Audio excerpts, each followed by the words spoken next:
注意看，眼前这个女人人妻一天小，意外获得储物空间，提前预知自己要穿越成冷宫的和亲公主，为了能让自己过上好日子，决定卖房花光存款，填满空间。今日上午11点整，华国发生百年难遇的日全食奇观。温景和匆匆忙忙地跑进一家房产中介，中介小哥正趴在桌子上吃午饭。谁这么没眼力见，没看见老子正在吃饭吗？租房还是买房？卖房，即卖。快坐下，卖哪里的房子？清悦小区3幢2单元12层。这不就是后面小区吗？1周内帮我把房子卖出去，买家必须全款支付。时间太紧，价格恐怕不好谈。350万，你尽量帮我卖，越快越好。接着温景和又跑了好几家中介。回到家，靠在沙发上，他对今天发生的事情渐渐缓过神来。原来日全食发生的时候，温景和正拿着手机录像，准备发朋友圈，结果一道强光照在他的脸上。接着温景和便做了一个梦，梦到自己穿越到一个未知朝代，成为一国公主，正在被逼着和亲。梦里的最后一个画面是他身穿嫁衣被塞进花轿里。醒过来之后，原本以为这只是一个梦，结果温景和发现自己居然拥有了一个储物空间。为了让自己在未知朝代过上好日子，温景和决定填满储物空间。第二天早上，温景和跑到租车公司租了一辆皮卡车，开往批发市场。老板，水稻种子、小麦种子、各类蔬菜种子全部给我各来1000斤，1000箱方便面，1000斤大米，1000斤面粉，各类调味料分别要100斤。来大单子了。未知朝代物种不全，这些带上能派上大用场。接着来到新华书店，购买了一些百科全书，类似于《天工开物》《植物大百科》等等。接下来的2天，中介疯狂地带着客户上门看房，终于第5天，敲定买家，以320万的价格卖出。不过买家留了1个月的时间给他租房搬家。接下来的1个月时间，温景和就一直在买卫生巾、感冒药、退烧药、医用酒精、抗生素、太阳能手电筒、打火机、指南针、望远镜、军工刀，只要能用得上的东西全部收入囊中。将所有的钱花得一干二净之后，温景和坐在客厅的沙发上，静静地等待着穿越的时刻到来。突然，他感受到一股强烈的晕眩感。明日迎亲队伍就要来了，你不嫁也得嫁。温景和睁开眼，赫然就是自己在梦中看到的场景。一个女子手上拿着鞭子，正在抽打自己。那是凌月国的2公主温弦月，自己穿越的这副身体是凌月国3公主温景和的身体，和自己同名同姓。寝殿的门被人从外面推开，衣着华贵的凌月国皇后走进来，制止道：“别打了，要是留下伤痕被北狄国的人看到，你父皇会怪罪的。看着点，别让他嘎了。好歹也是一国公主，居然被如此对待。”脑子一阵刺痛，无数的记忆出现在自己眼前，这些是原身从出生到现在全部的记忆。温景和生母宋嫔生产时难产而死，皇帝不喜，出生后便被扔在冷宫，一直活到16岁。温景和躲在角落里，从储物空间里拿出一个热包子，狼吞虎咽般吃下去。再等1天，这种日子就要过去了。窗外的天还未亮，房门被人从外面推开，发出巨大的声响，惊醒了温景和。几名宫女走进来，拖着他扔到浴池里。1个时辰后，温景和穿着一身红色的嫁衣被人塞进马车里。温景和想伸手揭下红盖头，却被人一把拦住。3公主，安分点。王妃，晚膳已经备好。出城之后的道路变得十分颠簸，直到天黑，迎亲队伍这才停下安营扎寨，坐在石凳上。翠儿从慕容聂的手中接过一只兔腿，递给温景和。王妃，奴婢已经试过，可以吃。慕容聂望着翠儿的眼神里带着一丝不满，这是怀疑他们下毒。温景和盯着兔腿上的牙印，十分的嫌弃。你一个下人吃过的东西也配给我食用？谁给你的胆子？3公主，奴婢是皇后娘娘特意指派给您的婢女，负责照料您的日常起居，过嘴的食物自然是要奴婢先尝过。你应该称呼我为王妃，这点规矩都不懂，看来皇后教导的太差，需要我亲自调教。这3公主怎么就跟变了个人似的，这么不好拿捏？温景和转过头望着慕容聂吩咐道：“把她拖下去，杖责50大板，牵在马后面跟着，没必要再贴身侍候我。”慕容聂心里的那点不满，在温景和朝着翠儿发飙的时候就已经烟消云散。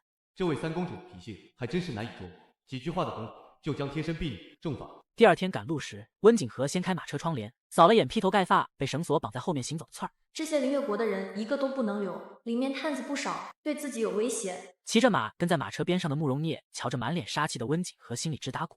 根据他们探查到的消息，他们这位王妃在凌月国十分的不受宠，从小在冷宫长大，原以为是个没见过世面、胆小怯弱的女子，行事风格却比男子还要雷厉风行。温景和望着慕容聂问道：“你叫什么名字？在北狄国是何身份？”梦中画面到他被塞进花轿就停止了，自己所嫁何人到现在也不清楚。属下叫慕容聂，是北狄国2皇子厉君彻麾下都尉。看来自己要嫁的人就是厉君彻。从凌月国到北狄国，坐马车需1个月的时间才能抵达。温景和从空间里拿出晕车药吃下，才不至于晕车到上吐下泻。进入北狄国领土后，慕容聂说道：“那个名叫翠儿的婢女快不行了。”温景和掀开马车窗帘，盯着慕容聂说道：“和亲路途遥远，半路病死1、2个人再正常不过。等入了王府，难道还能缺丫鬟不成？”是属下多嘴了。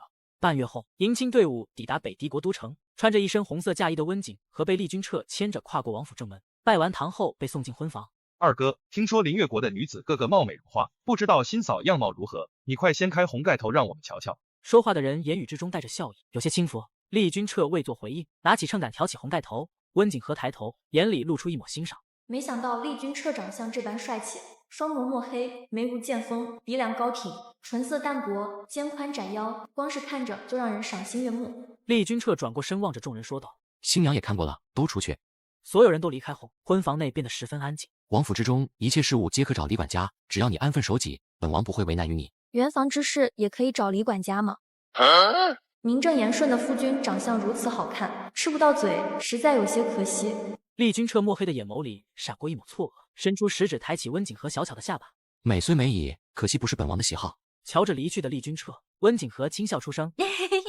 书房内，厉君彻身姿笔挺地坐在椅子上，面前的书桌上摆着一杯茶。一路上，王妃可有异样？王妃不太好惹，林越国皇后送她的贴身婢女，在回程途中当日晚上便被杖责50大板，牵在马后面赤脚走了15天，最后力竭而死。和亲乃是权宜之计，林越国自然不会送一个受宠的公主和亲。只不过这位三公主的性格倒是和本王预想中的有些差别。温景和打开房门，对守在外面的护卫说道：“找李管家给本王妃安排2个侍女过来。”是。护卫朝着温景和拱手后，便匆匆离去。没过多久，一位白发老者带着2名侍女来到婚房门口敲门。进来吧。李管家走进去，看了一眼温景和，便低头说道：“王妃，这是满秋和满冬。”多谢李管家，人留下，你退下吧。北狄国的女子看着倒是强壮些，过来帮我沐浴更衣。是，王妃。卸妆沐浴后，温景和躺在铺满红色锦被的婚床上，便昏昏沉沉的睡过去。第二日卯时过半，满秋、满冬端着洗漱用品走进房间。王妃，该起了，今日要入宫给皇上和皇后请安，可别误了时辰。这天才刚刚亮，肚子就饿了，叫早膳吧。王妃，宫内会准备的。宫里能吃什么？光听教训还差不多，让厨房上些早膳，先垫垫肚子。是。梳妆完毕后，满冬端着4样点心走进来。王妃，可以用膳了。温景和4样点心分别吃了1块之后，说道：“太甜，告诉厨房，以后送来的点心糖少放一些。”是。温景和踏出房门，望着满院的古风建筑。既来之则安之，好歹身份是个王妃，厉君彻看起来还算是个好相处的，那便好好过日子。在门口等了1刻钟的厉君彻已经有些不耐烦，朝着下人说道：“去看看王妃准备好了没？”话音刚落，一道红色的身影转过拐角，走到厉君彻的面前。王爷，女为悦己者容，就算要等上1个时辰也是应该的。满秋搀扶着温景和上马车，慕容聂偷偷看了一眼自家主子，神色莫测，看不出一丝心思。马车内，温景和厉君彻各坐一边。王爷，多久才能到皇宫？半个时辰左右。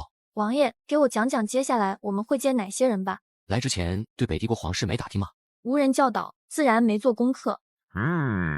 我们会在皇后宫中向父皇和皇后请安，或许亲宝公主也会在。本王有一兄一弟，皇兄厉于恒你还未见过，3弟厉之林昨日闹洞房时你已经看到。昨日王爷过于耀眼，妾身眼中没容下旁人，只记得3弟的声音好似有些轻浮。3弟喜欢貌美的女子。王爷也觉得妾身貌美。厉君彻放在膝上的手指微缩，干脆闭上嘴不说话。这小妮子说话轻佻的模样是和谁学的？瞧着厉君彻泛红的耳骨，温景和笑而不语。调戏帅哥的感觉还不错。马车行至皇宫门口，一路畅通无阻。温景和钻出马车，朝着站在一旁的厉君彻伸出手。厉君彻稍稍犹豫后，朝他伸出手。这小妮子手掌纤细瘦小，却并不光滑，有些略微粗糙，想必是常年居住冷宫干粗活导致。温景和走下马车后，也并未放开厉君彻的手，步入长乐宫，一眼便能瞧见坐在上首的一男一女。儿臣拜见父皇母后。起身吧。谢父皇。这林越国的公主倒是好样貌，同我们彻儿站在一起，看起来真是郎才女貌。谢母后夸赞。皇帝望着厉君彻说道：“倒也不算委屈了你，这门亲事满意吗？”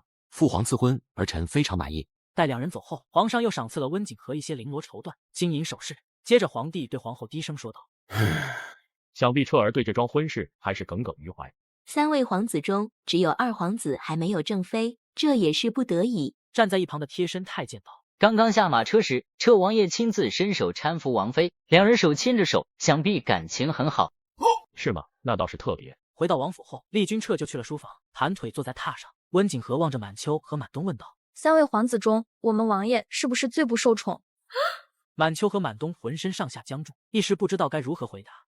照实回答即可。我初来北狄，也该知道点名是。我们王爷军功显赫，在朝中颇有威望。碍于生母云妃早逝，宫中无人，大皇子乃是皇后嫡子，身份自然最为尊贵。三皇子是张贵妃所生，颇为受宠。那庆宝公主呢？是皇后所生，也是北狄国唯一一位公主。你们王爷有妾室或者侧妃吗？没有，王府之中至今只有王妃您一位女主人。王爷今年贵庚？26岁。这个年纪在古代没有妻妾，倒是稀奇。看身材不像是不行的样子。午膳过后，温景和把李管家叫来。王妃有何吩咐？给我安排2个身手好、长相俊俏的护卫。李管家额头开始冒冷汗。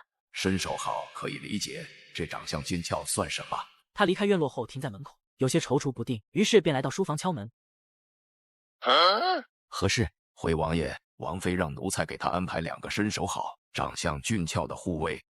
给他2个身手好、长相一般的即可。是。王妃的陪嫁里有200个侍卫，她为何还要找李管家要人？他既然能将贴身婢女杀死，又怎么可能信任那些侍卫？你派人盯着一些，难保其中不会有林越国派来的细作。王爷就不怀疑王妃是细作？是与不是，且看着。王妃，人奴才给您带来了。温景和躺在院中的主意，满秋、满东2人站在一旁侍候。怎么看着长相很一般，一眼望去只能用平平无奇来形容。李管家解释道：他2人虽然样貌不是1等1的好，但身手却是最厉害的。都叫什么名字？回王妃，属下赵弼，属下何时。见人被温景和收下，李管家这才离开。半路遇到厉君彻被叫停。拨给王妃的2个护卫都是谁？回王爷，是赵弼和何时。下去吧。是。隔日，温景和带着2个婢女、2个护卫来到库房检查自己从林越国带来的嫁妆。掀开几个箱子后，突然发怒道：和嫁妆单子上对不上，一定是被看守的侍卫监守自盗，给我把人全部抓起来严刑拷打，要是问不出结果，全部杀死。赵弼和何时相互对视一眼，这王妃下手有点狠啊，一点都不逊色于自家王爷。有温景和的命令，很快从林越国来的200个侍卫就被关进了大牢。一番严刑拷打后，一个个叫着冤枉，什么都没问出来。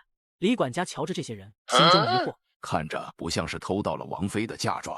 举棋不定之下，他前去后院询问温景和。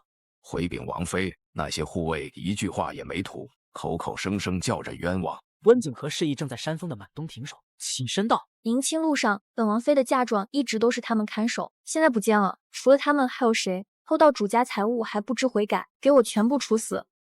是。他走到牢房门口时停住，这是王妃的陪嫁，应当不用告知王爷。于是迈开腿走进去，吩咐道：王妃下令，这些人全部处死，收拾完后，尸体扔到乱葬岗去。慕容聂知晓此事的时候，已经是晚上，他面色紧张地走进书房，百人一下子全部处死，这才新婚几天，王妃下手也太快太狠了。他很聪明，想不受人禁锢监视，宁可错杀也不能放过。属下现在不怀疑他是林越国派来的细作，这根本就是满腔恨意，杀之而后快。王妃下手这么狠，属下有些担心，您要是降不住，该怎么办？林越国要是知道此事，一定会放弃温景和，除了本王，他没有其他的靠山。晚上，温景和从空间内拿出护手霜和身体乳擦拭，这副身体的皮肤还真是粗糙，就连背上还留有被抽打的鞭痕。隔日，李管家带着2个下人，捧着一堆账本来到后院。王妃，这是王府的账本。是王爷说让我管家的吗？是王爷一早吩咐的。放在这里吧。是，王妃。接着，丫鬟就把账本放到了桌子上。温景和从最上面拿下一本，本打算随意翻看几页，结果脸色越来越难看，皱着眉将所有的账本一一看完。后在一旁的李管家瞧着温景和的脸色，额头开始冒冷汗。王府账上怎么就这点银子？王爷没有俸禄吗？拿下战功，父皇没有赏赐吗？每月的支出和收入几乎成正比，账上银子不足1万两，真是让人匪夷所思。李管家吞吞吐吐地说道：王爷的俸禄仅够王府日常支出，这些年边关战事频发，每有战士牺牲，王爷都会发放抚恤金，皇上的赏赐都用在了此处。军资紧张时，王爷也会从私库出些，所以府中账上并未有太多盈余。抚恤金、军资这些不是应该从国库出吗？有时候会不太够，王爷身为骠骑大将军，免不了补贴银子。你刚刚说王爷的俸禄仅够王府日常支出，那本王妃以后的开销呢？李管家双手奉上单子。王爷成亲，皇上有些赏赐，这是单子，想必能支撑一段时间。温景和打开单子，不禁微微皱眉。就这么点东西，能熬多久？这北狄国皇帝够抠门，堂堂王府竟然库房空虚，过不了多久就要用本王妃的嫁妆来养活自己，实在可笑。这些账本你拿下去吧，府中一应事务还是由你来管，每半月朝我汇报一次即可。还想着过舒服的富贵闲余日子，结果嫁个王爷，没想到是个穷鬼，空有一副好皮囊，结果是个败家玩意，动不动就自掏腰包。王府的私账又不是国库，用得着你补贴吗？是，这是打算当甩手掌柜。林月国送来的嫁妆好像没多少，这几日也看得出来，自家这位王妃不是个省吃俭用的，吃好的喝好的，甚至有些贪图享受。空间里的那些东西，得创造机会，光明正大的拿出来用才行。满秋、满冬，你们两个会算账吗？回王妃，奴婢会些。我的嫁妆里除了王爷送的聘礼，其他的全部抬出府卖掉，以后我的私产交给你二人管理，和李管家一样，每月汇报2次即可。是，王妃。当天晚上，厉君彻来到后院用膳时，发觉温景和对他的态度有些变化，还时不时的瞪自己。是今日的饭菜不合口味吗？没有，只是今日看了王府的账本，觉得王爷恐怕今生只有我一个女子了。这是为何？因为王爷养不起，我吃饱了，王爷请慢用。厉君彻盯着离开的温景和，在伸手夹菜时发现剩下的全是素菜。很快，晚秋将嫁妆全部卖掉。王妃一共10万两银子。唉，一国公主和钦才这么点嫁妆，林月国还真是面子功夫都不肯做。入账吧，我们收拾一下，今日出府逛逛。带上赵碧和何时，一行5人。满秋瞧着自家王妃问了好几家，却一样东西都不买。难道是王妃知道王府账上没钱，所以在刻意节省？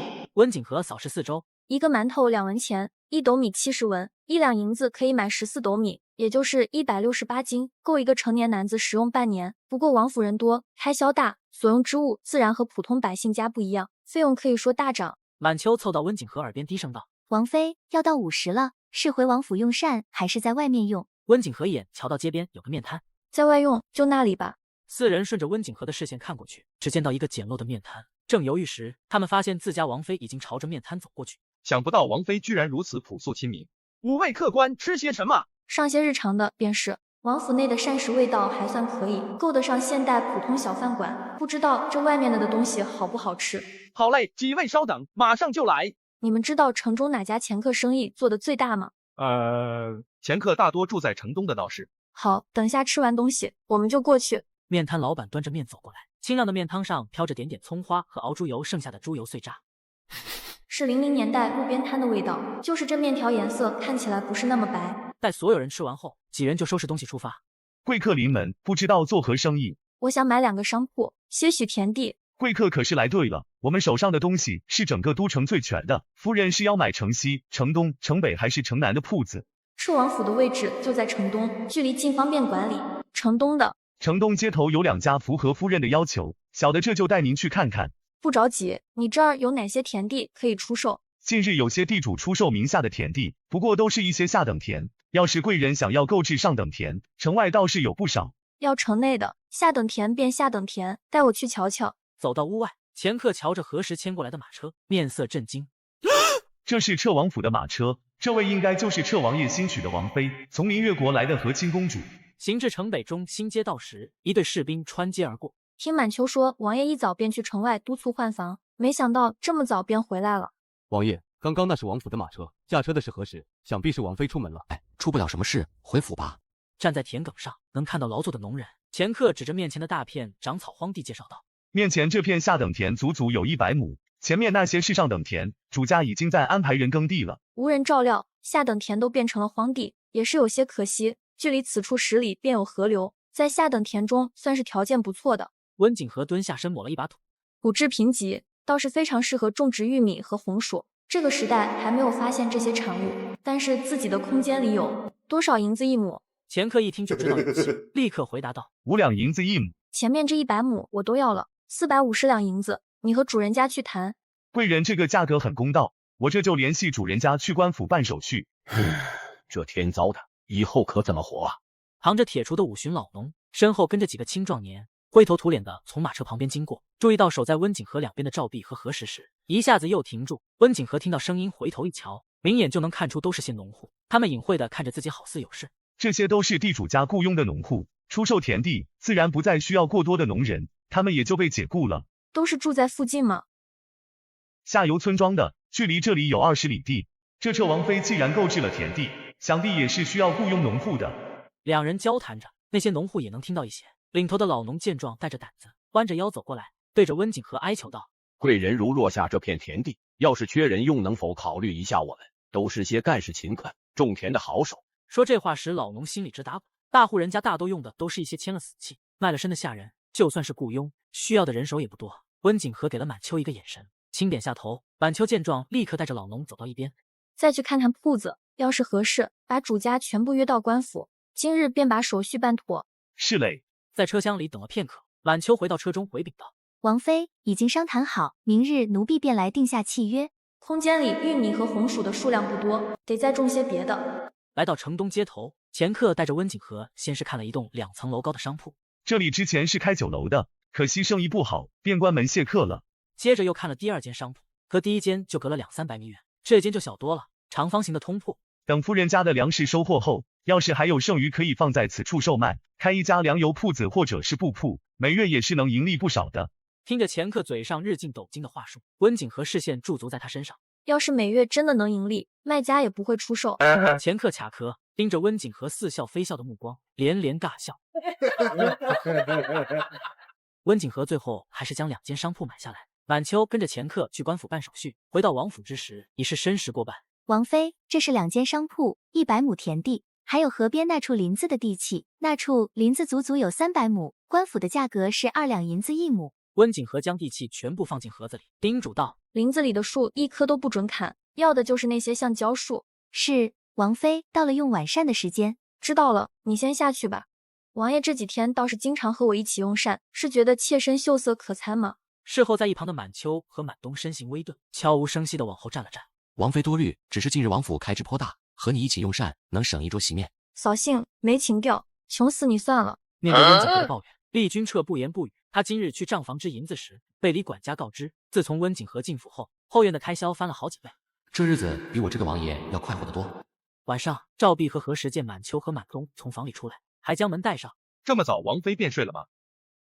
没，王妃在榻上看书写字，嫌我们吵，让我们出来。温景和捧着一本农作物种植手册，查找到需要的内容后，拿起毛笔开始往纸上誊写。经过5000多年的改良，现代的种植技术比起古代要先进不少，不仅能增产，还能有效避免幼苗死亡和虫害。可惜空间里种子数量有限，不能用它们来做实验。戌时过半，厉君彻路过后院，见灯还亮着，满秋4人站在门外，见厉君彻朝着这边走过来，4人连忙行礼道：“王爷。”王妃还没睡吗？听到外面的动静，温景和连忙将书本收进空间，接着房门便被人敲响。进来吧。炕桌上摆满了凌乱的白纸，有些还散落在炕桌的另一边。满秋见状，连忙走过去收拾，空出位置让厉君彻坐下。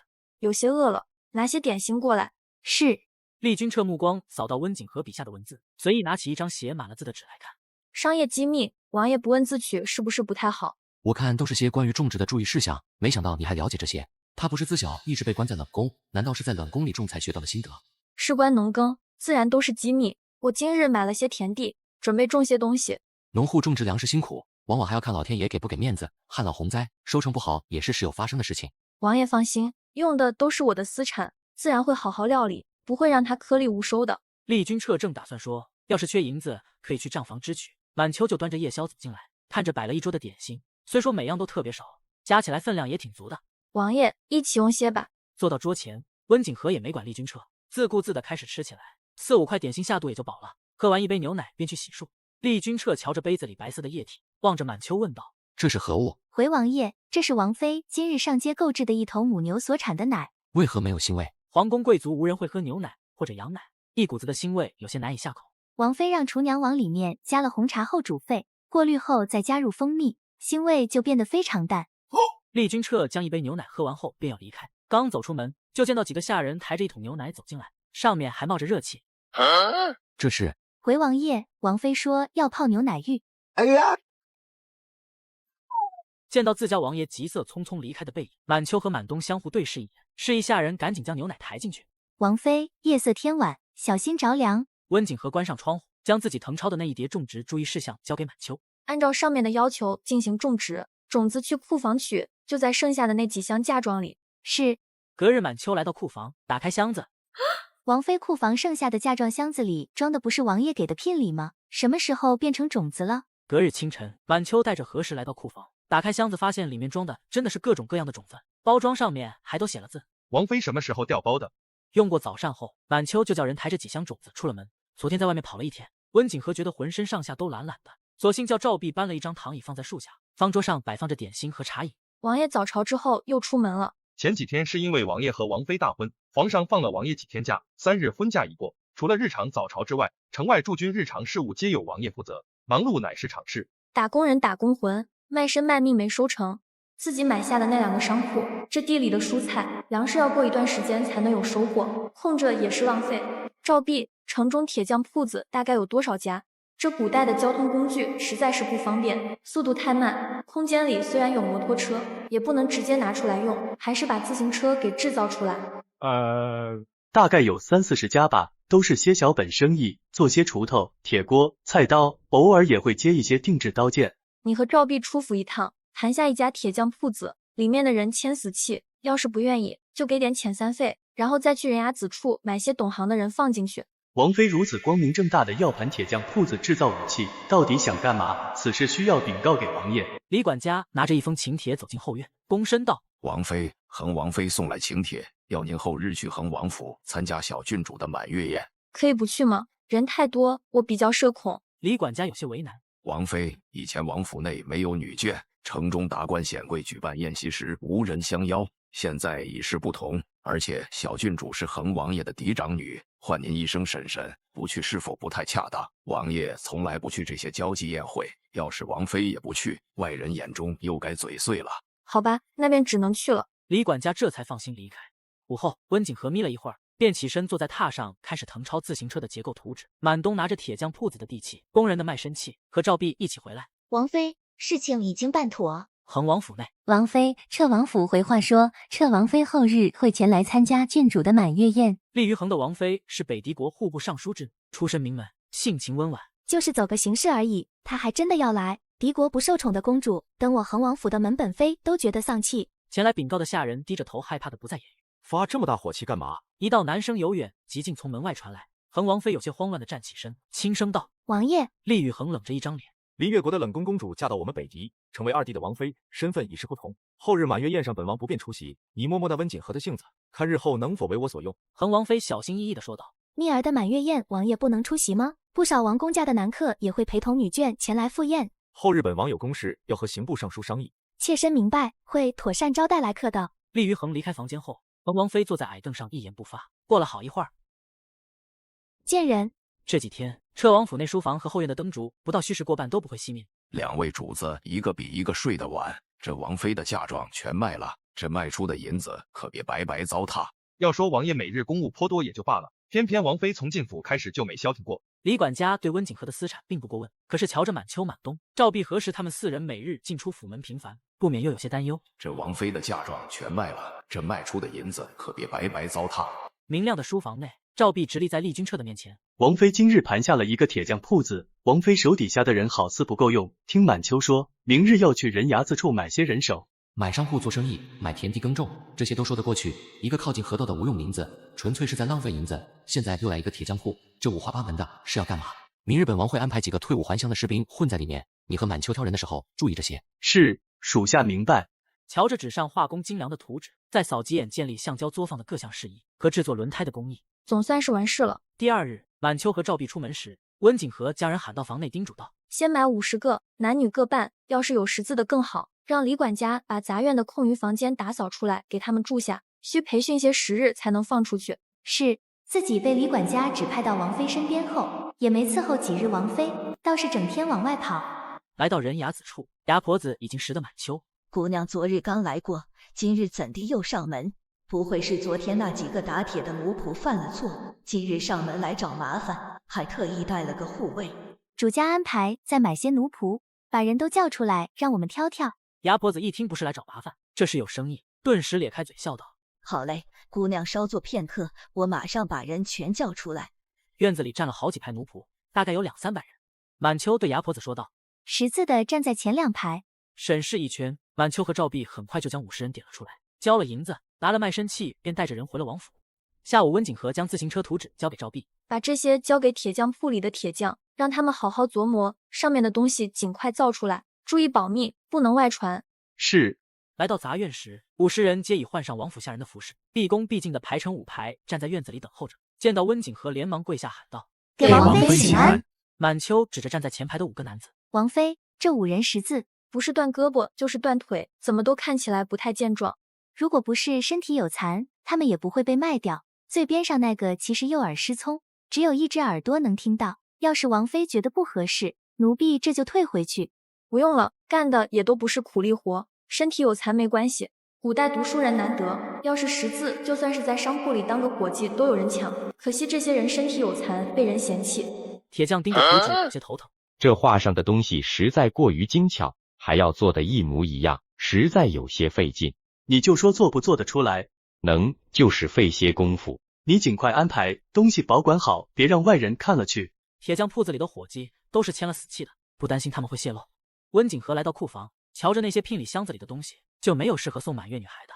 王爷的私库里有没有适合的东西？满秋不免有些替自家王爷尴尬。王爷的私库一直都是李管家在管，能卖的基本都换了银子，剩下不能当的也都是御赐之物。王府中没有女眷，更别说小孩子的物件，宫中自然不会赏赐这些。唉，自己就不应该对丽君彻抱有希望。你拿些银子去外面买一块精致些的长命锁。是，王妃。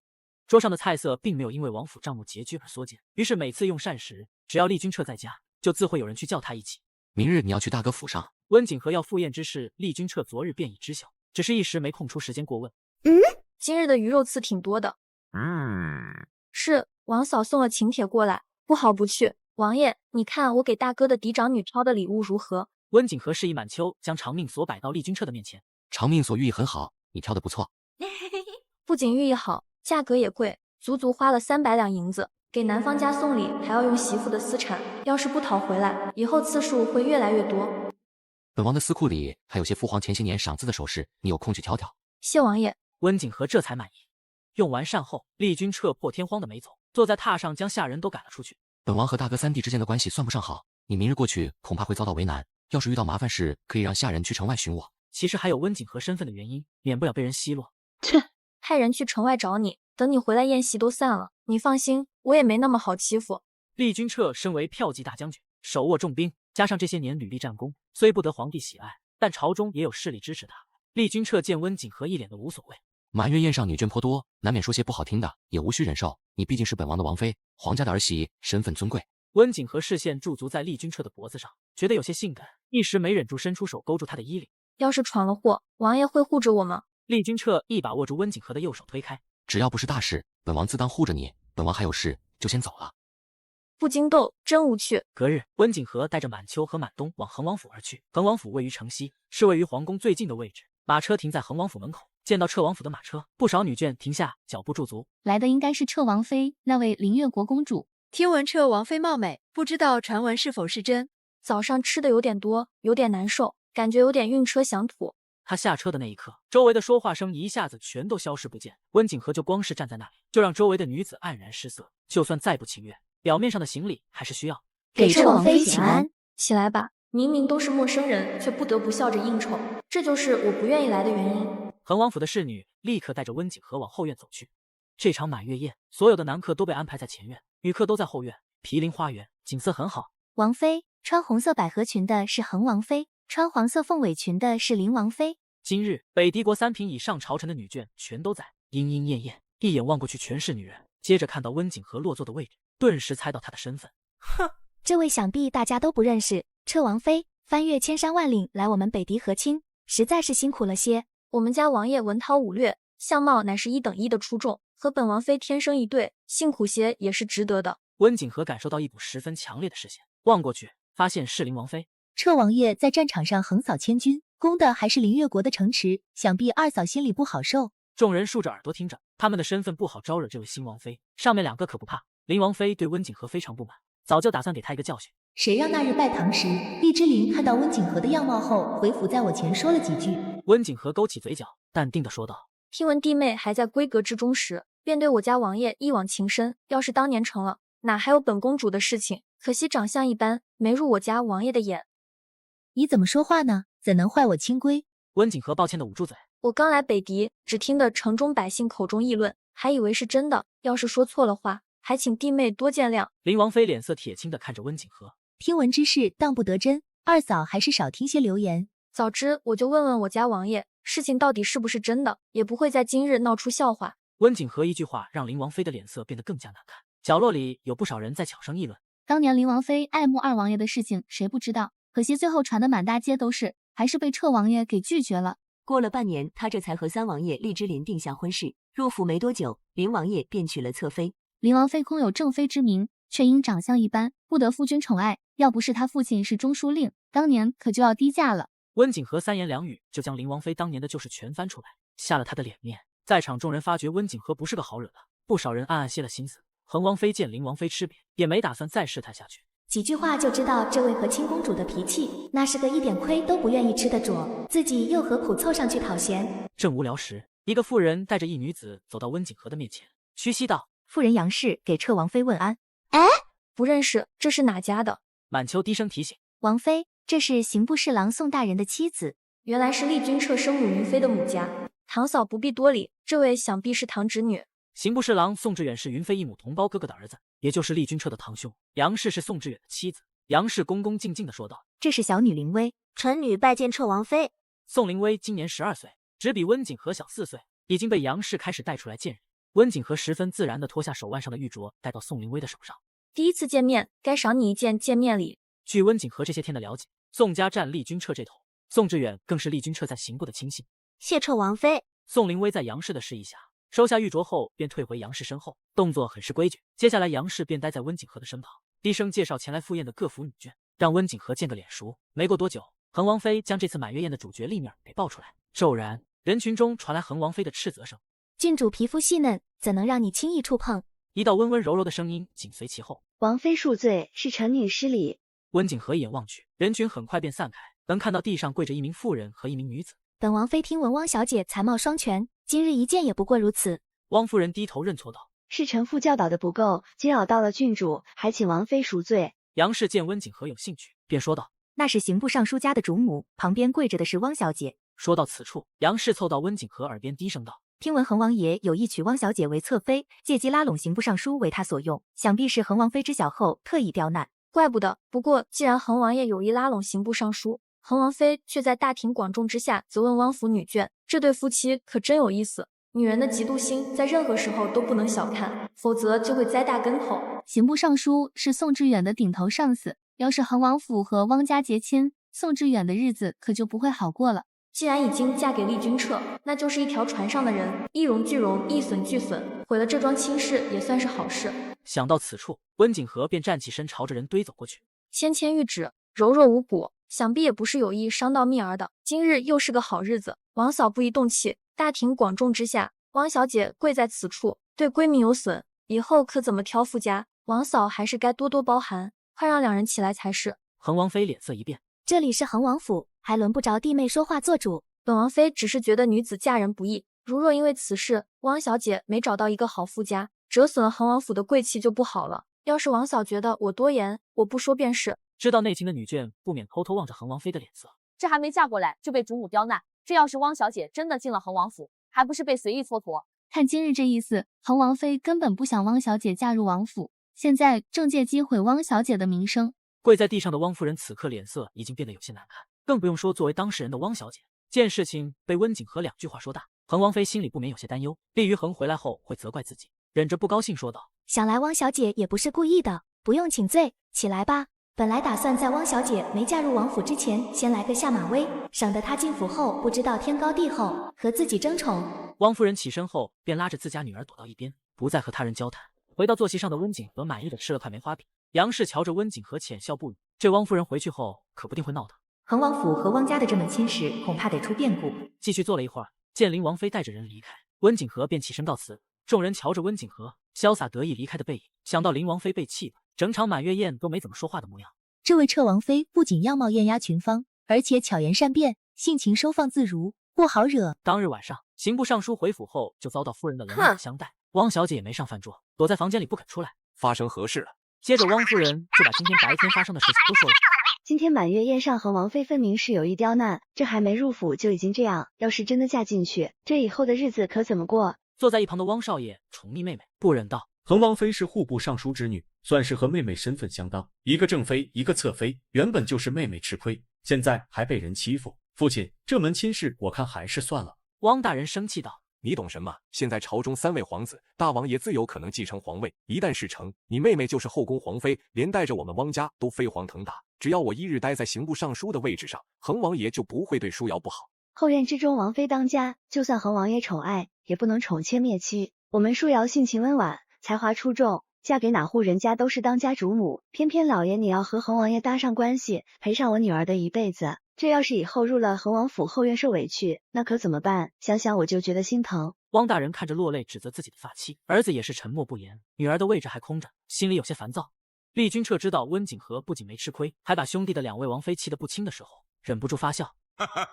是他的性子。慕容聂像是听戏一样议论：“王爷，那刑部尚书还会将女儿嫁给恒王爷当侧妃吗？”厉君彻对刑部尚书汪大人的了解，大都是从宋志远的嘴里听到。这就要看刑部尚书是宠爱自己女儿多些，还是对权力更在意。王爷，恒王爷和林王爷都想用女子来牵住朝中势力，您后院之中只有1位王妃，是不是也应该娶侧妃纳妾室？联姻是巩固势力最好的方法之一，尤其厉君彻最不受宠，要是朝中势力再多些支持，才能与他人抗衡。大丈夫应胸怀天下，本王要是利用女子才能拿到地位，就不配为天下之主。他打心底里瞧不起厉于衡和厉之琳的行为，怎会愿意效仿他们？是属下失言，自家王爷26岁还不成亲，就是想先立业再成家，认为女子会影响他拔剑的速度，自己居然将这事给忘记。后院内，温景和正在听马秋的汇报。买来的下人已经训练完毕，可以派出去干事。温景和思索片刻后说道：5个10字的账房分别安排到2间商铺、橡胶作坊、城北耕地，还有铁匠铺子，每月账目必须清晰透彻。酒楼要重新装修，按照这张图纸上布局。通铺的货架你去安排，简单即可。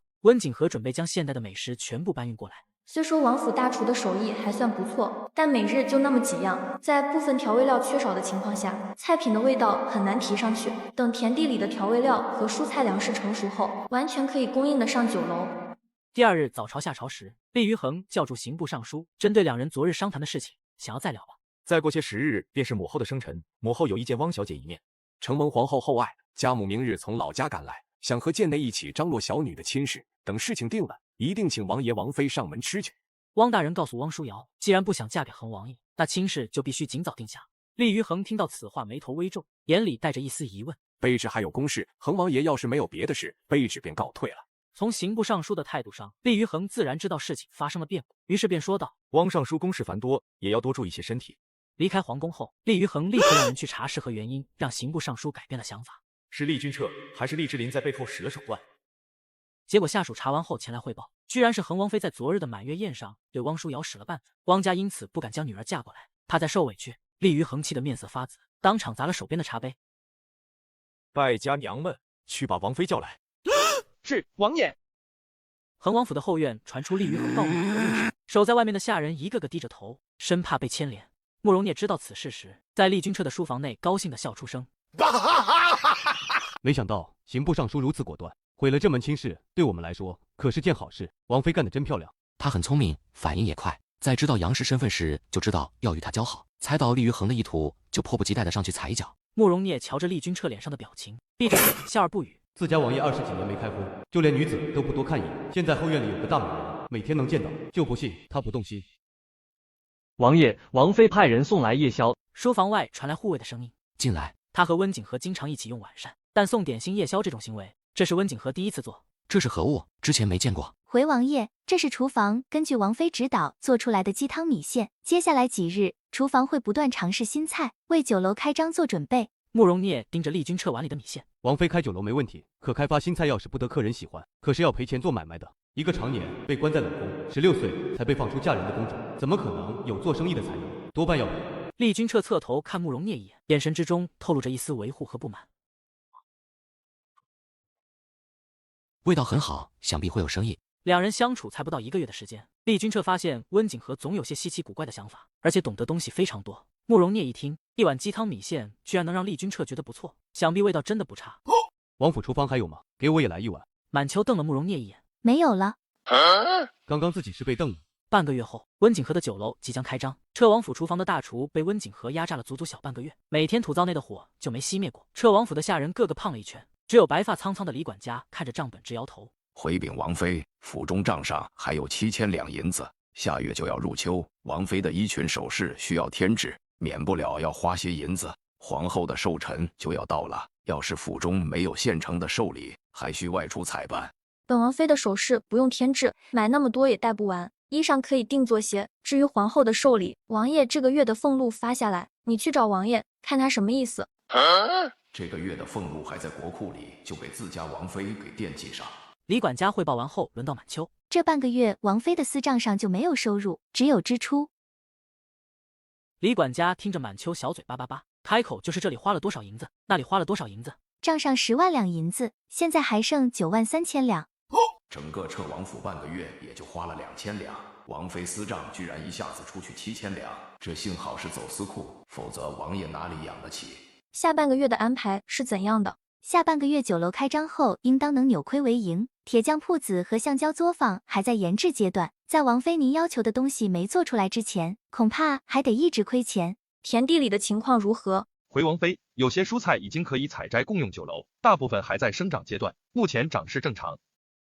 以后汇报的时候，把各家掌柜都叫来，让他们带上账本。是，王妃。回去的半路，李管家遇到厉君彻，见他拿着账本，是去向王妃汇报府中账目吗？是，王爷，今日是王妃规定每月向他汇报府中账目的日子，刚刚结束。皇后寿礼的事情，还是等王爷俸禄发下来再说。这个月王爷名下的商铺田庄的利润还没送过来，到时候凑凑，应当够。听闻3日后你酒楼开张，需要本王带几位好友去给你捧场吗？王爷带好友去捧场，最后谁结账？自然是本王结账，不会赖你银子。No。羊毛出在羊身上，王爷结账用的就是王府的银子，等于用了我的银子，不划算。我不愁生意，就不用赚自家人的钱了。王府的银子什么时候变成你的银子了？温景和站起身，一把坐在厉君彻的腿上，双手搂住他的脖子。就连王爷你都是我的，更何况是王爷您的钱。青天白日，王妃还是注意些好。满秋和满冬还站在房间里，也不顾着点。我们是名正言顺的夫妻，王爷害羞什么？我说过，只要你安分守己，本王便会顾着你，用不着如此。柏拉图式的夫妻，真亏他说得出来。厉君彻没有妻妾，说不定第4还在。王爷耐得住，我可耐不住。迟早的事，王爷还是早做准备的好。满秋和满冬抬头瞧着自家王爷慌乱离开的背影，隐晦地看了一眼坐在榻上的王妃。高超，实在高超，这哪个男人能扛得住？酒楼开张当天，直接在门口摆了一长桌的小份试吃美食，免费的东西自然迎来不少人的哄抢，气氛一下子就上来了。2楼温景和特意安排了2个包厢，难免有身份尊贵的客人光顾，这些客人也不能放弃。随后一行人便来到了铁匠铺，盯着地上的半成品，大框架已经打造完毕，就剩下一个链条。主家，这东西太过精细，制造难度有点大。这一套还好，要是大批量制作的话，费时间，忙活半个月，中间还报废一次。温景和盯着零件，的确很精细，纯手工制作要想保持微量误差难度不小。如果产能提不上去，就算价格抬得再高，也赚不了多少钱。有想过制作模具吗？模具？现代铸造厂用的都是模具，只要把铁水浇到模具里，凝固后再精细打磨，虽然也会有报废率，但效率却是大大提高。铁匠第一次听到模具这个词，有些不明白。这个零件我要制作成千上万个，雕刻一个镂空的模具，将铁水浇灌进去，做出来的是不是就都一模一样的？哦，的确是一模一样。主家这个想法很好，你们再试试，和橡胶作坊那边配合好进度，别到时候轮胎供应不上。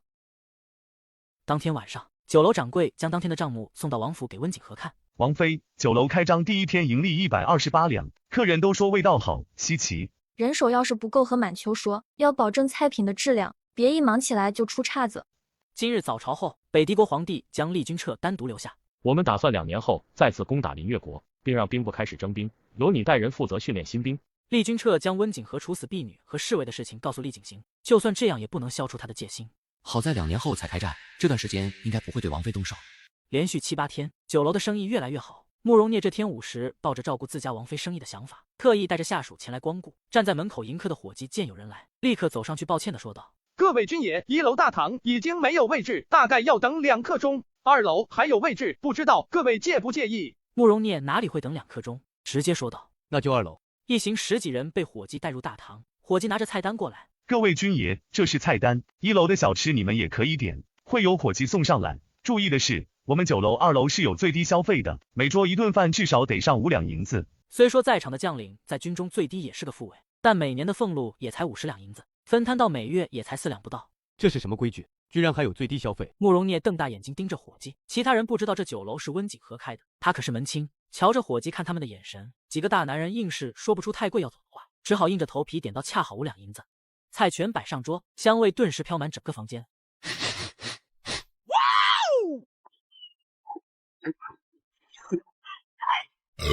这味道还真不错，就是有点消费不起。吃完后，桌上的盘子已经空了。下次我们做大堂吧。众人点点头。做大堂人多没关系。莫老爷您请。伙计带着一位留着胡须的男人走进包厢，慕容聂招来伙计问道：“你们包厢有最低消费吗？”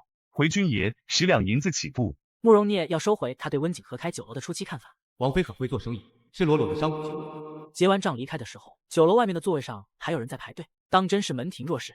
北狄国开始征兵的消息传回灵越国，引起皇帝温彦如的注意。和亲不是长久之计，没想到北狄国速度如此之快。三公主才嫁给厉君彻没多久，他们这么快就按捺不住了。皇上，我们必须早做打算。当时三公主出嫁，朕和皇后都在景和身边安插了人手，到该用起来的时候了。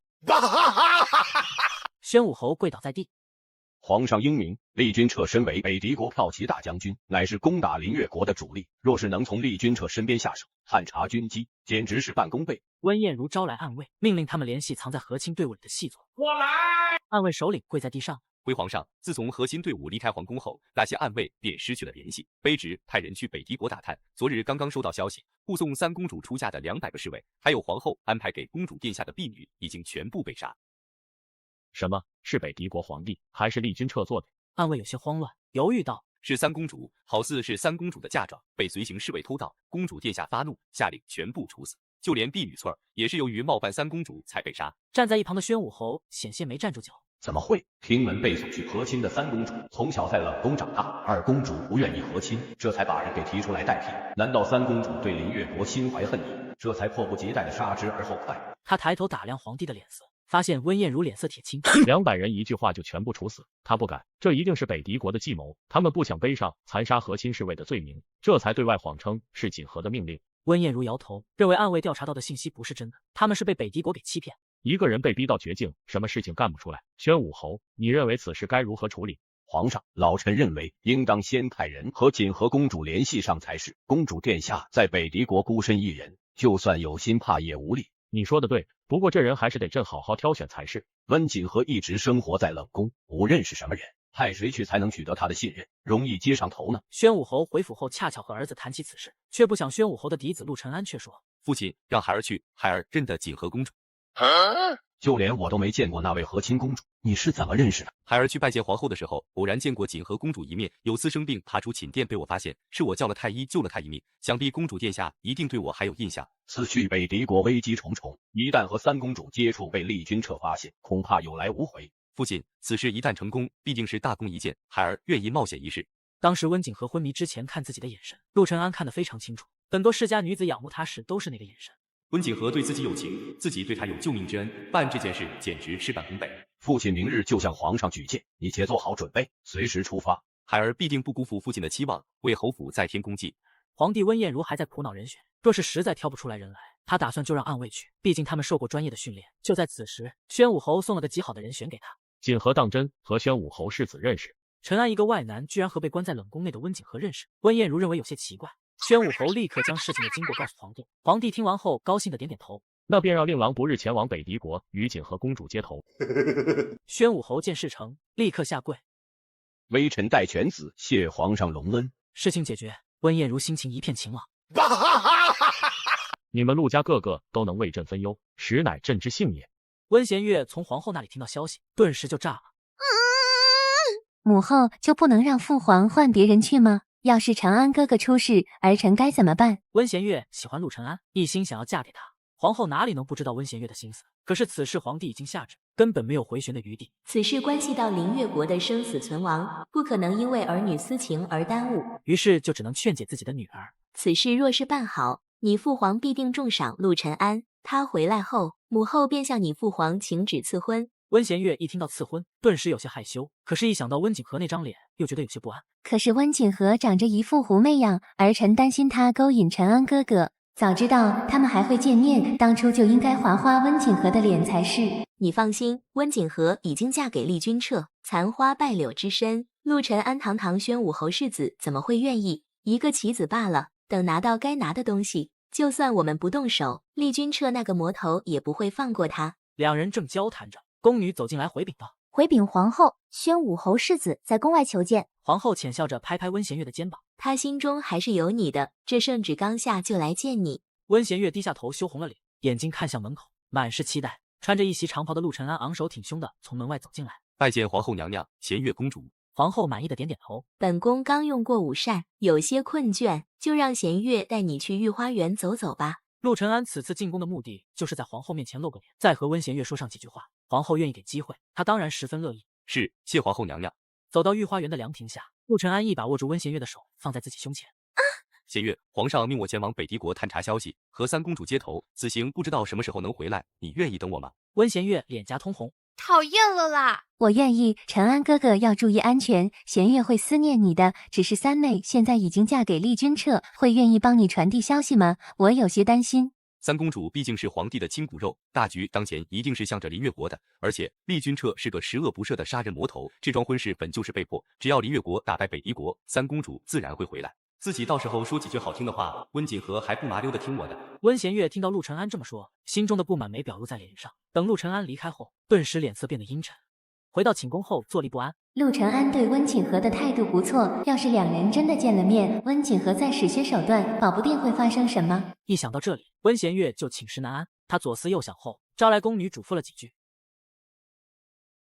偷偷去办，别被其他人知道。是。这几天云溪酒楼的生意越来越好，田地里农作物也进入结果期，之前买的人手已经不够用了。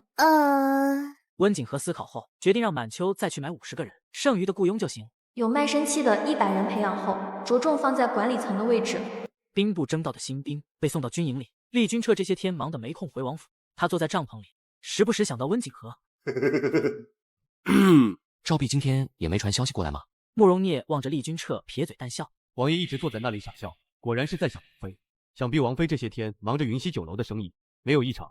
见厉君彻沉默，慕容聂添油加醋道：是否让赵弼将王妃日常行为也一一向你汇报？厉君彻抬眼凝视着慕容聂，她是本王的王妃，不是关在天牢里的犯人，只要不危害北狄国，她有足够的自由和权利。慕容聂见厉君彻生气，心里顿时明白，王爷根本就已经动心，只是他自己还没发觉而已。王爷，军中军费又开始紧张，户部的银子什么时候能拨出来？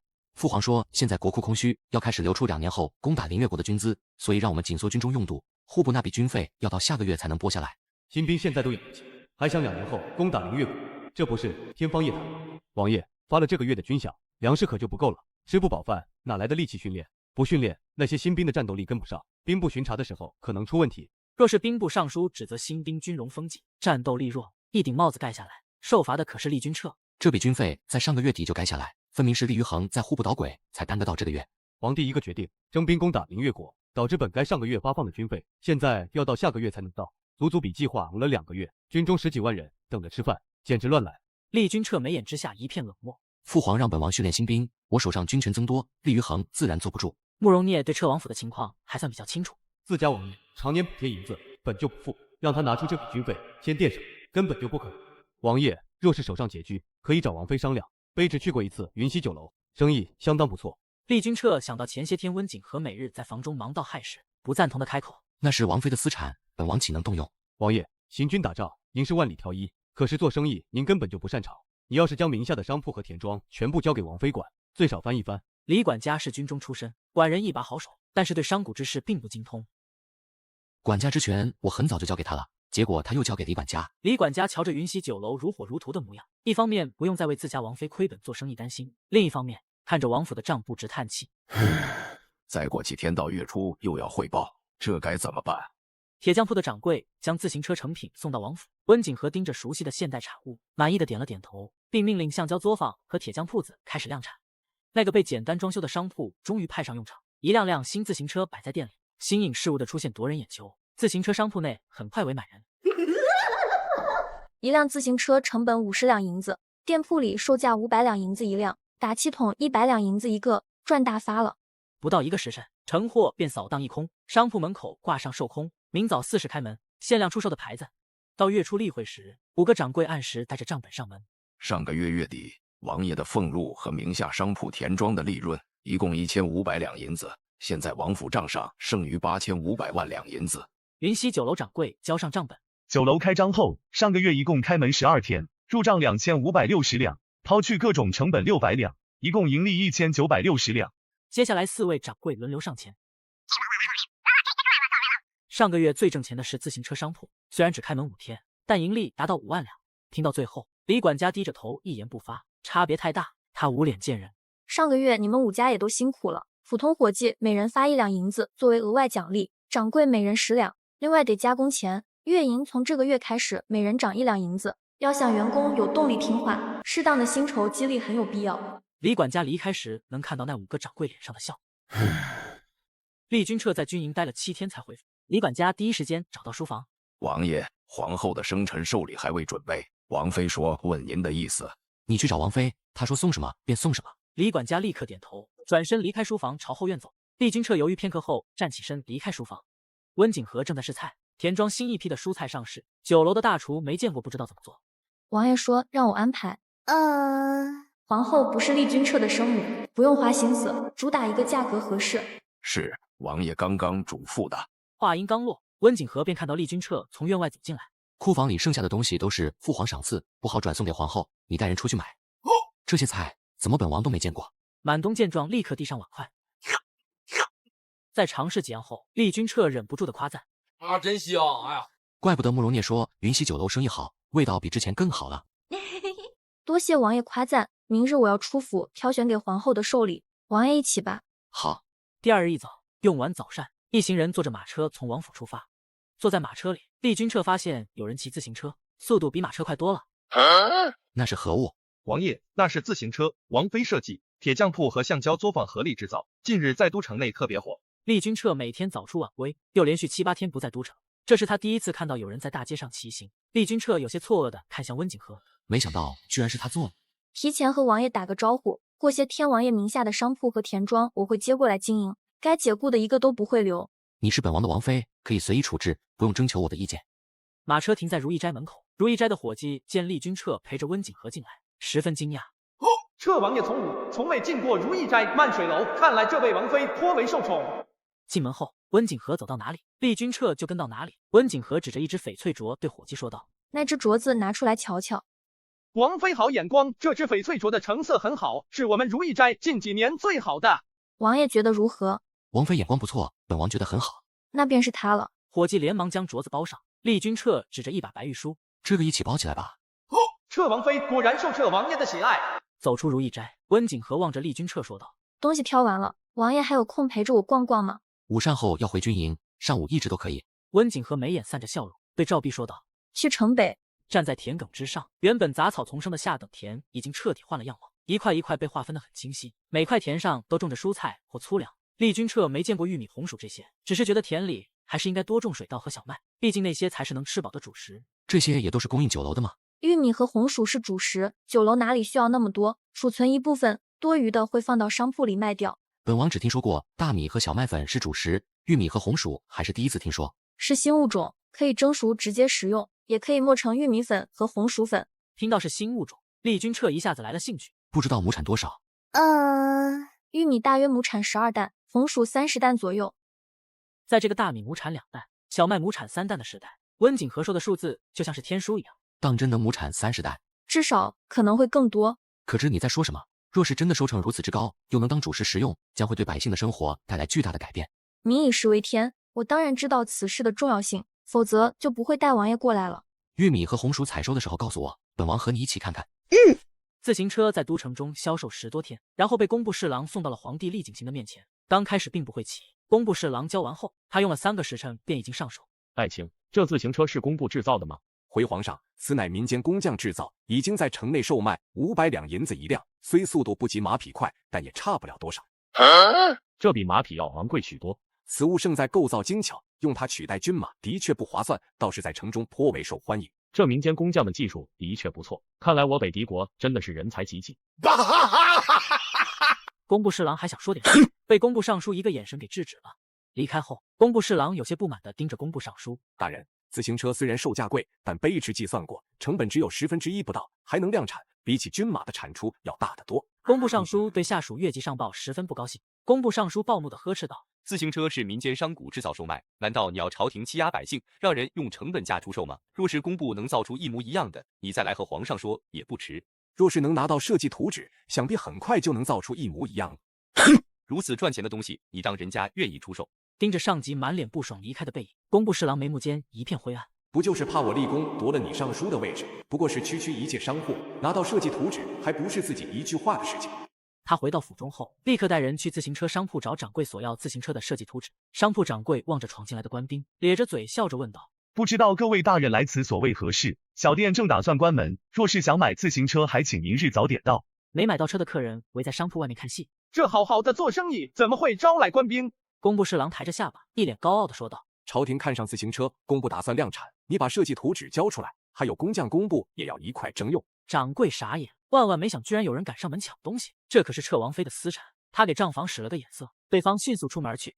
不知道朝廷打算出多少银两买下这自行车的设计图纸？这工匠是主家签了卖身契的下人，这直接征用是否不合规矩？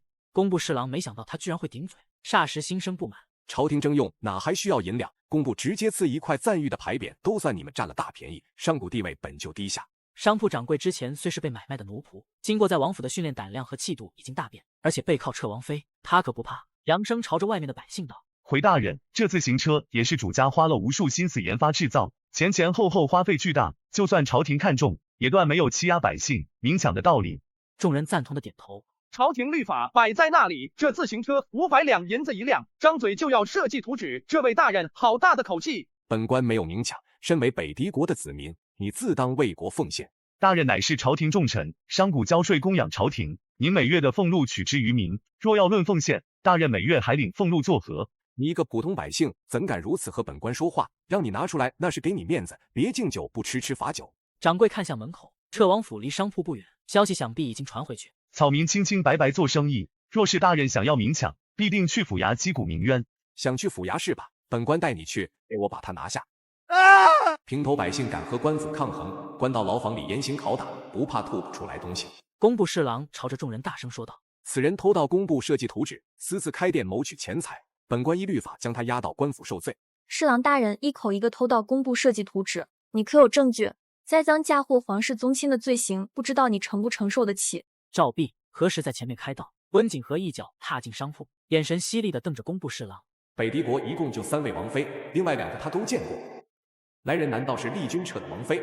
见到彻王妃居然不行礼，大人莫不是没把我们王妃放在眼里？卑职拜见彻王妃。拿住商铺掌柜的官兵瞬间撒开手，跪倒在地。温景和走到工部侍郎面前，这家商铺乃是本王妃的私产，图纸更是我亲手所画，大人光明正大上门抢夺，还试图栽赃嫁祸，若是你拿不出证据，别怪我追究到底。工部侍郎惶恐地趴在地上。回禀王妃，自行车便捷好用，工部有意研制生产给军队使用，下官这才上门询问意见，若是冒犯了王妃，还请恕罪。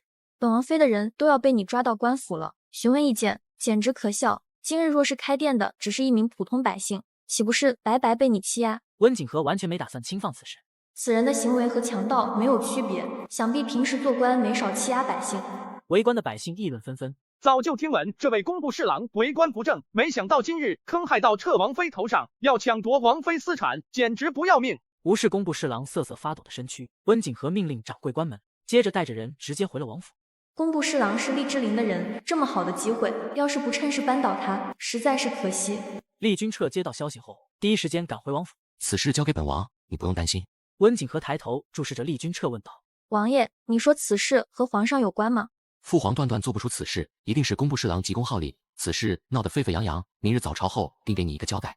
第二日早朝时，御史当即就要给工部侍郎定罪，并责问工部尚书是否是他指使。朝野众人望着跪倒在地的工部侍郎，闭口不言。没看到站在前面的厉君彻满脸铁青吗？厉之琳手底下的官员有人站出来为工部侍郎求情。工部侍郎的做法是为朝廷考虑，若是那自行车当真有用，送到军部自然是好。工部侍郎的行为与强盗无异，城中百姓纷纷谴责朝廷官员，若不重罚，难以平息民愤。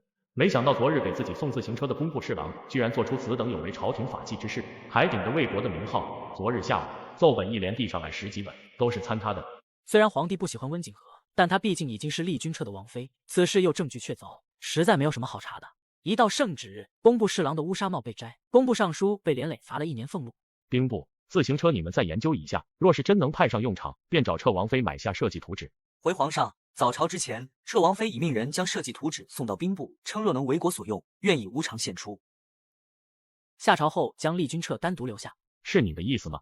回父皇，此事臣并不知情，没想到他会主动送到兵部。自行车儿臣看过，比起马匹避数很多，用在行军打仗上作用不大。后宅夫人用来赚钱的玩意，儿臣也就没在意。那车朕也奇了，能制造出这样的东西，你的王妃倒是有些才能。儿臣看她不仅善于宫事，而且对农耕、烹饪也颇有了解。一个常年被关在冷宫的公主，的确让人有些意外。想必是王妃生母早逝，又不得林越国皇帝看重，一直默默无闻，这才不被他人知晓。若他对林越国当真无情，对你倒是一桩好事。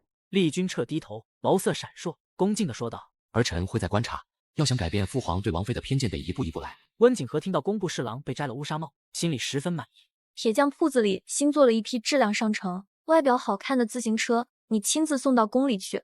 那些原来是温景和用来卖高价的。李管家立刻带着人将50辆自行车送进了宫，回来时正好撞上刚出皇宫的厉君彻。王妃让你们来的。王妃听闻工部侍郎被罚，命我送50辆定制的自行车去宫里，车已经被皇上面前的太监接走了。厉君彻没想到温景和能做到这种地步，他是怕父皇不高兴，这是来讨好的吗？满东没有自家王妃想的长远，此事王爷能解决，王妃为何还要将图纸送到兵部？自行车设计图纸泄露，若是被他人拿到，便会影响商铺的生意，何不直接送给朝廷？如此，任谁都知道我们是低家，名正言顺的正牌。赵弼，你派人去橡胶树林守着，别让人钻了空子。除非有人能找到其他橡胶树，否则自行车就造不出来。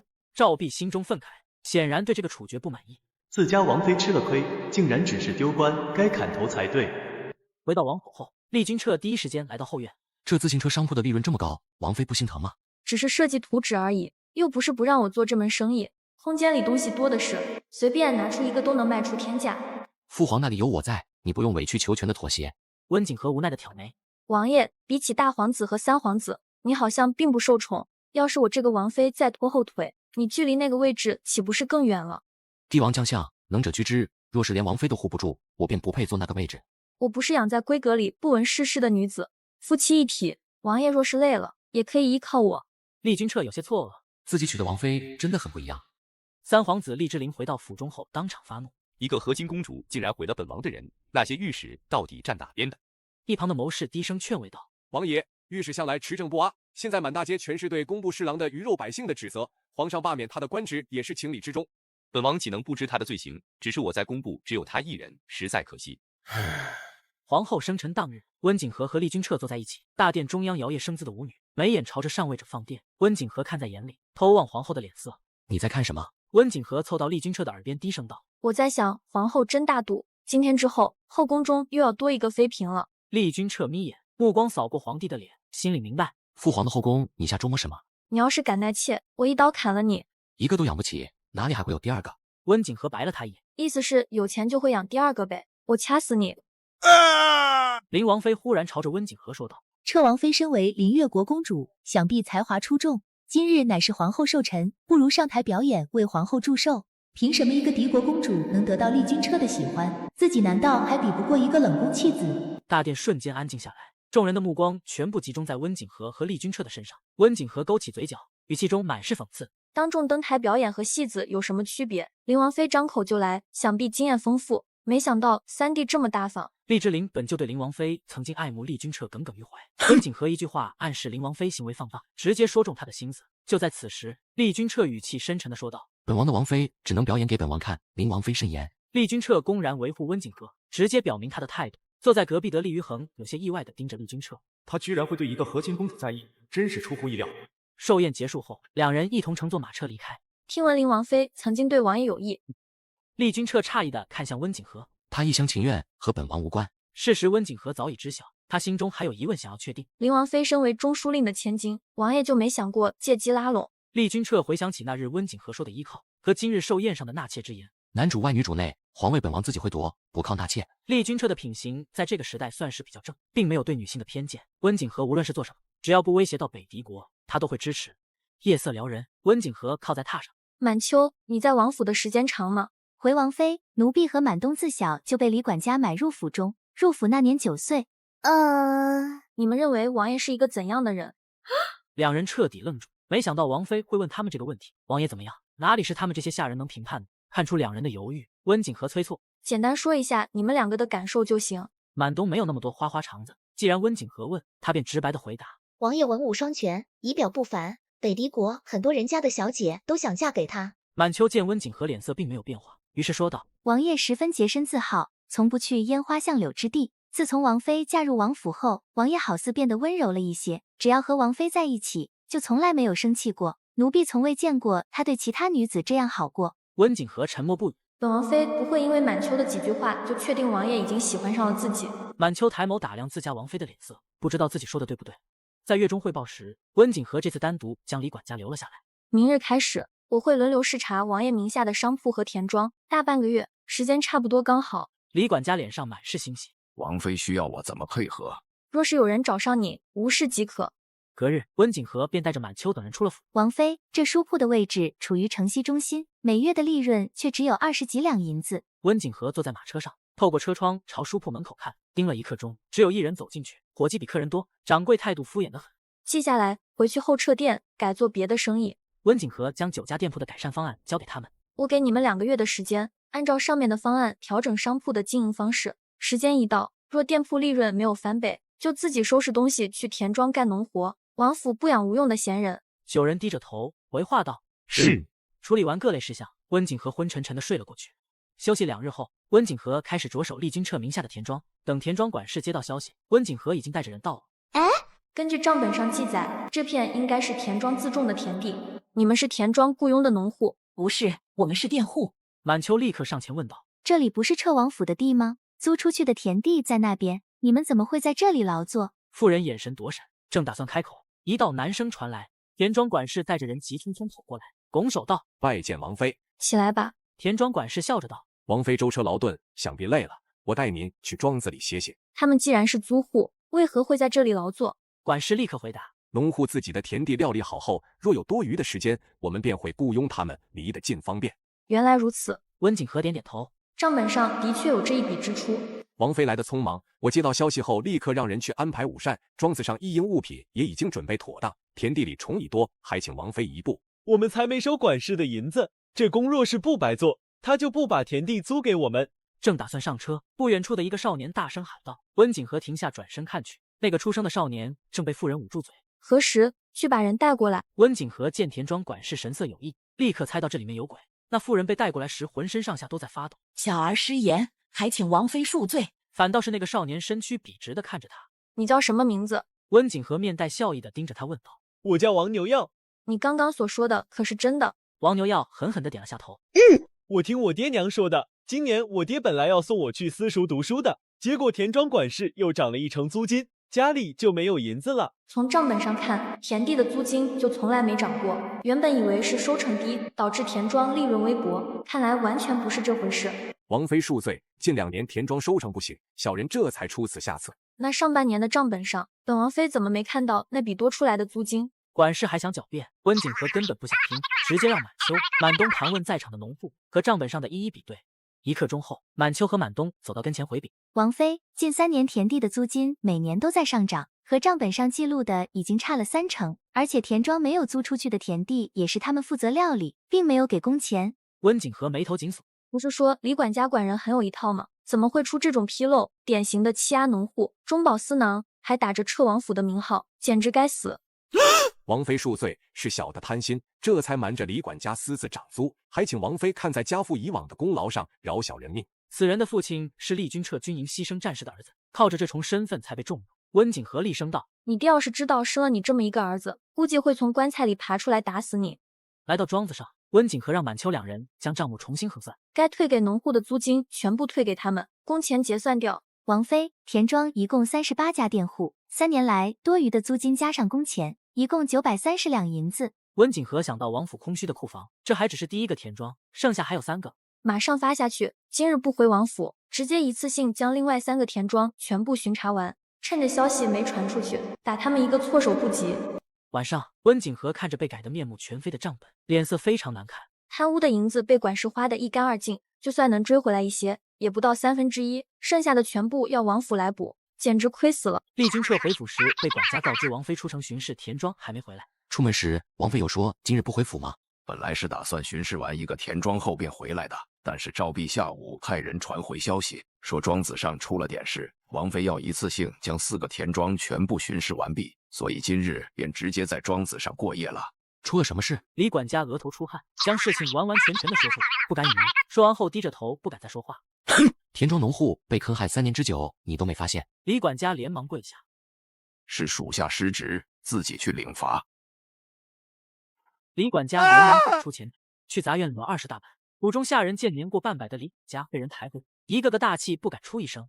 第2日巡查完剩下2个田庄后，4个管事的没一个干净，加起来赔偿出去5000多两，按照王府每月的收入，半年白干。温景和已经被气得没有精力再骂人，深深叹口气。唉，回府。靠在车壁上，温景和闭着眼，整天就知道军队训练打仗，府中产业乱成这样子，要是再发展下去，被外人知晓，虽不至于闹上官府，但百姓的唾沫都能把他给淹死。坐在2侧的满秋和满冬一动不动，生怕打扰。在马车一前一侧跟着的赵弼和何时双眼警惕地观察着道路2侧的树林。忽然，数不清的飞箭从树林中朝着马车射出，赵弼唰的一声抽出刀，飞身站立在车顶，挡下箭。王妃，勿慌，有赵弼和何时在，不会出什么事的。满秋扶着温景和的右臂，眼神却定在满冬的身上。他们2个都会武，但满冬武功更强。出门前，李管家增派了10几个部，加上赵弼和何时，人数也只有对方的1半。赵弼、何时接连杀了7、8人后，喊了一声：“快带王妃走！”进山，山谷地形复杂，找地方藏起来，让赵弼他们断后。说完，他从怀里拿出一枚箭筒，朝着外面射出。红色的信号弹在半空中亮起。厉君彻上午在城外军营，想到温景和在外面忙了2天，正好绕个路接他一起回去。没想到行至半路，看到了满秋发射的信号弹，这是出事了，顿时加速朝他们追去。赵弼听到马蹄声，第一时间看过去，是王爷，王爷来了！杀手见来了援兵，第一反应要跑。厉君彻一剑挑了他们的脚筋，慕容聂带人善后。王妃呢？赵弼指着山谷的方向。满秋和满冬带着王妃进山了，有3个杀手追上去。满秋和满冬带着温景和找了个山洞进去，发现温景和浑身害怕的紧绷，低声安慰道：“王妃放心，奴婢和满冬都会武功，那些杀手被赵弼他们消磨后，不会剩很多人的。那些人绝对是冲着自己来的，到底是谁想嘎我？”那3个杀手为了找温景和他们的踪迹，一直在山谷里转悠，结果被厉君彻追上，一刀毙命。王爷，山谷太大，不知道王妃他们躲在哪里。就算把山谷给本王翻过来，天黑之前必须把王妃找到。杂乱的雨声中传来远处的呼喊声：“王妃！”是何时的声音？王妃，何时他们来找我们了？温景和弱弱的睁开眼，在2人的搀扶下从山洞里走出来。厉君彻，我好冷。没事，我在。厉君彻抱着温景和坐进马车，一行人火速往都城赶。李管家听到下人说王爷回来的时候，急忙捂着屁股赶出来迎接。见到温景和的时候，脚步停住。怎么和王妃一起回来，还湿成这样子？在马车上，厉君彻就发现温景和浑身上下开始发热，快去叫太医！李管家立刻命人拿着王府令牌去宫里请人。见满秋和满冬浑身湿漉漉的，连忙叫来2个婢女去后院给温景和换衣服。慕容聂见厉君彻站在门外，一副生人勿近的样子，直接对下属吩咐道：“把活捉的杀手带到地牢严刑拷打，必须把幕后指使给审出来。”太医来时，温景和已经被换好衣服，安置在床上。王妃淋了多长时间的雨？2个半时辰。厉君彻暗沉的眼眸盯紧着太医。王妃怎么样？太医连忙开具药方，让满秋去抓药。王妃体虚，淋雨后高热不止，下官先开服药，迅速将热退下去。只是这药效猛烈，服用后会伴有头痛，难受几个时辰。等退热后，再开温补的药方治疗。李管家给太医安排客房，先让太医去休息。喝过药后，厉君彻一直守在温景和的床边，直到半夜他烧退了，这才让满秋和满冬进来守着。随即来到地牢，慕容聂手上的鞭子沾满了鲜血。见厉君彻进来，连忙说道：“王爷，他们是凌越国文信侯府世子派来的杀手，目的不是刺杀王妃，而是要毁了王妃的容貌。文信侯是凌越国皇后一母同胞的兄弟，男人派杀手一般是为了杀人，用来毁容还是第一次，这明显是女人的想法，全部嘎了。是，这凌越国皇后到底对王妃有什么恨，还特意派人来毁容。”温景和醒来时已是第2天的清晨，厉君彻握住温景和的手，满秋和满冬去叫太医。太医把脉后开口：“王妃已无大碍，再吃几日药便能痊愈。接下来1个月待在府中好好休养，膳食上清淡些，再进补一些补品，得把虚弱的身体补回来。烧了一夜，头还有些难受，不想搭理人。满东很快端着洗漱用品走进来，温景和迫不及待地去除嘴里的苦味。洗漱完后，含着一块蜜饯，钻进厉君彻的怀里。我想洗澡，难受。厉君彻看着躺在自己怀里的温景和，抬头示意满秋去弄。太医回宫后被皇帝叫去。温景和遇刺的消息是厉君彻早上请假时让人传给皇帝的。彻王妃如何了？彻王妃已无大碍，静养些10日便能痊愈。彻王府有人受伤吗？太医思索后回答。彻王妃带出去的侍卫一半被杀，还有几人受伤。昨日臣在王府，看到外面的大夫正在给他们包扎。你下去吧。厉景行就是想知道昨日的刺杀到达哪个程度。好好的怎么朝一个和亲公主下手，还是一贯不受宠。温景和看着碗里的中药，实在是笑不出来。你们先出去。满秋有些担忧。王妃不喜欢吃苦的，每次喝药的时候，整张脸都皱成一团。王妃药冷了影响药效，一定要趁热喝。温景和点头敷衍。我知道，古代的中药太苦了，喝得反胃。说着就把房间门关上。温景和端着药碗站起身走到窗边，悄悄打开一条缝道了，然后迅速从空间里拿出感冒药吃下去。赵必说杀手是文信侯世子派来的人。皇后想要毁的容，我不相信。若是温弦月还差不多，毕竟她一直嫉妒自己的美貌。不过自己都嫁过来这么久了，她怎么会突然派人来针对？王妃，田庄的事情已经料理好，新的人手已经全部到位。通过这2天的观察，李管家彻底确定自家王爷对王妃很在意。温景和见李管家盯着地面不动，是王府账上没银子了吗？4个田庄一下子赔偿出去5000多两，对王府来说的确有点多。李管家回过神，立刻抬起头。没有，近期没有大的开销，完全可以支撑。主要是王爷这段时间没从账上支银子，否则早就撑不下去了。派人盯着城中的风向，若是事情传出去，影响了王府的声誉，及时派人制止。李管家点头。王妃放心，本就不是大事，您处理的特别好，就算传出来，对我们也没有坏处。后院中一片静好，书房里的气氛就十分压抑了。慕容聂一脸正色地站在书桌前。王爷，人已经安排好，今天就可以出发。厉君彻站在地图前，指腹划过牛皮纸，直指灵越国都城。处理的干净些。是。慕容聂抬眸。谁能想到，王爷居然要派人去灵越国嘎了文信侯府世子，给王妃报仇。派出去的还是训练多年的死士。打听一下灵越国宫里的情况，王妃说可能和2公主温弦月有关。是，王爷。晚膳时，温景和盯着满桌的素菜。王爷，其实你没必要跟着我一起吃素。没关系，怕你嘴馋。温景和一向喜欢吃东西，钻研美食，连续喝了2天粥，本就耐不住。若是饭桌上再有辛辣油腻，就更难受了。北狄国都城外，3人骑马入城，来人正是宣武侯世子陆承安。怕引起他人怀疑，身份泄露，此行他只带了2个贴身护卫，接着便住进城东一家客栈。在了解到温景和前几天刚刚遇刺，陆承安第一个想法就是北狄国动的手，并由此断定温景和过得非常不好。世子，锦和公主生病不能出府，我们该怎么和她取得联系？贸然潜入彻王府，风险太大。等他出府，正准备去看温景和的厉君彻突然停下脚步，几步跨到窗户底下。这是把刚才的药倒了。厉君彻有些不高兴，推开门，药碗还放在桌子上。靠在榻上的温景和被吓了一跳。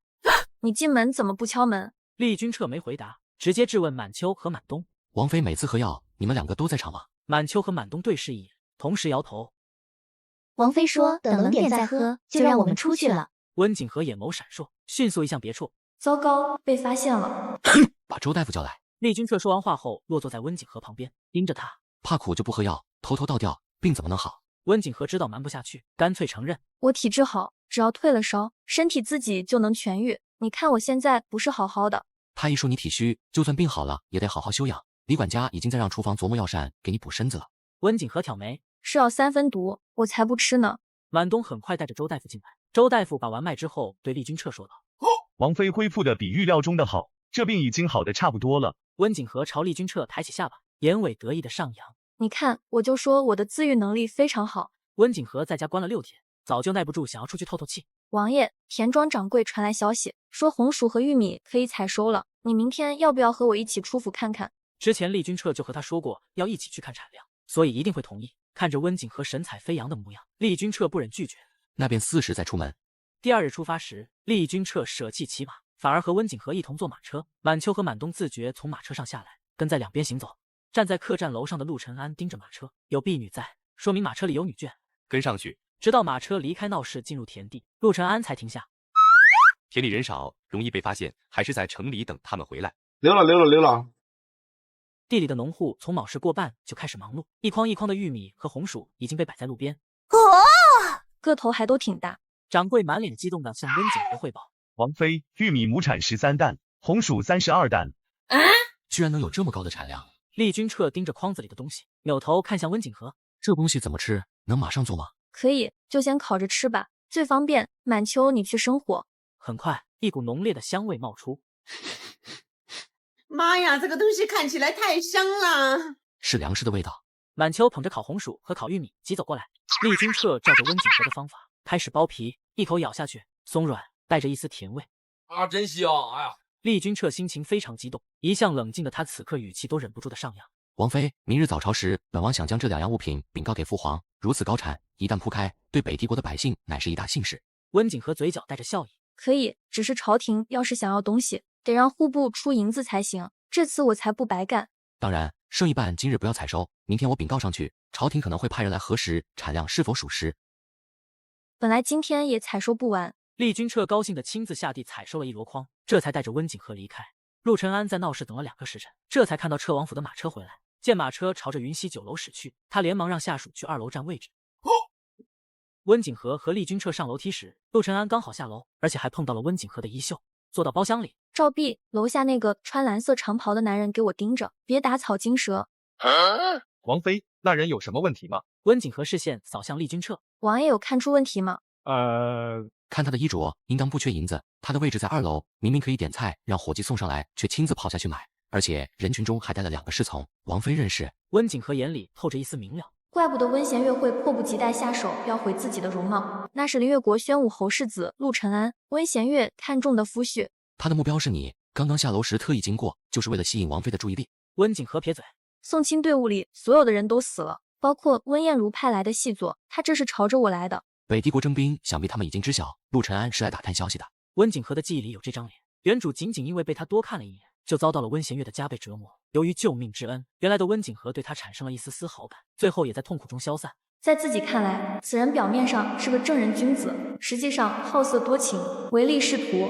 宣武侯在林越国手握重兵，陆承安是他的嫡子，好好利用能闹出不少事。只要最后他的人头能送到温贤月的手上，其他的王爷安排吧。北帝国2年后才攻打林越国，温景和不介意提前报一点仇。本王明白，会如你所愿。对于敌国派来的细作，厉君彻一向不留情，更何况温景和还发了话。临走时，温景和特意看了陆承安一眼，对方明显回了个笑意。世子，锦和公主是不是认出你了？陆承安满眼得意。对上了，你们盯紧撤王府，很快就会有消息递出来。回到王府后，厉君彻找来慕容聂。林越国宣武侯世子陆承安，你了解多少？慕容聂皱眉不解。宣武侯我们交手过几次，他儿子还真不知道。陆承安已经到城内，今天在云溪酒楼遇到，是来找王妃打探消息的。赵弼在盯着，你去打探他这次来带了多少人。从今天的表现来看，2人应该认识。慕容聂凝视着厉君彻点头，属下遵命。温景和靠坐在榻上。明日满冬和何时去田庄，朝廷可能会派人过来，你们2个盯紧。奴婢明白。隔日早朝，厉君彻当着满朝文武站出来说道：父皇，儿臣有2样东西，还请您和文武百官一看。是什么东西？皇帝和满朝官员疑惑，是什么东西？要在早朝时拿出来给他们看。是2种粮食，父皇没吃过的粮食。朕没吃过的倒是稀奇，拿上来吧。厉君彻立刻让人抬着烤红薯和烤玉米上来，并让人给在场所有的人都发了2个。看着灰扑扑明显从火灰里掏出来的东西，在场没一个人下口。厉之琳站出来指责：二皇兄，这东西如此脏，怎能给父皇食用？父皇只需将外皮撕掉，便能食用。当着众人的面，他一口咬下去。皇帝自然不会这点面子都不给厉君彻。在太监验过无毒后，咬下一小口，咀嚼后夸赞道：哇哦，香气扑鼻，有股泥土的芳香味，这是何物？父皇，此乃红薯和玉米，儿臣特意在早朝时让众朝臣品尝，是因为它们不仅可以作为主食食用，而且产量很高。厉君彻一句话成功让在场所有人的注意力都集中在他的身上。尚书令立即站出：王爷所言不虚，产量有多高？当然，昨日本王亲眼在王妃的田庄里看着农户采收玉米，亩产13担，红薯32担。皇帝厉景行从龙椅上站起，胸口的心跳加快。在撤王妃的田庄里？是的，父皇，玉米和红薯是景和偶然发现，精心培育后分别种植了10亩，没想到产量如此高。户部尚书当即否决：如此高的产量不可能，一定是虚报。大米和小麦的产量才多少，不可能会有产量这么高的粮食。厉君彻转过身盯着户部尚书，今日王妃的田庄还在采收，户部可派人前去核对。皇帝迫不及待地对着户部尚书说道：“马上派人去核对，然后将产量速速报上来。”厉于衡和厉之琳的视线看向厉君彻，眉头紧锁。事情若是真的，这功劳简直比天还大。二弟的王妃身为公主，怎么会善于农耕？厉君彻看向厉于衡，景和在宫中就经常摆弄，他说：“身为公主，使百姓俸禄，自当体察万民之苦。”户部的人以最快的速度赶到城北田庄，满东和何时朝着他们走过来。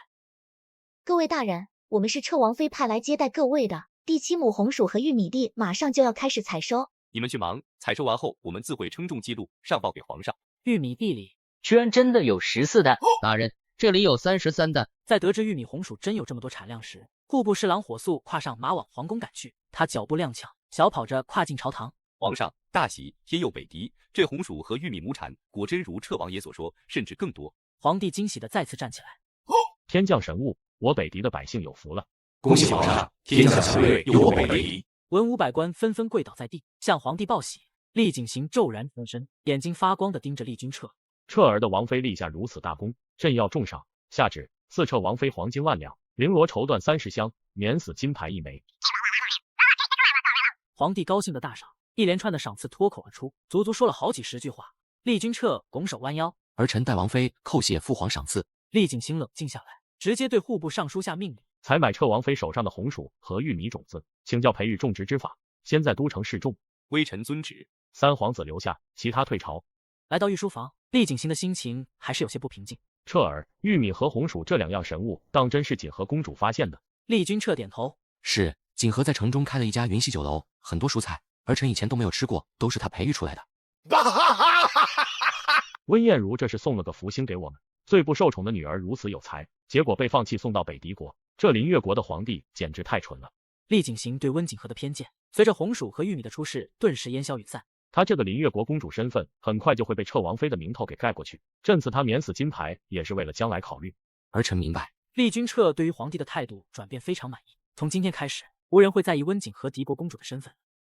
4时过半，一行人从皇宫中列队走出，领头的是皇帝的贴身太监，40多个红木箱子抬进彻王府。温景和看着手上的免死金牌笑了，这是对自己完全接纳了。温景和按照小麦的价格将红薯和玉米卖给户部，还将种植方法交给了户部尚书。若是种植过程中有什么不懂的，可以去田庄找掌柜。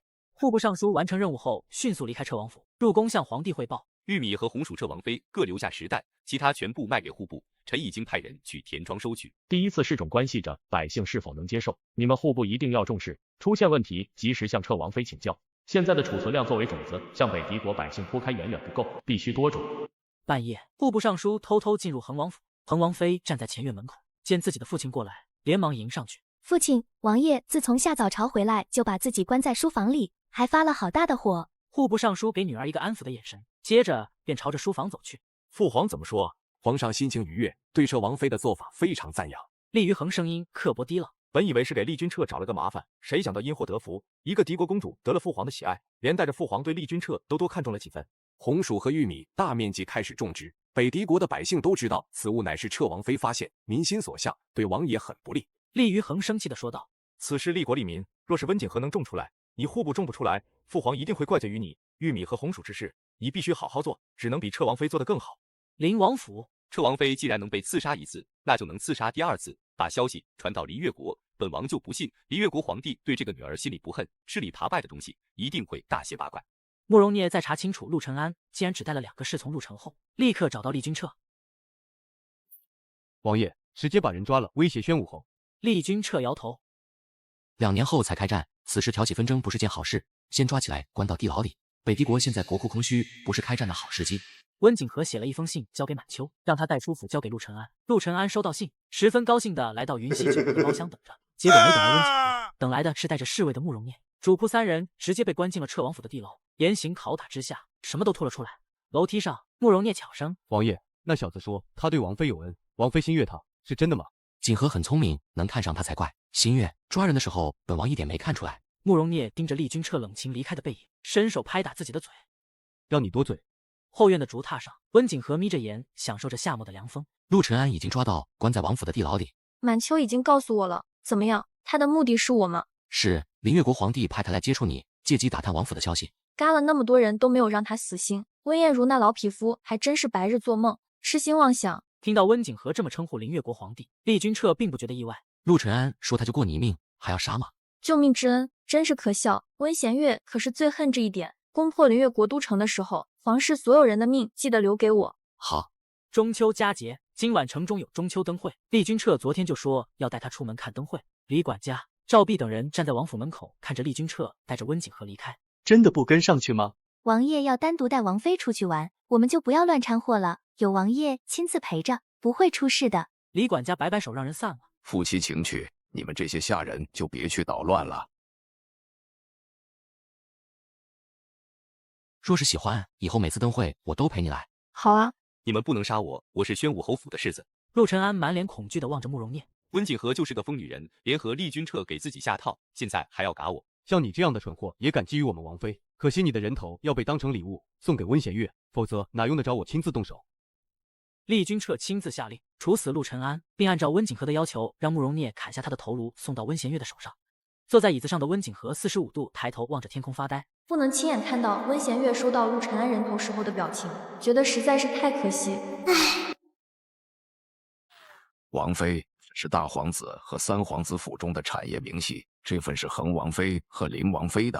李管家恭恭敬敬地将2份资料递上。温景和盯着纸上的商铺名字，缓缓勾起嘴角。他打算从财产上给这2位王爷制造麻烦，在这些商铺的旁边买铺子，我们跟他们打擂台。现代产物不知道要甩他们多少条街，夺生意，他们怎么可能是我的对手？满秋收到命令，火速派出人手暗中行动。等敌军反应过来的时候，生意已经全都被抢走了。看着呈现直线式下降的利润，恒王妃和林王妃被气得不轻。你脑子里到底装了多少稀奇古怪的想法？厉君彻忍不住地问温景和。温景和正坐在书桌前计划自己的商业版图。王爷，在没有刀剑之前，士兵的武器是什么？厉君彻思索后回答：木棍或者石头。温景和点点头。刀剑的出现就是铁匠创新意识的觉醒，一样东西从无到有，从不方便到方便的过程，就是创新的过程。只有最先进的东西才能占领，甚至引领整个市场，操控他们。厉君彻越听觉得越不对劲。你想干嘛？我想成为北狄国的首富。首富？有什么是本王能帮得上忙的吗？有，我缺人手了。第2天下午，一份上千人的名单出现在温景和的手上。赵弼眼睛放光地望着温景和。王妃，上面的人全都是从王爷军队里退下去的，年纪虽然大，有些还残疾，但绝对忠心。温景和盯着名单上的资料，这里面大部分人退役后返回家乡，分布在北狄国各个城池，和自己的需求完全对得上。王妃，宫里来人，皇后让您明日去宫里请安。温景和望着满东，有说什么事吗？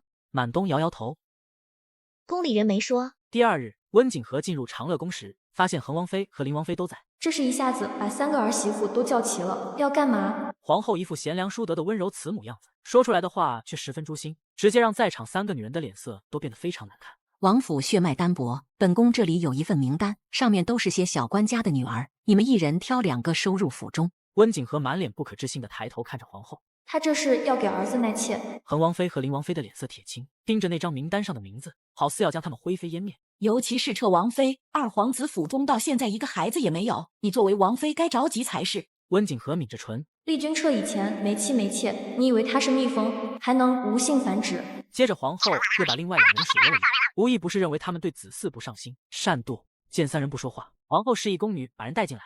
人已经在宫里了，你们好好挑挑，出宫时就带回去。20个女人排着队走进长乐宫，站在温景和他们面前跪下行礼。这不会是底下官员送给皇上的女人被皇后退给儿子吧？温景和瞧着面前一群莺莺燕燕，感觉有点头疼。给自己的夫君纳妾，亏皇后想得出来。母后，儿媳还未怀孕，纳妾是不是早了点？温景和一点也不想帮厉君彻纳妾，光想想都觉得恶心。皇后脸上的表情十分的忧心。本来是应该等你怀孕后再让新人进府的，可是2皇子年纪不小，是3位皇子中唯一一个没有子嗣的，庶子终究抵不过嫡子，就算生下来，也可以养在你的名下，一举两得。温景和眉头抽搐，这是既贬低厉君彻是庶子，又讽刺自己生不出孩子需要抱养妾室的儿子。皇后这是铁了心要找麻烦。温景和看向恒王妃和林王妃，发现他们已经在看那些待选的女人。这是不能答应，必须拖。母后，君彻的喜好一向和旁人不一样，纳妾之事还得他点头才是，否则弄了几个不喜欢的女人白养在后院，他该恼我了。母后有这些女子的画像吗？儿媳拿回去给王爷看，让他自己选。林王妃将2个样貌不出色的女人名字圈下，这才扬声说道：“身为王妃，若是连给夫君纳妾的本事都没有，撤王妃的位子干脆让别人坐才是。”温景和直接回怼过去：“世人皆知，三弟喜欢美貌的女子，弟妹应该选最好看的那2个才是。”林王妃瞪眼，她刻意选样貌一般的，否则带回去和自己争宠吗？皇后不满地对温景和说道：“你身为王妃，为夫君分忧乃是常事。既然怕二皇子不喜欢，那就多带2个回去，4个总有1个看得上眼。”接着他随意指派了4个长相最出众、身材最高挑的女人给厉君彻。离宫的时候，温景和的脸色漆黑，满秋和满冬跟在身后一句话也不敢说，回过头偷瞄。皇后指派的嬷嬷带着那4个女人就跟在后面。李管家望着站在后院里的4个女人傻了眼，这是怎么回事？他悄悄将满冬拉到一旁询问，听到那些是皇后赐给王爷的妾室，顿时浑身吓得一哆嗦。以前王爷后院1个女人都没有，皇上皇后不干涉，现在有了王妃，一下子送来4个，这该怎么办？温景和坐在房间里生闷气，混蛋厉君彻，其人之福，他倒是能想。身在军营的厉君彻无缘无故打了个喷嚏。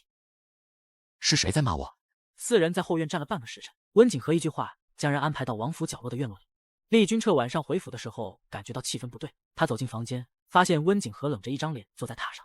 怎么了？今日入宫，皇后给你气受了？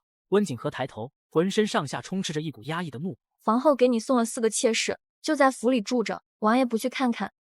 什么？你答应了？温景和生气的抿嘴，唰的一下坐起身，怒视着厉君彻。我倒是想不答应，皇后派人亲自送过来，生怕我半路把人扔了。哼，我不管，这4个人交给你，要是明天他们还在王府，我就一刀砍了你。他越说越生气，直接将人赶出了房间。站在房门外面的满秋等人震惊地看着被赶出来的厉君彻，刚刚的声音他们可都能听到。王妃的脾气居然这么大，这是吵架了吗？被赶出来的厉君彻一脸懵逼，发这么大的火，人又不是我带回来的。回到前院，李管家火速将4人的画像、家世以及事情的来龙去脉告诉厉君彻。确定家世都没问题？厉君彻一把将画像扔给李管家，李管家肯定的点头，绝对没问题。这些人就是皇后派来破坏您和王妃感情的，没其他作用。军中有不少将领还未成婚，把人带过去让他们挑。李管家眼神闪烁，王爷这一手可真的绝。是，属下明天一早就送过去。厉君彻音调抬高，别等明天晚上就给我送走，让慕容聂把人集合起来，今天晚上就把婚事给定了。是。李管家昂首挺胸，闭嘴点头，火速转身往王府角落的院内走去。军营里猛然收到厉君彻大礼包的将领们只觉得受宠若惊。什么时候王爷还关心起我们的家事了？厉君彻想回后院告诉温景和人已经解决，结果发现房间已经熄灯。第二天温景和一起来，满秋立刻告诉他，王妃，人昨天晚上王爷就送走了。送到哪里去了？好像是送给军中将领当妻子，今天就办婚宴。温景和眼眸里显露出一丝高兴，转身就看到厉君彻站在门口。我答应过你不会纳妾，就不会食言，要是以后还有这种事，直接推到我的头上。温景和十分郁闷，我当时就推了，可是皇后根本没给我拒绝的机会。皇后知晓此事的时候已经是3天后，她一状告到皇帝面前，说温景和擅躲，不愿意给夫君纳妾。皇帝立即行条也。彻儿才和景和公主成婚不久，感情正是浓厚的时候，弄几个妾室过去的确不好，等彻王妃诞下嫡子之后再说。皇后满脸的不可思议，皇上，彻王妃可是林越国的公主。厉景行放下手里的折子，抬头盯着皇后。无论她以前是什么身份，她现在就是彻儿的王妃，我们北狄国的人。皇后一脸呆滞的离开御书房。这才多久就变天了？林越国，厉之灵之前派人将消息传到林越国，皇帝温彦如终于明白，温景和是彻底和他们反目，站到北狄那边去了。逆女，她出生的时候，朕就该杀了她。温贤月呆怔的坐在凳子上。厉君彻怎么会疼爱那个贱人？宣武侯的眼神里满是对温景和的恨意。皇上，北狄国3位王爷对皇位虎视眈眈，我们可以借此机会除掉厉君彻。温彦如皱眉思索。你的意思是和厉之灵合作？宣武侯确定的点头。北狄国3位皇子中，厉之灵是第一个主动给我们透露消息的，而且他最容易被掌控。好，和厉之灵说，只要能除掉厉君彻，我林越国就是他夺位的后盾。臣接旨。宣武侯想除掉厉君彻和温景和的心比任何人都强烈。在北狄国其他城池内，一家家云溪酒楼分店开起来，自行车商铺、生活日用品等等，就连书店都开了10几家，里面出售的小说广受百姓的欢迎，尤其是后院女子。晚上有时3刻，彻王府的门被宫内的太监敲响。王爷，皇上让您马上进宫。这么晚了，父皇叫我进宫何事？厉君彻迅速穿上衣服，骑马进宫，在宫门口撞见了同样骑马赶来的厉余衡和厉之灵。进入御书房，中书令、尚书令、丞相和兵部尚书都在。厉景行将3本奏折交给他们，看完后，厉于衡蹙眉质疑：一群乌合之众，怎么会有这么强的战斗力？兵部尚书自从接到军情道进攻汇报，心就一直悬着。邺城距离都城山高路远，周边山贼聚众多年。这次他们联合攻入邺城，守城将领被杀，部将带着城内3万官兵投降。邺城周边3座城池已经全部沦陷。厉君彻盯着第3份奏折，领军山贼秦为虎，擅长排兵布阵，力大无穷，接连斩下3个守城军官的首级。丞相的神情中透露着一丝急迫，双手放在胸前。皇上，虽说是一群乌合之众，可是秦为虎连攻下4座城池后，叛军已有6万之众，必须立刻派兵清理。尚书令连忙附和。皇上，丞相所言甚是。从奏折发出到兵部接收，中间已过10日，情况或许比奏折上所写的还要糟糕。厉之琳窥视厉君彻，从刚才他就一句话也没说。父皇，儿臣认为应当让二哥领兵前往，新兵已经训练多日，正好借此机会验证战力，实战训练。厉君彻视线扫向厉之琳，肌肉紧绷，脸上的表情十分冷淡。丞相和兵部尚书当即赞同厉之琳的建议，要想迅速解决这次邺城山贼叛乱，二王爷是最好的人选。皇帝冷冷的点头，视线锁定厉君彻。彻儿，你的意思呢？厉君彻抬起头望着皇帝，儿臣愿意领兵前往。皇帝满意的站起身。好，朕命你明日就带兵出发。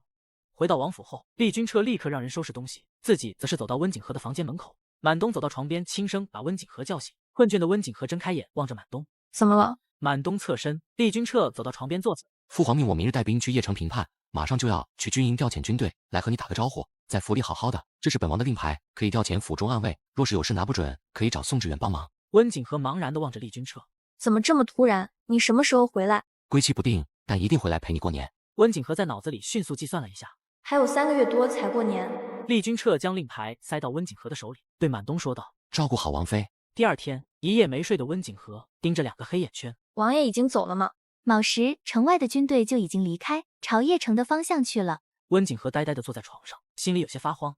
厉君彻离开后，温景和将所有的精力都花在扩展自己的商业版图上。他的手上有纸质书籍，那就找懂行的工匠，让他们去研究。马车被堵在城西主街，前面10几辆马车停在官府门口，将路死死堵住，完全过不去。温景和掀开车帘，向前方张望，疑惑地挑眉：满东，前面怎么回事？这么多人？回王妃是1年1度的内务府遴选，各地的商贾齐聚都城参选，今天是报名的第1天。温景和有些好奇，内务府遴选不是都选妃子的吗？怎么还选起商贾来了？遴选是怎么一回事？遴选什么？温景和直接钻出车厢，坐在驾车人的位置上张望。满东当即进行详细说明，皇宫中所需物件，像瓷器、茶叶、布匹等等，都是由专门的皇商每日或每月按时送进去。所以每2年内务府会举办1次商贾的遴选活动，就是为了挑选出最好的东西送进宫给贵人使用。每次这个时候，全国叫得上名号的商人都会带着他们的商品前来都城参加遴选，最后中选的也就那么几家，被赐为皇商。温景和这下子是听明白了，这就是皇宫举办招标会。满东，遴选大概几天时间？从阳月16到月中，一共15天。冬月初张贴入选名单，并发放皇商名匾。把满秋叫回来，回府。温景和决定参加这次内务府遴选，既能扩大知名度，迅速占领市场，又能把生意做进皇宫里。虽说自己现在的身份是彻王妃，可以请旨进宫，但联系毕竟不深。皇后是厉雨恒的生母，若是能把后宫所有女子都拉到自己的阵营来，顺便再给对方找点不痛快，岂不是如意的很？让你偷东西，打死你！何时驾驶马车路过的时候，一个男孩突然从街边窜出，钻到了马车底部，边上手上拿着棍子在马车底下打人。一个尖嘴猴腮、满脸胡须的男人双手趴在车轮上，何时使嘴巴扯过男人的胳膊，将人扔在一旁，接着弯腰朝车底看。一个满脸青紫的男孩眼神警觉地看着他，手上还拿着一个脏了的馒头，正着急地往嘴里塞。你干什么？把我儿子交出来！何时见温景和下来，抱拳回禀：王妃是个孩子。男人见温景和穿着华丽，顿时起了贪心。你家下人驾车把我儿子压在下面，这笔账怎么算？必须赔医药费。这帽子说戴就栽赃上了。你说话要讲证据，分明是他自己跑到马车下面的，我还没找你算账呢。你这个父亲怎么管小孩的？何时平常沉默寡言，反应速度没赵必快，只知道和别人讲道理。男人突然倒地，开始撒泼。你们富贵人家就知道欺负我们普通百姓，伤了人还狡辩，天理不公。围观的百姓渐渐变多，没几个人认出来这是彻王府的马车，一个个朝着温景和指指点点。何时把小孩拉出来？温景和只觉得这个男人愚蠢，何时一把扯住男孩的手臂，拉一下竟然没拉开。那孩子一只手死死抱住车轱辘，就是不出来。无奈之下，何时直接钻进车底，将人拖出来。男孩大概10岁左右年纪，身高只到何时的腰，浑身上下穿得破破烂烂，明显被家暴，脸上和脖子上的淤青和伤痕还在。大家看，我儿子被马车压成这个样子，治病加休养，至少得10两银子。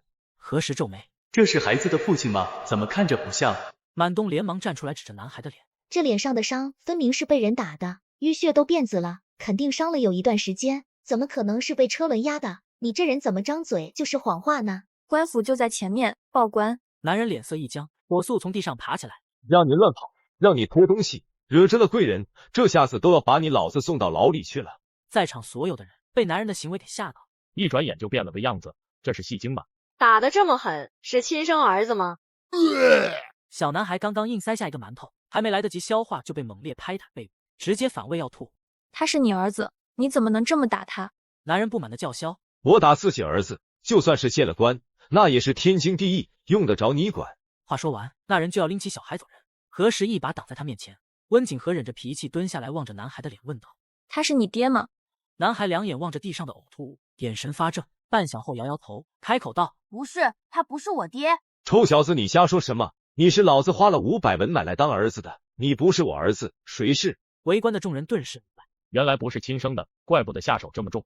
这孩子真可怜，小小年纪被人买卖，结果养父还虐打，太悲惨了。温景和站起身，对何时说道：给他500文，把卖身契拿过来。何时当即就要掏银子，男人顿时叫喊道：10两银子，多1分老子都不卖。温景和怒气横生，心里非常火大，粗着嗓子说道：给他10两。满东瞪着眼，拿出10两银子扔到男人的身上。何时的刀柄横在他的脖间，卖身契交出来。男人捧着银子，两眼发光，从怀里掏出卖身契递给何时。小子，你转了大运，以后可别忘了老爹我。人群中，一个挎着篮子的妇人站在一旁的路人，先是讹诈，再卖儿子，转手赚了10两银子。温景和悄悄对何时低声说道：去官府把卖身契销了，暗地里打断那个男人一条腿，赶出都城。何时默默点了下头。王妃，孩子带过来了。府里没有小孩的衣服，他只好找来下人的衣服，临时改了尺寸，这才勉强穿上。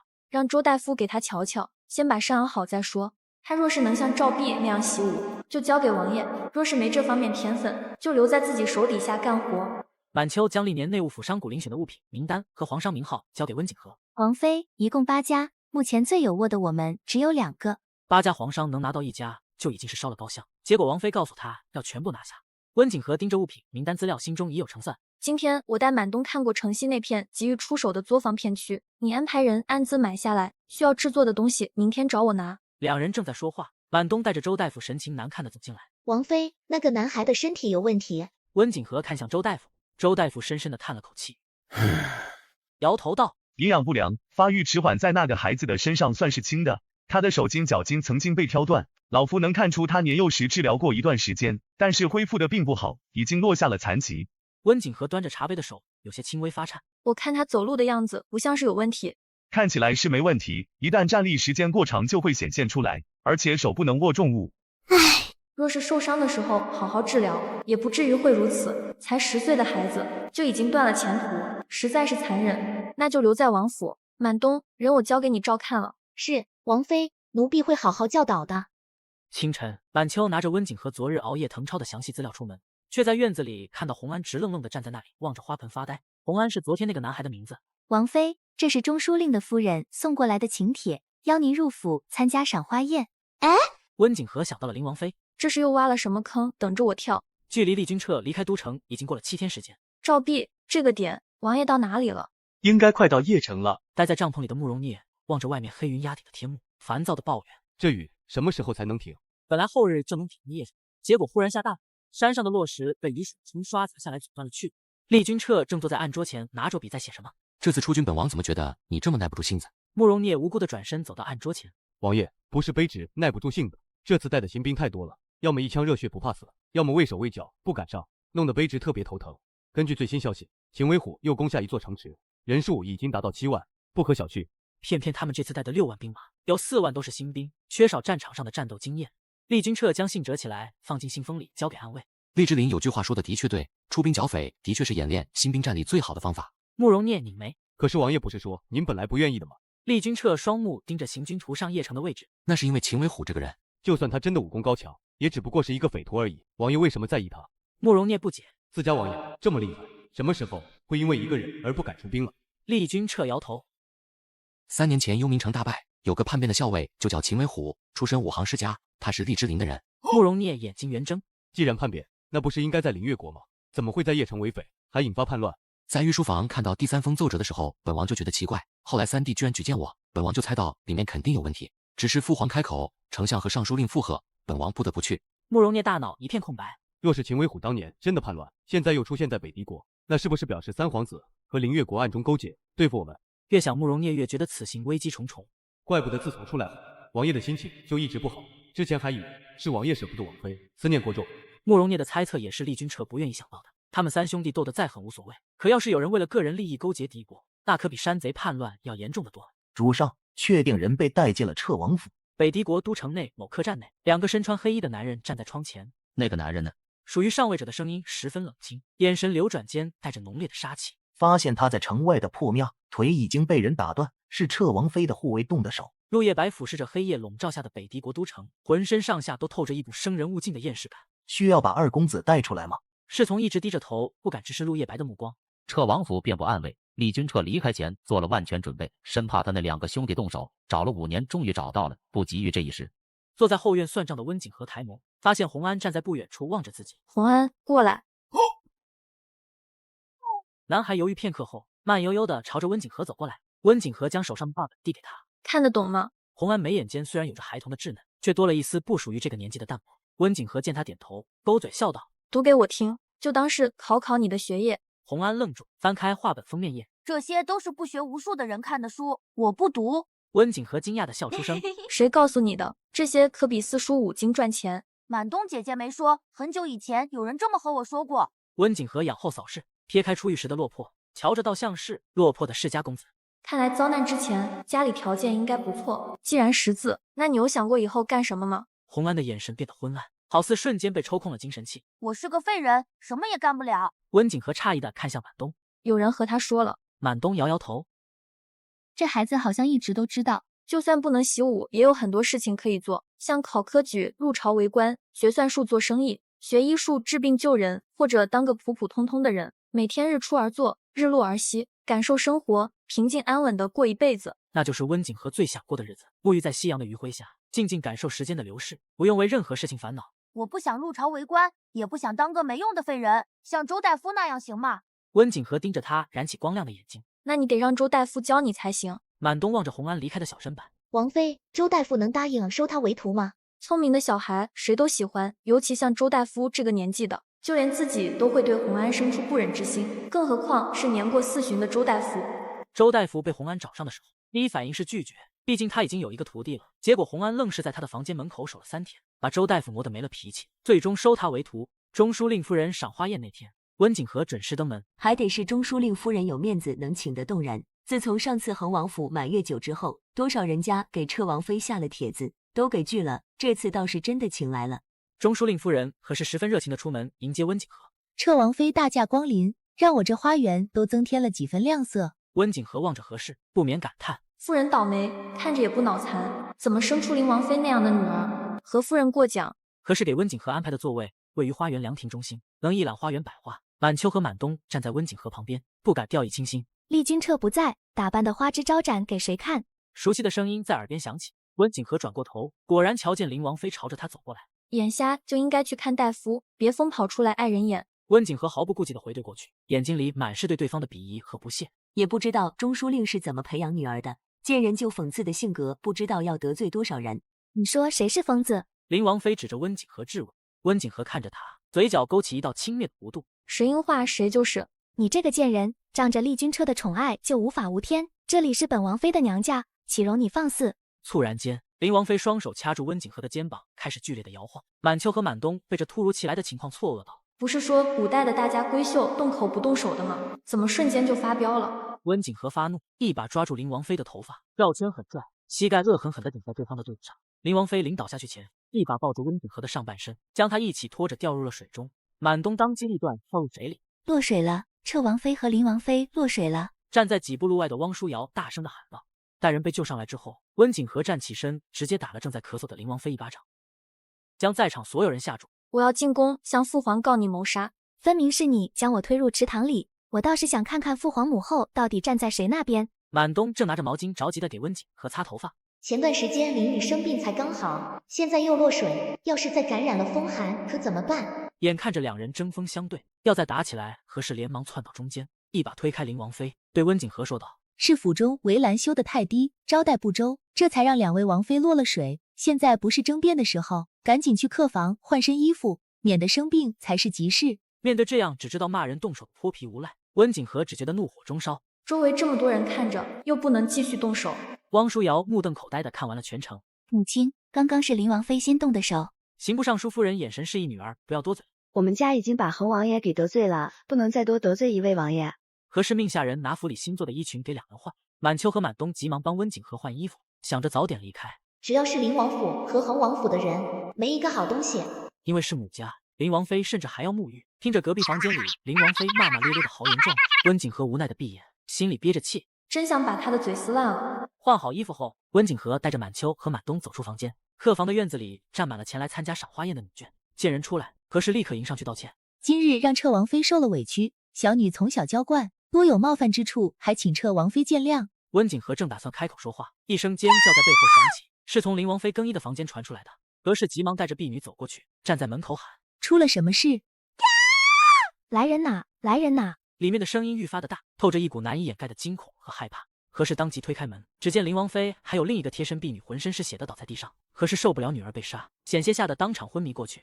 中书令府的一个丫鬟忽然指着一扇被打开的门呼喊：“连接客房的内门被人打开了！”众人顺着视线看过去，果然看见一扇被打开的门，地上还有零星的血迹。刚刚好像是彻王妃在隔壁换衣服。温景和见众人都看向自己，心口有种地震爆发前的停滞感。快看，彻王妃的裙摆上好似有血迹。满秋和满东当即看向温景和的裙摆，发现裙摆靠近内衬的地方的确有一点点血迹。他们换衣服的时候没注意到。何氏一脸悔恨：“彻王妃，就算你和我女儿有什么深仇大恨，也用不着嘎人泄愤，更何况就只是拌了几句嘴而已。你的心就这么狭隘，容不下我女儿。”满秋和满东立刻挡在温景和的前面，在场的女眷对温景和指指点点。谁能想到王妃嘎王妃这种事情会在他们面前发生？温景和冷着脸：“我没有杀林王妃，从头到尾那个房间本王妃就没进去过。夫人在彻王妃换衣服的房间里发现了这把匕首，就藏在床底。”丫鬟用手帕捧着匕首匆匆从房间里跑出来，立刻就有女眷说要报官，将温景和抓到牢里审问定罪。表面上摆着彻王妃的架子，实际上一颗心比谁都毒。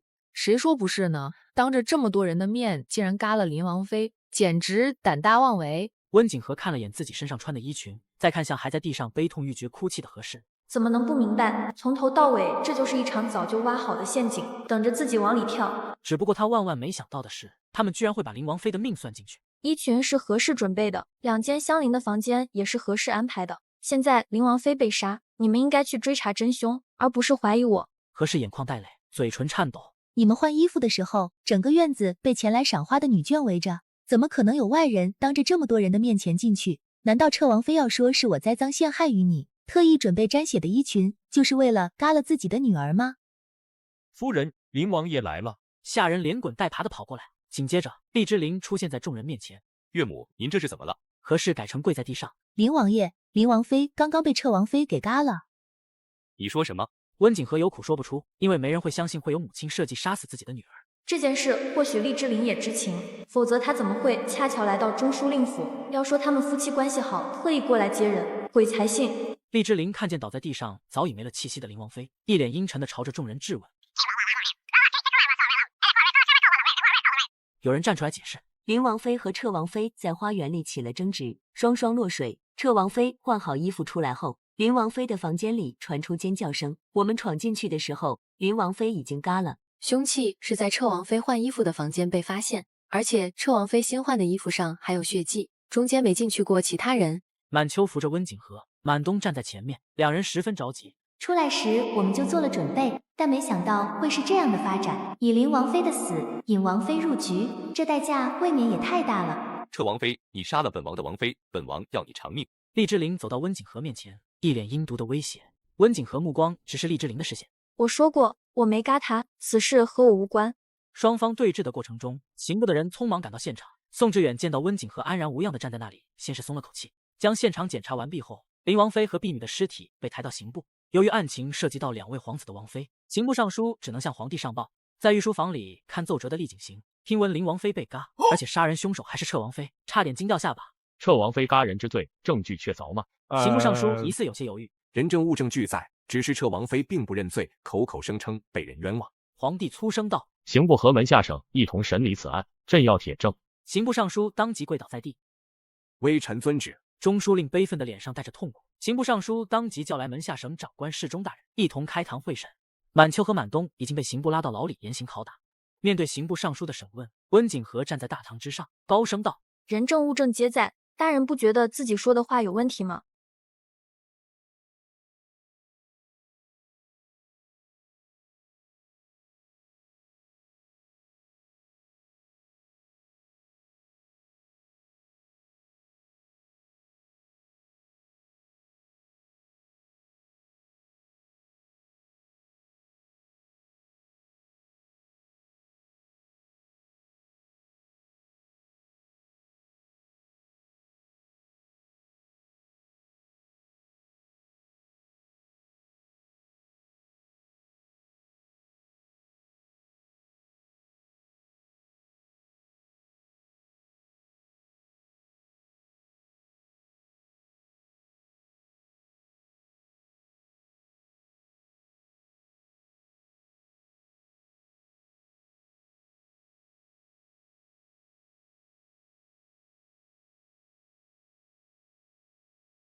大堂之上，所有证人都在，厉之林还坐在边上。彻王妃说话还能这么强硬，没有丝毫怯弱，的确不简单。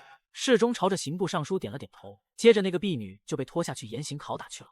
天牢里的衙役走到刑部尚书耳边低语道：“那2个婢女什么也没说。”何时跑到王府将事情告诉李管家，李管家当即写信让人快马传给厉君彻。王爷身在邺城，一时半会儿也赶不回来啊。早知道会出这么大的事，那个帖子就算是得罪人，也要推掉才是。三皇子这是趁着王爷不在城中，要除掉王妃。温景和站在刑部大堂之上，对峙了1个时辰。中书令府的人、厉之林，还有当时在场的一些所谓的证人，步步紧逼。温景和一句一句的反驳过去。大人，南城门口神偷燕南天将一个蒙面男子打倒在地。燕南天当着城门口所有的人说，亲眼看到蒙面男子在中书令府嘎了2个女人。一个衙役满头大汗的从外面跑进来，说话的声音都在传。燕南天，有名的神偷，曾多次拜访过凌越国和北狄国朝廷重臣的府邸，且成功逃走。刑部尚书浑身一震，迅速站起身。燕南天呢？衙役泄气的摇头。燕南天逃走了，但是留下了这个。一个白玉虎像被衙役从怀里拿出来。侍中惊讶地望向中书令，这不是去年皇上赏赐给中书令大人的虎照青天吗？看来燕南天潜入中书令府，就是为了盗取此物。刑部尚书继续问道：“那个蒙面男人呢？”衙役拱手，脸上带着轻松：“已经在押往刑部的路上。”刑部尚书松了口气，他既不想得罪厉君彻，也不想被中书令针对。就算彻王妃真的嘎了人，他还有皇上御赐的免死金牌挡着，不会因罪斩首。这个案子最好是有其他凶手，否则真的是难办。温景和眼神看向厉之林，那个蒙面男人是杀害林王妃的真凶吗？是厉之林安排的吗？站在大堂的何氏听到蒙面杀手的时候开始发慌，几次眼神看向中书令。1刻钟左右，2个守城官兵抬着担架走进来。担架上赫然是被砍了一刀的蒙面男。堂下何人，竟敢潜入中书令府，杀害林王妃和其婢女？蒙面男趴在地上，胸口的血液流出，染红了大堂的地面。我不知道你在说什么，我才没嘎人。大胆！南城门口众多百姓亲耳听到，岂能有假？燕南天闯入府中偷盗，恰好撞上你嘎人，你这才紧追不放，要嘎人灭口。我就是一个普通江湖剑客，看到燕南天想要拿下他向官府邀功请赏，这才打起来。大人口口声声说我嘎人，那就把燕南天叫到这里来对质。站在一旁的温景和望着浑身是血的蒙面男，心中疑惑：就算真的是此人做的，怎么就这么倒霉和神偷撞上？第一时间不是应该逃跑吗？怎么还在城门口打起来？这个案子怎么疑点越来越多了？大人，他怀里好像有东西。一个衙役突然冲上去将蒙面男按住，从他怀里掏出一个白色的粘血手帕，上面绣着并蒂莲花，右下角还绣着一个小小的林字。作为证人的一个女眷捂嘴脱口出：那不是林王妃的手帕吗？你且看清楚，是林王妃的吗？刑部尚书严肃的质问。女眷有些被吓到，直点头。今日林王妃参加赏花宴时，臣妇曾经瞧见过一条和这个一模一样的，而且在手帕上绣林字，这也只有林王妃敢这么做了。不可能，我嘎人的时候没拿东西，这手帕怎么会在我的身上？蒙面男眼睛死盯着那条手帕，难以置信的喃喃自语。刑部尚书两眼发光。现在证物就在你的身上，你也亲口承认人是你所嘎，本官且问你，你是受何人指派？无人指派。厉之灵搭在椅子上的手指微微晃动一下，蒙面男身上的血越流越多，气息已经有些不稳。只见他嘴巴动了几下，嘴角流血。不好，他要咬舌自尽！衙役大喊着冲上去阻止，可惜晚了一步，人已经咬舌死了。温景和眉间带着一丝愤怒，他看到这个蒙面男临死前偷偷瞟了厉之灵一眼，可是两眼发直的看着地面，显然不能接受这个结果。大人，既然是此人杀害了林王妃和婢女，逃之夭夭即可，为何要将嘎人的匕首藏在隔壁房间？而且我更衣时分明还听到隔壁林王妃说话的声音，就算被嘎，也是在我和婢女离开房间之后，这么短的时间内嘎完人直接逃走就行了，为什么要隐藏凶器，刻意栽赃陷害？此案一定还有同伙，白白被人诬陷，满秋和满冬还在牢里，这事不能随便了结，更不能放过厉之灵。刑部尚书推测道。或许是在林王妃进入房间之前，他就藏在里面。嘎人后，由于屋外全是女眷，容易被发现，这才等你离开后，打开内门，躲进隔壁的房间里，凶器这才落在床底。等尸体被发现，所有人的注意力都集中在你身上时，他才偷偷离开。温景和蹙眉质问：那本王妃衣裙上的血迹呢？或许拿过来的时候就是脏的。可是中书令夫人说这是新衣裳，没人穿过。中书令站出来道：应当下人洗衣时不小心和其他衣物混在了一起。今日之事是贱内丧女伤心过度，险些误会了彻王妃。温景和咬着牙，眼神扫视中书令，何事还有厉之灵。接着他抬头望了一眼坐在高堂上的刑部尚书和侍中，这两人分明是想息事宁人，赶紧交差，不想再查下去。审问衙役拿着一张染了血的纸跑进来。大人，林王妃的贴身婢女招了，说她和情郎偷情，被林王妃发现，这才伙同情郎嘎人灭口，这是他画押的罪状。刑部尚书立刻整理官服，将人带上来。衙役为难地说道：他画押后，听闻情郎已死，跟着殉情了。温景和此刻的心情简直无法用言语表达。荒唐，可笑，人证全嘎，嘎人动机也有了。厉之灵扫尾的手法可真是干净利落。刑部尚书不由得叹气。此案既已查清，凶手也全部自杀身亡，结案退堂。温景和咬着内唇，当着所有人的面，瞬间抽出衙役腰间的关刀。温景和一把提起沾血的裙摆，刀锋犹如闪电般迅疾，裙摆飘落在地。温景和将刀递给那个衙役，转身离开了大堂。守在刑部大堂外面的李管家、赵弼等人见温景和出来，连忙迎上去。满秋和满冬还在天牢里，把人接出来。温景和整身盯着刑部大门，此事可没算完。李管家急忙点头，带着两个人往刑部大牢而去。此案和满秋、满冬无关，刑部已经放人，受了严刑拷打的两人被扶出天楼。厉之灵、中书令等一行人从刑部大堂出来，望着彻王府离开的马车停滞了片刻。岳父，此前商议之事可别忘。厉之灵撇过头看中书令，王爷放心，小女早已准备好。跟在中书令身后的何氏一直低着头。回到王府，周大夫早就带着两个徒弟在杂院等着。温景和迅速换了一身衣服，盯着被那条被扔在地上的衣裙，洗干净，派人送到中书令府。李管家点点头，立刻让下人去办。王妃今日之事事发突然，去刑部时，属下已经写信告知王爷。战场凶险，以后这种事不用告诉他，我等下再写一封信，你让人加急送过去，别让他担心。周大夫从房间走出来，回禀王妃，满秋和满冬都是些皮外伤，他们习武之人，身体比一般女子要好，休养几日便能痊愈。温景和松了口气，这古代的刑罚太伤人，女子身体发肤不能受损，还请周大夫多费心，背上的鞭伤不能留下痕迹。老夫明白。温景和回到后院，望着赵碧和何时问道：“南门神偷燕南天是王爷的人吗？”什么神偷？我们可都是正经暗卫，不做偷东西的活。温景和沉思道：“本王妃总觉得燕南天出现的时机太巧，好像特意要帮我洗清罪名一样。”属下让人去查。温景和点头。城内高楼之上，侍从站在一旁。主人，您在中书令府没找到文信侯通敌奸害的证据，接下来我们该怎么做？没想到温锦和的到来会让北狄国的夺位局势更加高涨。二少爷被撤王府的那个大夫带着，看样子是收徒了。陆夜白闭着眼，若有所思。半夜，温景和被放在枕头下面的手表闹钟叫醒，他起床，从空间里拿出一架无人机，接着在无人机的底部装上喷洒装置。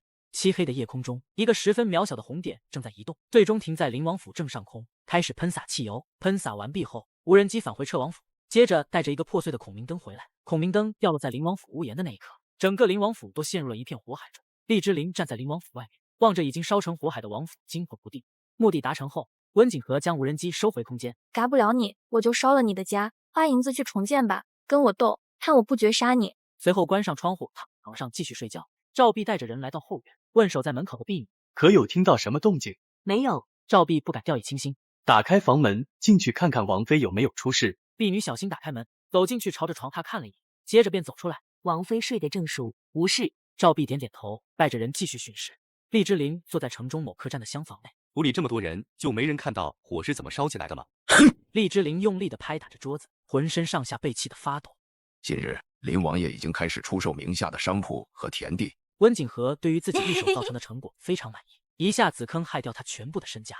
总管，这是这次商贾遴选所有入选商铺的名单。小太监高抬着托盘跪在内务府的大堂之上，内务府总管拿起份名单，掀开纸瞧了一眼。怎么会有这么多新商铺入选？这才开业不到1个月，你们是怎么评选？小太监马上将头扣在地上。总管，底下人都是按照要求评选的，虽然这些商铺开业时间短，但送上来的东西的确让人叹为观止。内务府总管那只白嫩的手拍在桌子上。我还没老呢，你们收了他们的银子想动手脚？这可是给皇宫里贵人选东西，若是出了事，你我有几个脑袋够砍？小太监有口难辩，抬起头，眼泪都要掉下来了。总管，你去看看就知道了，我们真的没收银子。你们这些人简直不到黄河不死心，我亲眼去瞧瞧，若是入不了咱家的眼，有你们好看的。内务府总管将名单甩在小太监的脸上，站起身往外走去。这镜子怎么这么清楚？咱家的汗毛都找出来了。内务府总管站在一面全身镜前，感觉天雷突然，身上劈得全身发麻。这又是何物？瞧着比宣纸还白，这么软，能在上面写字吗？总管手上拿着一块长条形的片状物体，十分疑惑。小太监有些尴尬地凑到他的耳边：“总管，这是女子月信时候用的，粘在内裤上。”哦，整整1个时辰，内务府总管感觉自己前面几10年白活了。这都是些什么好用物件？怎么现在才送到宫里来？全要全选，有了这些，皇上和宫里的娘娘对于这次商贾遴选一定大加赞赏。满秋一直派人盯着内务府商贾遴选的事情，选定名单刚刚公布，就有商铺掌柜派人来撤王府报喜。王妃，内务府商贾遴选的名单出来了，8家皇商全部收入囊中，竟然真的全部拿下，一家都没落。温景和对于这个结果一点也不觉得奇怪。要是内务府不选我们才有问题。内务府已经向8家商铺下了单子，让我们以最快的速度将物品备齐，年前全部送入宫。先忙内务府的订单，其他的采取预售模式。是，王妃。在城内等待结果的商贾们望着内务府张贴的名单，一个个都难以接受。怎么没我们的名号？这上面的商铺一家都不认识。最崩溃的是那些历年皇商，败给无名小卒，这其中一定有鬼。内务府肯定收了这些商铺的贿赂，从来没开张的商铺怎么可能超过我们？这背后老板一定势力很大，黑幕，绝对黑幕。其中一家历年皇商的老板举着手臂高声道：“朝廷法律对商贾遴选有明确的规定，内务府这是知法犯法，我们去刑部衙门必须得讨个公道。”对，去刑部。8家掌柜正在作坊里盯着工人加紧制作赶工期，突然被闯进门的衙役给带到刑部，正是一头雾水。大人冤枉啊，我们绝对没有行贿。你放屁！就你们半路出家的手艺，能比得上我们几10年名店？既然你们8人声称没有行贿，那便将竞选的物品拿到堂上给众人瞧一眼，若真的好，他们自然无话可说。商人们一听，立刻附和道：“对，拿出来给我们看，要是真的比我们好，二话不说，我们立刻道歉走人。商铺的掌柜围在一起商量好之后，对着堂上的宋志远说：“大人稍后，我们着人去拿样品。”2刻钟过去，派出去的人抬着8个箱子走进刑部大堂。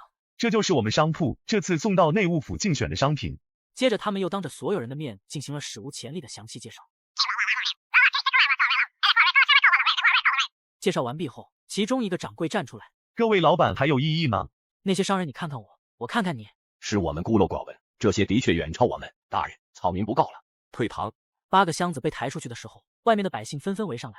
掌柜的，商铺什么时候开门？多少银子？望着离开的人，留在原地的商贾们正在发呆。其中一个年过50的商人低着头，摇头叹息：“这北狄国的天要变了。”厉君彻最开始担心的事情终于出现。我们的行军路线被泄露，军中有奸细。都城传来消息，我们离开后没几天，厉之琳就对景和下手了。李管家的信刚刚送过来，厉君彻已经看过。就算王妃再聪明，对上厉之琳，她也没有胜算。慕容聂接过桌上的信件，瞪大眼：“林王妃嘎了，还嫁祸到王妃的头上，这可是杀人之罪。这信是7、8天前的，王妃现在不会已经被斩首了吧？”景和有父皇御赐的免死金牌，暂时不会出事，但城中的暗卫必须得给厉之琳找点麻烦，否则还会有下一次。把军中奸细抓出来，要活的。本王这次要让厉之琳大出血。王爷，王府的信。怎么会连着2封信？暗卫低头回话：“这封是王妃亲笔。”厉君彻抬头迅速接过拧开，瞧着纸上熟悉的字，松了口气。王妃既然能亲自写信，说明压根没事。商贾状告皇商和内务府的案子虽然解决，内务府也没插手，但事情最终还是传到了宫中，就连皇帝厉景行也知晓。内务府总管直接被叫到御书房。朕有些迫不及待的想知道内务府这次遴选的东西。内务府总管弯着腰恭敬的回话：“回皇上，皇上选定后，奴才已经下了订单，东西会在年前送入宫。”厉景行将名单放在一边，觉得总管死脑筋。这不是有他们送上来竞选的样品吗？你先拿来给朕瞧瞧。内务府总管慌张的说道：“皇上，那些只是竞选的样品，安置是不配给皇上和后宫娘娘使用的，而且还没印上皇室专用的印章，不合规矩。”厉景行竖起眼，呵斥道：“朕让你拿你就拿过来，祖宗规制是祖宗规制，你就不知道变通？”内务府总管扑倒在地：“是奴才死板糊涂，奴才这就让人擦拭干净。”厉景行看到东西时觉得十分稀奇，这些东西的价格和之前用的相差多少？内务府总管立刻恭维道：“只贵1半，皇上们说了，送进宫的东西只图一个成本价，不亏本就行，外面商铺卖的就要贵得多，像这面镜子巴掌大就要50两银子。”不错，这次你们内务府的商贾遴选做得很好，既然他们对朕如此忠心，朕亲自题字以示嘉奖。内务府总管眼角上扬，满脸欣喜的说道：“要是皇上们知道，定当叩谢皇上隆恩。”王妃，参加遴选的商人将8家商铺的掌柜给堵了，他们想和我们合作，批发东西去其他地方卖，并签订了一大批订单，先收取了5成定金。知道了。李管家匆匆跑来：“林王府刚刚重建好，厉之琳就要娶中书令家的小女儿梅婷婉为正妃。厉之琳亲自带着聘礼、大宴和媒人上门提亲。这林王妃才嘎不到1个月，这林王爷就要迎娶新妻，娶的还是林王妃的亲妹妹。厉之琳唯一的儿子虽然不是从林王妃的肚子里生出来，但出生后就一直养在林王妃的院子里，感情深厚，所以这才求娶小姨子照顾孩子，一切都是为了子嗣考虑。作为现代人的温景和简直被刷新3观。娶小姨子照顾小3的孩子，这简直在胡扯。换在现代，鬼才愿意，早就被喷死了。但在古代，这阵风吹了几天就过去了。婚期就定在腊月20，过年之前完婚。这是迫不及待要把梅听婉娶进门。皇室对这桩亲事的态度非常赞成，至少皇上一点意见没有。温景和立刻想到，这或许是他们早就计划好的。林王妃一嘎，厉之琳和周书令之间的联系就断了，再次联姻又成了一条船上的人。林王妃不得厉之琳喜爱，人又蠢，名声也不好，嘎了就嘎了。梅听婉就不一样了，正是28年华，名声在外，厉之琳娶了她只有好处没有坏处。这算盘打得真精，何氏居然也愿意，嘎了一个女儿还不够，还要再搭进去一个，简直不配为人母。可惜梅听婉变成政治联姻的工具，她要是知道她姐姐是嘎于厉之琳之手的话，不知道还愿不愿意嫁给他。温景和收到厉君彻来信的时候，已经是子月15，抽掉第1张信纸，将剩下的交给赵弼。你去安排吧。赵弼看完信件后，带着何时转身离开了后园。厉君彻下令让暗卫对厉之琳动手。恒王府之前皇后送给厉于恒的那2个妾室，其中一个被诊断出有孕，这可把恒王妃气得不轻。唉，身为正妃，我还得大批的补品往妾室的房间送。谁想到又有一个炸弹直接在他头顶爆炸。本王打算娶兵部尚书的侄女，还有宁远将军的嫡女为侧妃，你明日直接去下聘。恒王妃像是被一记重拳打在胸口，硬是挤出一丝苦笑答应。是，妾身明日便去办。厉于恒厉声警告。上次的事情，本王不希望再发生。恒王妃点头，等人离开，眼泪瞬间从眼眶掉下来。从小一起长大的贴身侍女轻声安慰。王妃，王爷那侧妃就是为了拉拢朝臣，不管有多少女人，您永远是唯一的恒王妃。王爷登基后，您可就是皇后，咱们目光得放长远一点。可是我心痛，和那么多女人分享丈夫，还得表面上互称姐妹，我好恨，感觉心像是被大卸8块一样。无论厉于恒和厉之灵娶多少女人，这王府的后院一如既往的平静。今日又到月末汇报账目的日子，李管家那张脸总算是好看了些。在王妃您的整改下，那些铺子的利润翻了几番，王府账上总算是充盈了些。随着摊子越铺越大，温景和提拔了很多有能力的下人，其他城市的商铺会有人定时下去检查，温景和完全放手，不然每一家的账目都要过问。温景和早就累倒了。下一茬种植的粮食全部建造粮仓储存起来，不需要对外出售。等两国之间的战争打起来，或许能派上用场。现在已经用不着卖粮食来获利。昏暗的街道中央，一辆马车正稳步前行。街道两旁，屋檐之上，数道黑色的矫健身影藏在障碍物背后，蓄势待发。厉之灵喝得醉醺醺的躺在马车里，暗卫首领一个手势，所有的暗卫同一时间从暗处跳出来，侍卫连忙拉紧缰绳。巨大的断小厉之灵直接从榻上滚落下来。怎么回事？被惊醒的他迅速掀开车帘，一抹白光出现在厉之灵的面前，距离他的眼睛不过一根手指的距离。厉之灵反应速度极快的向右躲过想要刺入他眼睛的剑锋，锋利的剑尖刺入厉之灵的左肩，鲜血顺着伤口流出，一道咻咻的口哨声响起。那个暗卫抽出剑，果断转身离去。侍卫担忧地望着厉之灵的伤口。王爷，您的伤口。厉之灵眯着眼，脸上露出一抹笑容。回府，现场清扫干净，尸体带回去。王爷，是大皇子还是二皇子派来的人？这是一个警告，厉君彻给本王的警告。看来中书令府的事情他已经知道，传消息到邺城，让秦威虎动手，必须嘎了厉君彻。厉之灵不知道的是，他埋藏在军队中的奸细已经被厉君彻给挖出来，换上了完美的替代品。他送给秦威虎的信件成了厉君彻夺回邺城的绝佳机会。入宫给皇后请安的日子，温景和瞄到恒王妃难看的脸色。这才几个月，又是纳妾又是娶侧妃，难怪他这个正妃脸色苍白。坐在凤位上的皇后对于儿媳妇这段时间的表现非常满意。对皇室而言，子嗣最重要。恒王妃做得非常好，还需多多开枝散叶才是。恒王妃敷衍的笑容看得温景和都不由得生出几分同情。皇后转头严肃地询问温景和：彻王妃，你和二皇子成亲也有些日子了，这肚子怎么还没动静？温景和放下准备拿梅花糕的手，抬头望着皇后。王爷出征在外，儿媳一个人也生不出来。皇后噎住，从来没见过这么不知羞耻之人。上次本宫让你带回去的人，若是能留下，二皇子说不定早就已经有血脉。温景和笑着挑眉，开口道：谁让母后选的人都不得王爷喜欢，当天晚上只瞧了一眼就恶心的连夜送走，儿媳也是无可奈何。恒王妃听到此话，看向温景和的目光里满是羡慕。母后，母后！庆宝公主从外面跑进来，这是温景和第一次见到这位北狄国唯一的公主，之前进宫从未遇到过。宝儿，女子要娴静端庄些，别整天跑跑跳跳的。温景和白眼一翻，娴静端庄又不是七老八十，用得着吗？庆宝公主坐在皇后边上，撇过头望着坐在下面的恒王妃和温景和。两位嫂嫂好。公主今年16岁，倒是和我想象中很不一样，一看就是在蜜罐里长大的。皇后能生出女儿不奇怪，但能养成这样，倒是让温景和有些惊讶。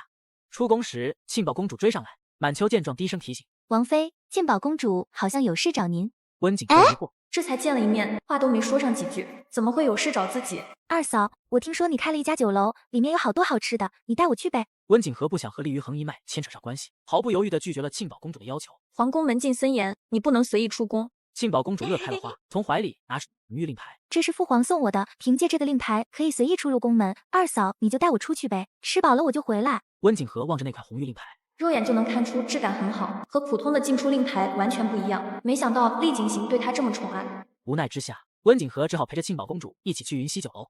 日头还未到头顶，酒楼里已经人满为患。伙计见温景和过来，为难地说道：王妃，今天2个包厢已经被人给订了。温景和看向庆宝公主，没包厢，坐外面行吗？庆宝公主好奇地朝云溪酒楼里面望，各种小吃的香味她只是站在门外就能闻到，口水都要掉下来了。没关系，只要能吃到，站着都没关系。伙计将人带上2楼，然后递上菜单。看着都好好吃呀，这个，还有这个。温景和就看着庆宝公主将菜单从头点到尾，一个也没漏下。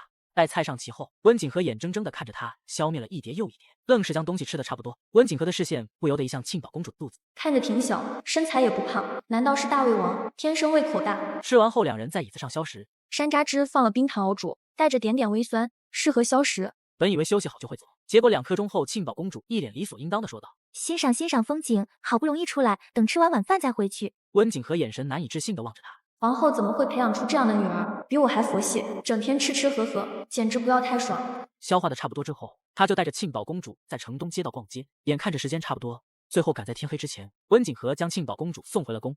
回摄王府的路上，温景和坐在马车里抚摸自己还鼓起的肚子。这庆宝公主比皇上皇后好相处太多，我俩年纪差不多，而且有共同语言。庆宝公主是皇上唯一的女儿，很受宠。温景和点头，看出来了，要是不受宠，就不会养成这副无忧无虑的性子。摄王府西院是周大夫和他徒弟住的地方。洪安搬过来之后，就一直单独住在一间房间里。周大夫睡觉之前站在洪安的门外望着。这孩子有天赋，只是不知道这徒弟到底是收对了没。当初说好是学医术，没想到现在对毒药更感兴趣。虽然自己医毒都精通，但这么小的孩子学制毒真的好吗？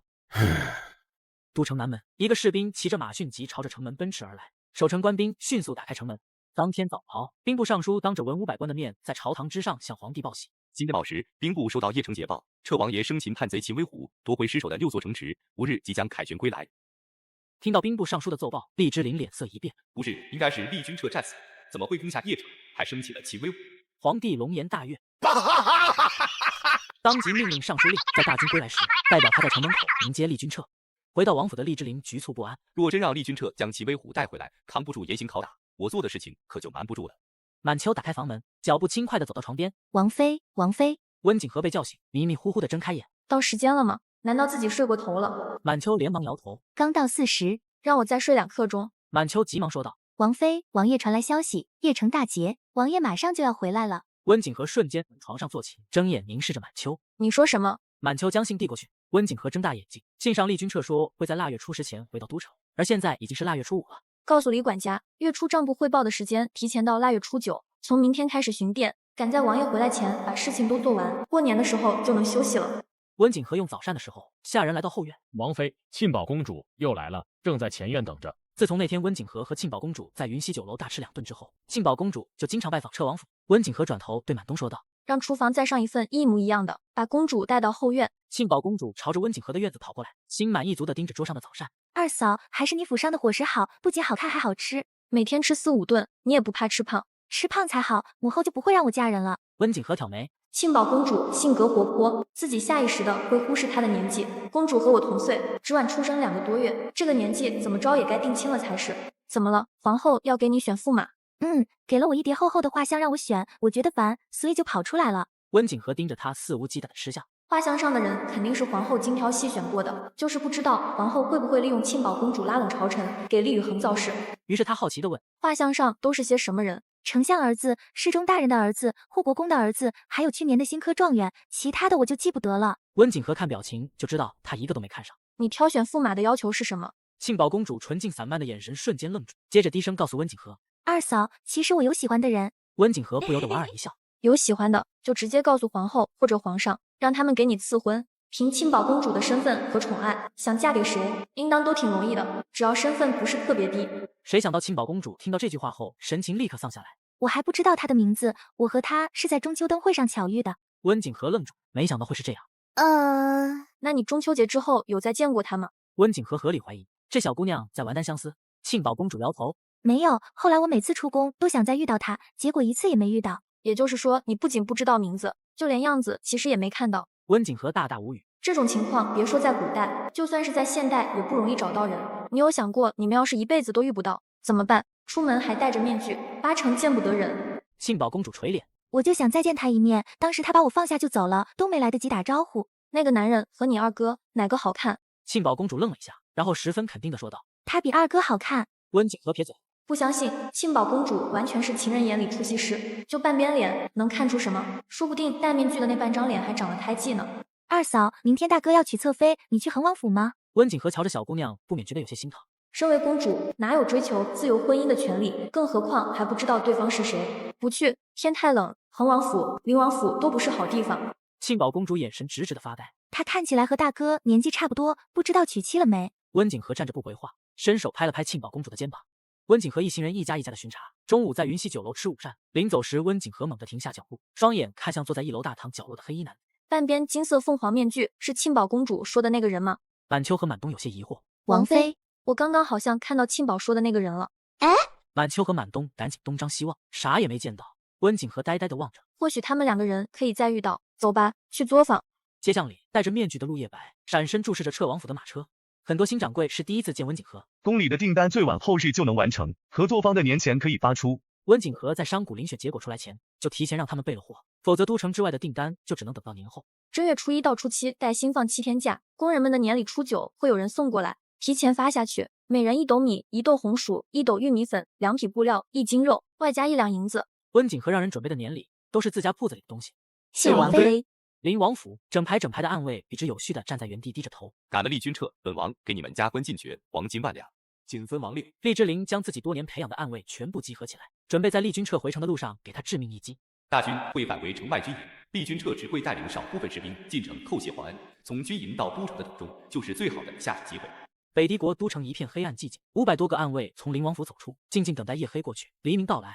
恒王府天昏昏亮，厉于恒看一眼沉睡的侧妃，坐起身离开房间。庆卫跟在他的身旁，边走边低声说道：“三皇子已经动手，所有人倾巢而出，这次二皇子恐怕是在劫难逃。”亲卫推开书房的门，点燃灯油。厉于恒走进去坐下，开始提笔写字。就算厉军车带的人再少，至少也有400-500人，他没那么轻易打。庆卫眼神闪烁，幸灾乐祸。可是三皇子这次派出的是训练多年的暗卫团，军营的士兵战斗力根本就不能比。属下认为厉军彻这次必嘎无疑。王爷只需搜集好证据，等厉君彻一死，就把三皇子刺杀二皇子，还有他通敌卖国的证据散播出去，到时候王位就只能是王爷的。厉于恒抬眼，满眼算计，那也得厉君彻必死才行。你派人过去，螳螂捕蝉，黄雀在后。若是厉之琳败了，我们就再给厉君彻补上一刀。王爷英明，属下这就。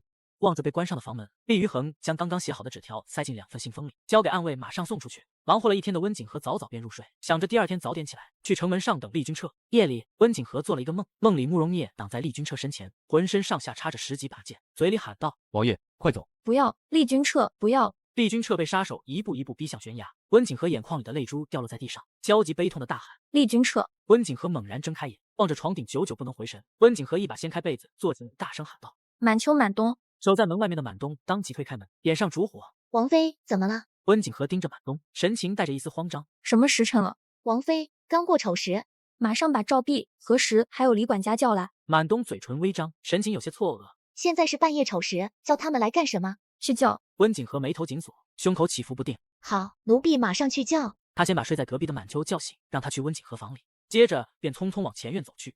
房门被关上，温景和望着3人问道：“按速度，王爷现在到哪里了？”李管家对视赵弼一眼，回答道：“应该在城外军营。”留在都城的暗卫一共有多少人？王爷身边有多少？赵弼忍不住咽口水，踌躇的开口：“350人左右，全部奉命留在都城保护王妃。”你们2人马上带300人出城，与厉君彻会合，一起回城。2人有些无措，一头雾水。一次性调动这么多暗卫，就连王爷都没做过。何时见温景和脸色难看，而且还在出冷汗。王妃出了何事？温景和语气沉重的说道：“我梦见厉君彻出事了，很多人要嘎他，地上全是士兵的尸体。”在场5人同时松了口气。原来只是做梦被吓到。李管家放轻声音劝慰：“王妃，回城路上有大批士兵同行，不会出事的。”温景和看向李管家，女人的直觉很准，或许这是老天爷给我的提醒。你们马上带300人出城，一定要找到王爷。赵弼拧眉，觉得温景和现在的情况就是惊弓之鸟，被一个梦给吓到。王妃，王爷离开前命令所有暗卫守在都城保护王妃的安危，调300人出城，一旦王府被袭，会非常危险，恕属下难以从命。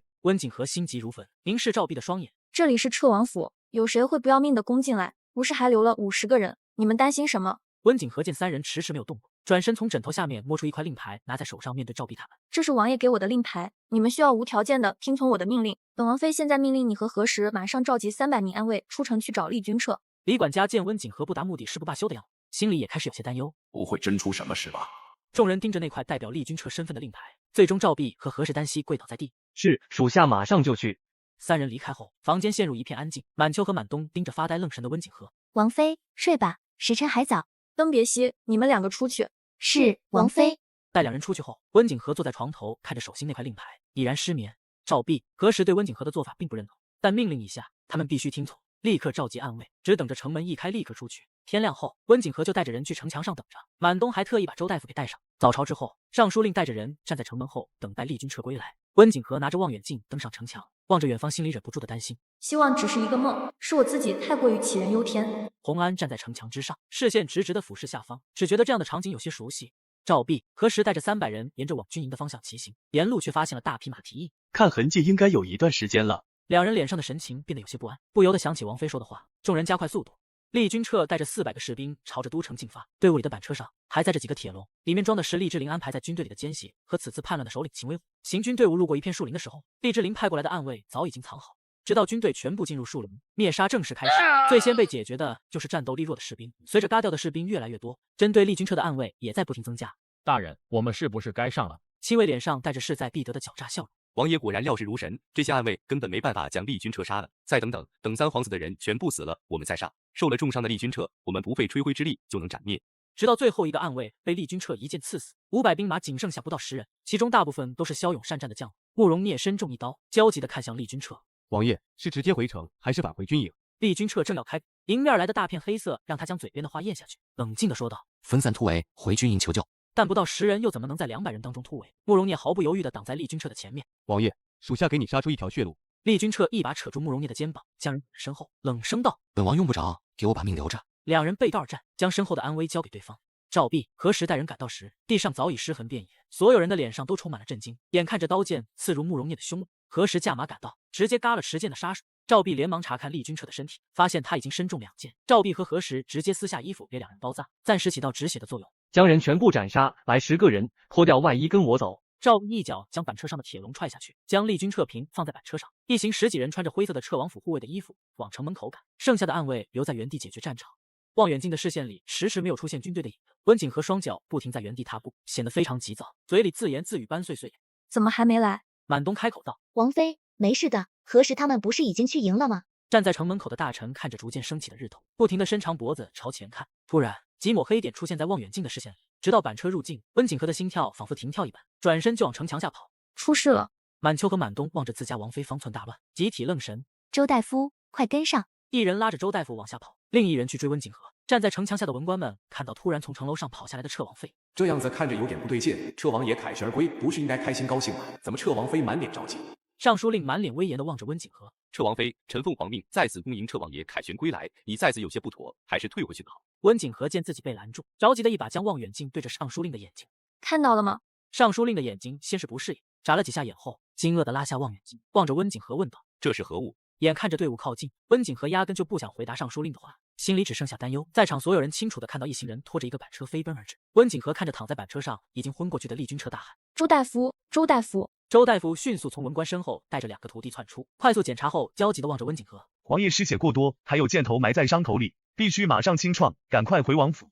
暗卫火速将2人转移到温景和的马车上。尚书令等人望着马车从他们面前仓促而过。兵部尚书嘴唇颤抖地对着尚书令说道：“尚书大人，现在怎么办？不是说大圣归来吗？怎么彻王爷伤成这样子？叫太医去彻王府，你回宫向皇上禀告，老夫去彻王府盯着。”在彻王府正门口等着的李管家远远看到一群人，还以为是赵弼和何时接完王爷后先回来，谁想到马车停下后，厉君彻被浑身是血的抬下来。赵弼等人迅速将厉君彻和慕容聂抬入府中，2个人的伤都很严重，周大夫却只有1个。大徒弟带着洪安去给慕容聂治疗。坐在皇宫里的厉景行满心期待的等着厉君彻带着大军给他请安，万万没想到等来的却是神情慌乱的兵部尚书。皇上，彻王爷浑身是伤，现在正躺在彻王府，生死不明。皇帝迅速站起身，眉头高扬，瞪着眼珠：“你说什么？大军呢？”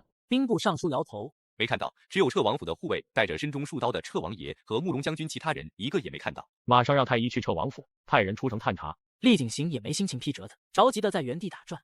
太医赶到的时候，周大夫正准备拔剑将情况说清楚后，干脆将位置让给医术高超的太医令，自己去看慕容聂。看着深入胸膛的剑尖，太医一个个神情严肃紧张，弄不好就是大出血，当场丢命。箭头拔出后，果然出血加重，太医们拼死才将血止住。太医令从房间走出来，神情郑重，弯腰对着温景和：“彻王妃，箭头已经拔出，血已经止住，但王爷失血过多，昏迷时间太长，能不能熬过去要看接下来2天的恢复情况。”温景和经过兵荒马乱的心慌和焦急，脸上只剩下紧张过后的平静。那王爷什么时候能醒？太医令哑巴，吞吞吐吐的回答：“微臣无法预测，需要看接下来的恢复情况，总不能告诉彻王妃，彻王爷很有可能醒不过来。”带着沉重的心情，太医令留下其他太医，自己回宫去向皇帝复命。厉景行听完第1句话后，就被吓得从椅子站起。什么叫可能醒不过来？去了那么多太医，就没一个人有办法？太医令当即跪下：“皇上，王爷受伤实在严重，已深入心口，能不能保住这条命？微臣没把握。”皇帝根本无法接受。你去彻王府守着，二皇子不醒就别回来。微臣遵旨。他站起身，颤颤巍巍地往宫外走。兵部尚书派出去打探的人已经回来。皇上，在城外30里发现大军500人全都嘎了，地上还有700多具尸体，统一身穿黑衣，还有10几具尸体穿着彻王府护卫的衣服。皇帝感觉自己的龙椅都要坐不稳了，指着兵部尚书怒吼：“这700多人哪里来的？”兵部尚书惶恐，微臣已经派人去军营查探，或许会有幸存的士兵逃走回去报信。林王府，厉之灵焦急的在厅堂走来走去，见亲信进来，连忙问道：“有消息了吗？”侍从面色凝重：“王爷，我们派出去的人一个都没回来。不过太医说厉军彻好像不行了。”厉之灵大喜：“厉军彻不行，那就表示大军肯定全军覆没，秦威虎一定是嘎了。”恒王府，逃回来的亲卫跪在地上：“王爷，我们正准备给厉军彻最后一击的时候，彻王府的人正好赶到，慕容聂和厉军彻2人被救走了，厉之林的人一个都没活，我们损失180余人。”厉于恒站起身，皱起眉头：“彻王府的人怎么会突然赶到？还带那么多人？难道是发现了什么？”王爷，这对我们的计划是不是会有干扰？厉于恒转过身看着他：“宫里传来消息，厉军彻受伤过重，生命垂危。按照原定计划走，先拔掉厉之林这颗废钉。”兵部侍郎从军营回来后，带着2个士兵进了宫。他们是从刺杀一开始就逃走回去报信，可惜回去的太晚，救兵还没出营，兵部的人就到了。彻王爷带着大军刚刚进入树林，周围突然出现很多杀手，无缘无故朝着我们攻击。小人想着回军营报信，所以趁乱逃走，靠着双腿跑回军营，谁想还是晚了。传刑部尚书大理寺卿联合门下省必须这些人的身份和幕后之人查出来，敢在都城外动手，这些人简直胆大包天，没把朝廷放在眼里。殿中所有人跪在地上，大气不敢出。没看到皇帝都被气得浑身发抖，彻王爷到现在还生死不明，这件事太大了。朝廷的威严，皇帝的脸面，500士兵的命，很有可能还会搭上一条皇子的命，这下子整个北狄国都要变天了。满秋和满冬盯着满脸愁色的王妃，王妃从早膳后到现在滴水未进，王爷要是嘎了，整个彻王府可就完了。周大夫将慕容聂浑身上下的伤处理好后，对徒弟叮嘱道：“密切注意今晚的情况，若是高热，立刻用冰块降温，服用汤药。”洪安站在一旁：“师傅，王爷那边的情况很不好。”周大夫抬头看前方，深深叹口气。在准备拔箭头的时候，就已经预料到了。虽说彻王爷的伤口比慕容聂少，但架不住刀剑刺得深。直到天亮，距离厉军彻昏迷已经过去整整10个时辰。太医们步伐蹒跚地走出来，两腿发软。难道真的要被皇上给处死？太医令望着面色发黄的彻王妃，开了几副安神药。宋志远跟着刑部尚书来到城外搜查现场。就在刑部、大理寺、门下省对这件案子头脑发胀的时候，一条线索出现在他们的面前。对方是秦威虎的亲信，从3年前幽冥城叛乱后就一直跟着他，到后来在林越国为将，3个月前偷偷潜入邺城附近的山贼窝尾寇。从对方口里审问出来的话，家里搜出来的信件，一切证据将凶手指向林王府。刑部尚书、大理寺卿和侍中大人望着这些互通林越国往来和秦威虎的信件，对照笔记后发现不少都是厉之林的字迹。3人连夜入宫，将事情禀告给皇帝厉景行。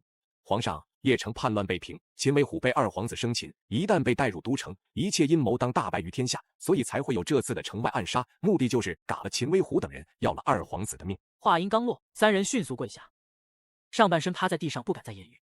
厉景行坐在龙椅上整整2刻钟没说话。3皇子通敌林越国，连续攻下北狄国6座城池，不管百姓死活，目的就是嘎了2皇子。信中口口声声说登上皇位后，林越国会得到多少好处，这简直就是滔天大罪。偏偏此人还是当今皇帝的亲生儿子。把御林军统领给朕叫来。太监匆匆打开殿门离去。你们3人起来吧。跪得腿僵的3人站起身，抬起头望着正在下笔写什么的皇帝，下意识地咽了一些口水。御林军统领很快被带进来，马上派人封锁林王府，将3皇子带进天牢，严加看管。给朕把整个林王府翻一遍，你们3人跟着一起去。厉景行面色铁青，说出去的话让人不寒而栗。御林军统领浑身凛然地捧着圣旨，带着3位大人离开。皇帝坐在龙椅上，看着案桌上摆着的昨晚连夜搜出来的证据，先翻了桌子。皇上息怒，逆子，这个逆子！跪在百官最前方的厉于恒眼里掠过一丝笑意。早朝过后，皇帝的旨意就下来了。3皇子厉之林通敌卖国，谋害皇子，被贬为庶人，押入宗人府，永世不得放出。厉之林的儿子被贬为庶人，林王府内的所有人被发配边疆。此案涉及参与的官员，包括中书令，全部拖出午门斩首示众。皇上，此事和林越国也有关系，应当即刻发兵。皇上，国库空虚，粮草不足，彻王爷又昏迷不醒，此事应当从长计议。这件事情太丢人，厉之林的举动把整个皇族的脸都丢光了。最终，厉景行都没有下旨攻打林越国。就像丞相说的，一切都还不是时候。回到王府后，厉于恒对亲卫吩咐：厉之林一败，他在朝中的残余势力我们全部接过来，军中安插人手进去。厉军彻昏迷不醒，厉之林被贬为庶人，能登上皇位的皇子就只剩厉于恒一个。慕容聂已经醒过来，还不能下床。温景和皱眉：你是说袭击你们的是2拨人？听到一切都是厉之林的谋划，慕容聂首先察觉到不对。对，当时第一波杀手我们已经全部解决，本来是说回军营还是回城，结果下一批又冲过来了。赵弼、李管家等人的神情非常严肃。如果是这样的话，除了厉之林还有谁？温景和第一时间就想到了厉于恒。螳螂捕蝉，黄雀在后，厉军彻是蝉，厉之林是螳螂，厉宇恒就是那只黄雀。那现在怎么办？温景和想到昏迷不醒的厉君彻，厉雨恒一定会在这段时间拓展自己的势力，一切保持静默，避免无谓的牺牲。等王爷醒过来，皇位之争必须得是皇子。厉君彻昏迷不醒，在文武百官的眼中就是一枚无用的弃子，没人会选择投靠他。唯一被留下的太医例行每日4次的把脉，过几天就离开了。周大夫怎么样？温景和眼神中带着一丝期待的盯着他。周大夫拿出银针，老夫试着没事用针灸刺激王爷的穴位，尝试唤醒他。至于其他，待我翻看医书再做调整。真后悔自己上大学的时候怎么不学医，否则现在也不会束手无策。晚上，温景和坐在书房里，桌上摆着一大堆的医书，这些都是他穿越之前在书店里买的。从里面找出关于植物人昏迷不醒相关的资料，誊抄在空白的书页上，找机会交到周大夫的手上。周大夫看着那些温景和声称不知道从哪里买的医书，当真有些发现，从未见过这种治疗方法，不敢下手。不试试又怎么知道行不行？在经过10几天的治疗后，虽然厉君彻看起来脸色还不错，伤口也已经愈合，但还是不行。温景和不肯放弃，陪着厉君彻说话，每天让人给厉君彻活动筋骨，按摩身体。只要人活着就有希望，最怕就是没有呼吸，没有温度。都城内某客栈窗台，戴着金色凤凰面具的陆夜白站在那里，望着正在街上四处张望的庆宝公主。侍从站在一旁低声说道：“主上，这些天他一直在找你。”陆夜白没想到自己只是顺手救个人，却被追着不放。我明日会启程会离越国，厉君彻出事，温燕如开始不安分，或许能从文信侯府拿到我想要的东西。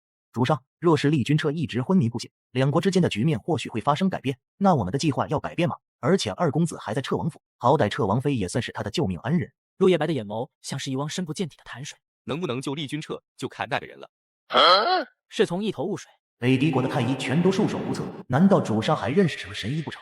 慕容烨伤好之后，立刻返回了军营，发现军营之中多了很多生面孔，都是新调过来或者升上来的4、5品将领。由于厉君彻迟迟没醒，厉景行下旨让郑国大将军魏明接替厉君彻的位置。好在此人效忠于皇帝，不是厉雨恒的人。大年夜这天，在给皇帝和皇后请过安，出宫后抬头望着天幕上挂着的月亮，温景和心中只想早点回王府。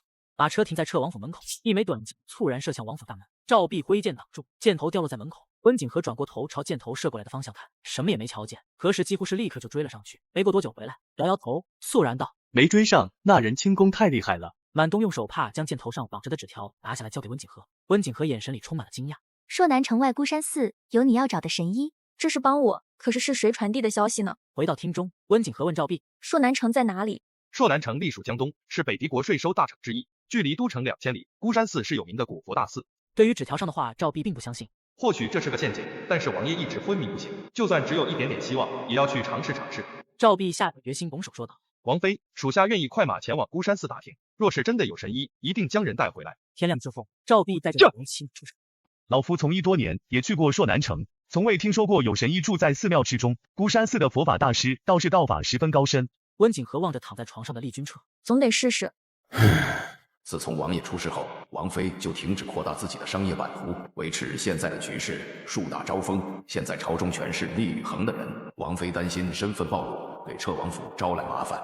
赵壁连夜换马骑行，在7天后抵达朔南城外的孤山寺。一番打听下来，孤山寺真的有一个神医。赵壁带着2个暗卫登上孤山，来到孤山寺，在僧人的通传下，他们见到了这位被称为神医的慈念大师。3位施主看着不像是身患重疾。慈念大师手上握着一串舍利，说话的声音十分缓慢。赵壁跪倒坐下，双手合十，低头行礼。大师，病人远在千里之外，听闻大师医术高明，特意前来拜访。慈念大师眼神虚幻，病人不在，老衲如何治疗？这是我家主人的医案，若是大师看完后有把握，还请随我们前往。慈念大师望着低着头，双手奉上医案的赵壁，伸手接。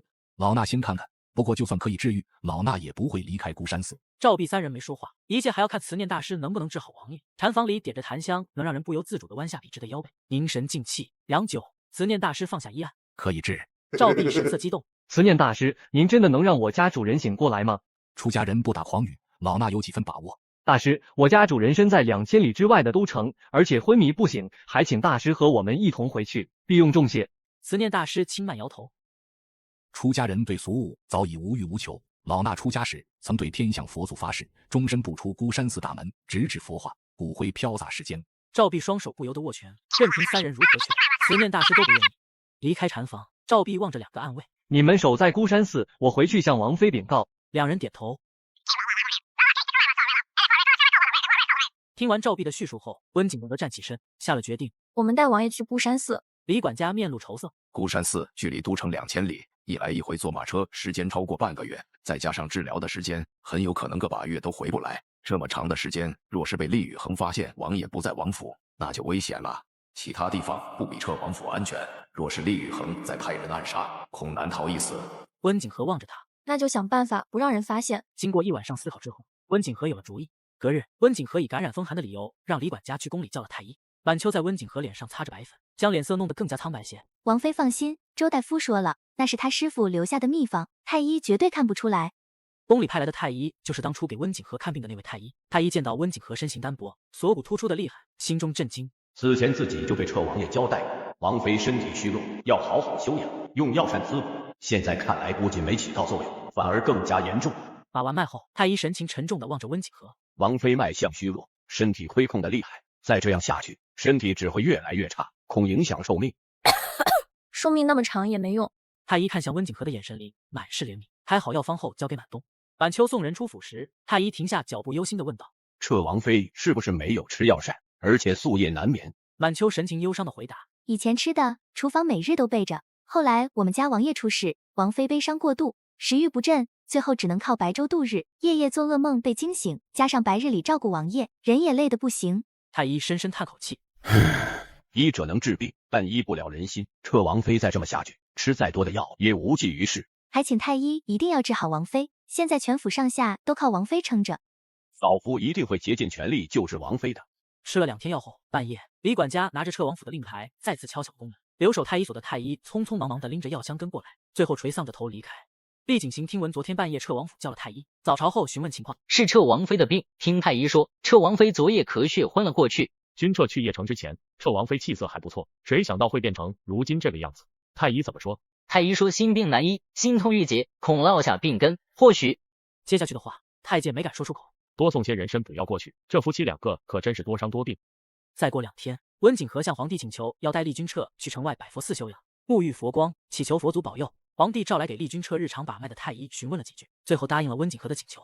现在王爷的情况，老夫已经做不了什么，只能听天由命。反而王妃的情况更令人担忧，若是再这么下去，恐怕没几年就会油尽灯枯。收拾好东西，2辆马车，一车物品，30人组成的队伍，护送温景和一行人前往百佛寺。守在彻王府外面的人悄声回到恒王府：“王爷，厉君彻被抬上马车，彻王妃看起来身体虚弱得很。”厉于恒放下笔，派人盯着百佛寺，每3日报告一次情况。是。一行人抵达百佛寺后，早已有僧人准备好禅房，后山清静，特意打扫出来一个院子。进入百佛寺的第2天晚上，温景和就带着厉君彻、赵弼还有周大夫离开了。为了不泄露踪迹，温景和没有带其他人，暗卫全都守在后山，充当诱惑厉于恒的障眼法。只有防卫严格，别人才会相信王爷真的在百佛寺。10天后，朔南城外孤山下，守在孤山寺的2个暗卫看到出现在眼前的僧人，连忙上去将厉君彻接过来。赵弼敲门后，房中传出慈念大师的声音：“进来吧。”周大夫没进去，里面坐着的就是个大夫。他要是进入，恐有不信任慈念大师医术之嫌。暗卫将厉君彻放在榻上后，2人转身走出房门，在外面守着。慈念大师看向温景和：“慈念大师，这位是我家主人的夫人。”慈念大师，这是我夫君，还请慈念大师出手救人。慈念大师看向厉君彻的眼里闪过一抹诧异，接着便开始检查。半晌之后，病人昏迷有2个月，应该一直有大夫照顾。温景和点头：“对，大夫就在屋外。”让他进来，老衲要问些情况。赵弼连忙站起身，将周大夫带进来。一番询问后，慈念大师注视着温景和说道：“老衲有把握将夫人的夫君治好，但是时间很长。”温景和连忙问：“大概需要多久？”慈念大师沉思片刻，又再检查了一下，回答：“大概需要1个月。”可以，只要我夫君能行，多久都行。温景和松口气，1个月比起一辈子，时间已经算很短，还以为要7、8年呢。接下来的日子，温景和他们就住在孤山寺的禅房里。周大夫给慈念大师打下手，每天给厉君彻泡药、针灸、按穴位、喝药。时间一天天过去，直到15天后，温景和拿着画本念厉君彻经史，发现他的手指在动。他当即丢掉画本去找慈念大师：“再过几天应该就能醒，已经有了意识。”温景和牵着厉君彻的手点头：“谢谢大师。”过几日沐浴药浴时，厉君彻忽然睁开了眼。周大夫连忙开门告诉温景和，温景和什么也没顾上，直接闯进房间。厉君彻，我在。熟悉的声音让他当场润湿了眼眶，哭了出来。孤山寺后山院落，厉君彻翻看摆在石桌上的一堆画本。这些书你从哪里买的？自家书店卖的，特别受欢迎。温景和侧着头盯着厉君彻，嘴角带着淡淡的笑意。看了这么多天还没看够。王爷比以前更白了，比这孤山寺上的雪还要白。从昨天醒来后，何时就将这几个月发生的事情告诉了厉君彻。赵弼拿着刚刚接到的信，站在不远处望着。这么温馨的画面，还是过一会儿再去。几个月都等了，不急于这一时。禅房里的慈念大师站在窗边，眼神平淡的望着，不知道在想些什么。半个时辰后，赵弼见温景和离开，这才走过来。王爷，都城传来的信，这封信是宋志远先是传到百佛寺，再从百佛寺一路送到孤山寺。北狄国只剩下利于衡一个有用的皇子，文武百官都认为未来登上帝位的一定是他。皇帝开始对利于衡委以重任，颇有一副锻炼未来皇位继承人的样子。赵弼神情难看。军中被安插了不少人，好在魏将军有些能耐，军权没有落入大皇子的手里。厉君彻放下信，百佛寺的情况怎么样？赵弼点头。王爷放心，满秋、何时还有李管家他们配合默契，没露出任何马脚。3天后，慈念大师对厉君彻说道：“你的病已经治愈，可以离开了。”厉君彻低头朝着慈念大师拱手：“多谢大师救命之恩。”离开前，慈念大师注视着温景和。北狄国都城距离朔南城千里之外，老衲的名气应当没那么响亮。施主当初是如何找过来的？温景和从容地望着慈念大师。有人传信说孤山寺有一位神医，抱着试试的心态，这才派人过来打听。传信之人是？温景和摇摇头，坦诚回答道：“那人没露面。”原来如此，施主们下山吧。慈念大师关禅房的门，继续回到那张蒲团上坐着，双手合十，闭上眼。下山时，周大夫3步一回头，温景和疑惑地问道：“怎么了？”周大夫叹气摇头：“慈念大师医术高超，常人难以企及，老夫这辈子不知道是否能达到这个高度。”厉君彻望向周大夫：“若是你想留下来，本王不会阻止。”周大夫满眼丧气：“我和慈念大师说过，可惜他不愿意。”温景和挑眉：“出家人无欲无求，甚至不喜见外人，总感觉慈念大师是个有故事的人。”马车离开孤山，出发朔南城。温景和神情担忧地望着厉君彻：“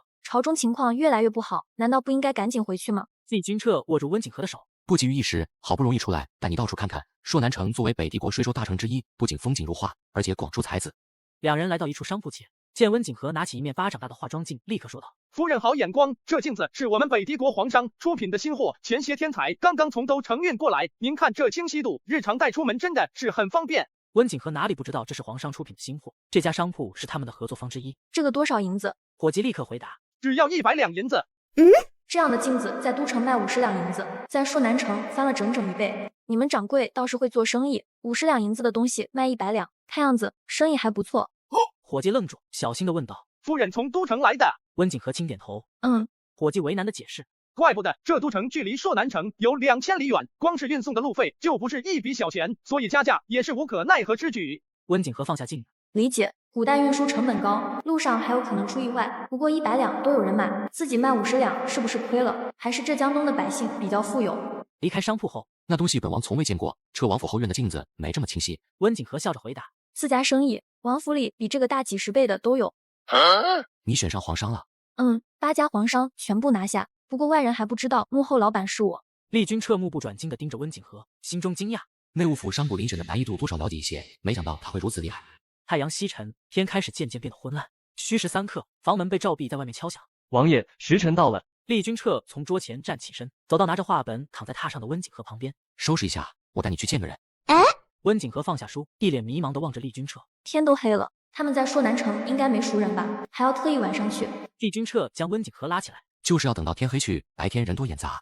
厉君彻拉着温景和，赵弼跟在他们身后。漆黑的大街上一个人都没有，抬头望着眼前的高门大户，苏府。赵弼上前敲门，很快大门打开一条缝隙，下人望了一眼厉君彻后，迅速将门打开。尊客请进，我家老爷已经在厅堂等候多时。走进厅堂，温景和看到一个身穿灰色长袍的老人从椅子上站起来。二皇子。厉君彻缓缓露出一抹微笑。老师，这么多年没见，您还是和原来一样。苏经理放下手，视线停留在温景和身上。这位是彻王妃吧？温景和点头。厉君彻的老师怎么会住在朔南城？3人坐下后，苏经理轻声叹息。年前都城传来消息，说你受伤昏迷不醒，怎么会猝然出现在朔南城？厉君彻抿一口热茶，解释：锦和听闻孤山有位神医可以治疗本王的病，所以便借着去百佛寺休养为由离开了都城。苏经理与厉君彻对视几秒后垂下眼帘。既然已经痊愈，为何不赶紧回去？来老夫这里干什么？温景和盯着两人说话，觉得这位苏老爷有些避重就轻的意思。厉君彻从衣袖中拿出一块玉牌放在桌上，这是母妃离世时交给本王的。苏经理浑身一震，干涩的手慢慢的拿起那块玉牌放在手心端详，半晌后他抬起头看向厉君彻，这是当年我给你母亲的一个承诺，她终究还是留给了你。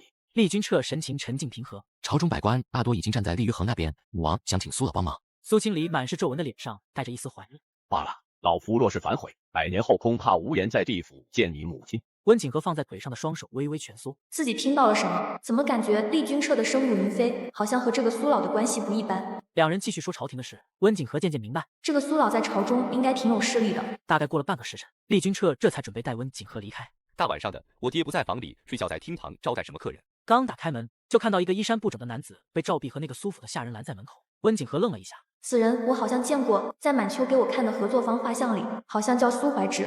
苏经理眉头紧皱，生气地看着满身酒气的苏怀之。天天在外面喝得烂醉如泥，府里的生意日渐没落，我就没见你着急过。苏怀之被自家爹当着外人面训斥，顿时委屈地抱怨：爹，还不是那个千叶坊的掌柜从都城里运来的那些稀罕货，把生意都抢走了。苏经理恨铁不成钢，那些东西他们能弄来，你怎么就弄不来？苏怀之一想到这里就生气地直拍大腿。我让人去找了，可是那几个皇商说产量供应不上，合作方已经够了，没有多余的货给我，我能怎么办？总不能去抢吧？有辱家族门楣的事情，你想都别想，赶紧给我回房。苏经理示意下人赶紧将苏怀之带走。温景和面色有些尴尬，作坊的产量有限，自从厉君彻昏迷后就不敢再扩大，后来找上门想要合作的一应给拒绝了。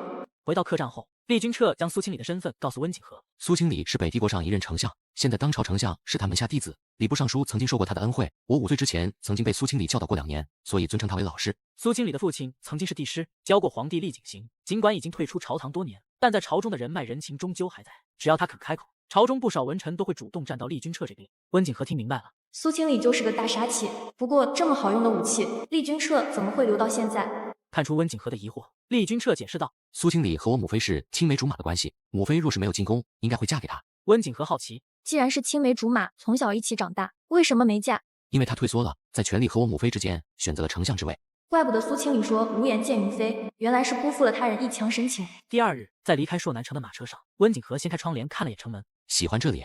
温景和放下窗帘摇摇头，不是，我只是在想什么时候我能把生意做到这里来。厉君彻勾起嘴角，你的生意已经做得很大了，没听到苏怀之说你的合作方把他生意抢光了吗？温景和抿嘴，我回去后就让满秋把人联系上，好歹他爹有些能力，说不定能帮我把朔南城包括周边城池的生意全都拿下来。半夜，北帝国都城宋府，宋志远将信纸放在烛火上烧成灰烬，抬起头注视着杨氏。3日后，你带灵威去百佛寺上香，顺便拜访彻王妃。杨氏点头答应，妾身明白。回到百佛寺的第2日，杨氏便带着宋灵威来百佛寺上香。上香求签后，来到后山，宋灵威眉头微皱，不解地望着杨氏。母亲，不是说彻王妃身体抱恙，不见外人吗？杨氏边走边对宋灵威说：那是之前，现在彻王妃的身体已经大好，用不了多久就要回都城了。宋志远这些天做的事情，杨氏多少能猜到一些。宋家是厉君彻的外祖家，无论是否站队，只要未来的皇帝不是厉君彻，宋家都不会有好下场。温景和在后山的院子里招待着两人，说了一会儿话后，杨氏眼神瞟到厉君彻被赵碧扶着从房间里走出来，顿时神情有些慌乱地看向温景和。王妃，彻王爷醒了。温景和点头。杨氏带着宋灵威过来上香，是厉君彻让宋志远安排的，为的就是通过杨氏的嘴将厉君彻醒来的消息传出去。杨氏离开后，厉君彻和温景和甚至去百佛寺大殿叩拜佛祖，很多前来上香的人都亲眼看到，也包括监视在外面的探子。何时揣着一封信飞奔至都城，几乎和杨氏同时抵达。皇宫中，太监急色匆匆地走进御书房，双手放在腹部，弓着腰。皇上，百佛寺送来二皇子的亲笔书信。正在批折子的厉景行呆滞地抬起头，粗声带着喘气：“谁的亲笔书信？”回皇上，是彻王爷。厉景行飞速站起身，健步如飞绕过案桌，拿过信直接撕开封口，视线扫过熟悉的字迹。看完信后，厉景行大笑：“好，君彻终于醒了。”厉景行肩膀轻微耸动，整张绷紧着的脸立刻松弛下来，拿着信反复的看。恒王府书房内，厉于恒难以相信地盯着从百佛寺回来的暗探。这沐浴了1个多月佛光的二皇子，当真是已经醒了？就连太医都说厉君彻永远醒不过来，怎么在寺庙住一段时间就能醒？暗探紧张地回答：“属下亲眼看到彻王爷和彻王妃在百佛寺大殿进香，彻王爷虽然被搀扶着，但面色看起来不错。”厉于恒面部扭曲，胸口像是被勒住一样，站在原地紧皱眉头。亲卫推开书房门走进来：“王爷，宫内传来消息，二皇子明日回都城，皇上要亲临彻王府。”厉君彻突然苏醒，已经够让厉于恒手足无措。这么急，明天就要回来，皇上还要亲临彻王府，文武百官会怎么想？然这几个月来，文武百官向着他，但那是在没有其他皇子的情况下，厉君彻一回来，肯定会有人动摇。厉于恒头疼得厉害，闭上嘴，沉着脸不想说话。亲卫抬眼望着厉于恒：“王爷，趁二皇子还没回来，不如派人再刺杀一次。”不行，百佛寺后山遍布彻王府的暗卫，回来的路上人也不会少，一旦暴露，会牵连到本王。如今的大好局面是我费尽心思创造的，越是这个时候，越不能自乱阵脚。第2日回城的路上，一路畅通无阻。李管家甚至在王府门口放了炮仗。皇帝厉景行刚刚下马车，给父皇请安，叩见皇上。府门外跪了一片，皇帝单手将厉君彻扶起，视线将他从头扫到脚，欣慰地说道：“醒了就好。”他瞥向站在一旁的温景和：“彻王妃这段时间辛苦了，彻儿能行你功劳不小。”一切都是儿媳该做的。厉景行在彻王府用过午膳才回宫，温景和注视着消失的车尾，犹疑地看向厉君彻。父皇的态度有点奇怪。厉宇恒风头太盛，父皇想利用我打压他在朝中的气势。本王看得出来，父皇现在很喜欢你。温景和眼角微微扬起，挑眉说道：“或许是为了带你离开王府，我演得太逼真，把他吓到了。”在王府休息3天后，厉君彻就去上早朝了。温景和用完早膳来到后院，等所有人汇报完，已经是2个时辰之后。朔南城苏府的大少爷苏怀之曾经派人过来，想和我们合作。第一个给他递消息，想要吃下朔南城这块蛋糕，难度不小，主要是距离远。苏家在朔南城盘踞多年，虽是从商，但只要有苏清礼在，当地官府一定会给面子，而且其他竞争者不敢轻举妄动。厉君彻受伤昏迷后，手上的军权几乎全被收了回去，现在想要拿回来，厉于恒第一个不答应。父皇，二弟刚刚苏醒，军营舞刀弄枪，对身体休养不利，儿臣认为还是暂由魏将军代管为好。厉于恒想要尽可能的拖延时间，让他的人在军营中站稳脚跟。皇帝的视线从厉于恒的身上转移到厉君彻平静的脸上。太医前几日已经给彻王诊断过，他的身体已无大碍，军营日常操练反而能帮助他恢复体魄。厉于恒眼眸暗沉，父皇这是站在了厉君彻那边。丞相从厉于恒的身后站出来。臣有本启奏，户部在出售红薯和玉米种子的过程中存在蓄意抬价，导致百姓种植成本增高，这是当地官府递交上来的折子和百姓的万民书。户部尚书浑身一震，不可思议地看向丞相，然后给厉于恒使眼色。皇帝看完奏折和按满写手印的万民书，凝眉望向户部尚书。户部尚书李林，此事是否属实？户部尚书满脸恐慌地站出来跪下。皇上，臣冤枉，红薯和玉米种子分到个成，数量和价格都是规定好的，绝对没有多卖1文。李大人，本官手上的证据乃是当地府衙金笔书写，百姓咬破手指按下的手印，岂是李大人一句保证就能狡辩得了？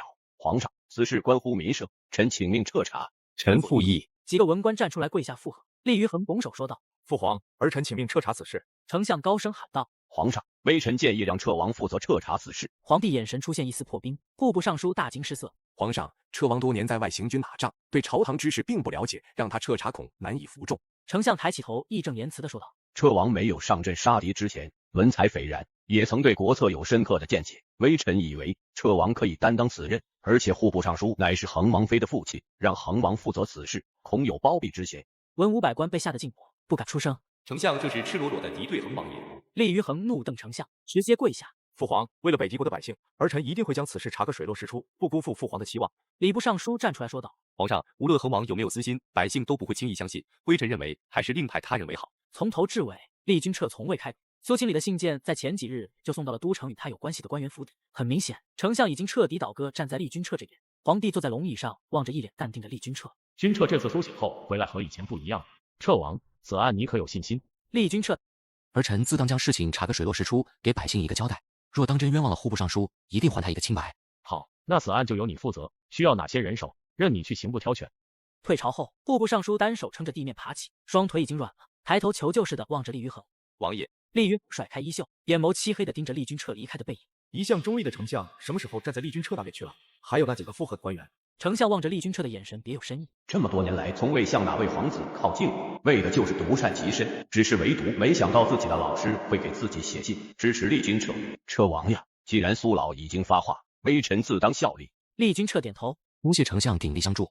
满东望着发黑的树叶，十分疑惑。春天透芽的叶子不是应该是嫩绿色的吗？怎么会是黑色的？洪安打开门，手上拿着一个小杯子，里面装着深绿色的液体，散发着难闻的味道。见满东站在外面，立刻将手往后藏，有些局促不安地问道：“满东姐姐，你怎么过来了？前些日子府里乱得很，年后应季的衣裳都没有采买，下午燕雨楼的绣娘一起送过来的，你看看合不合身？”洪安望着棋盘上的新衣，不知道该怎么办。满东疑惑地看他，手上拿着什么，不方便给我看吗？洪安慢悠悠地将手从身后抽出来。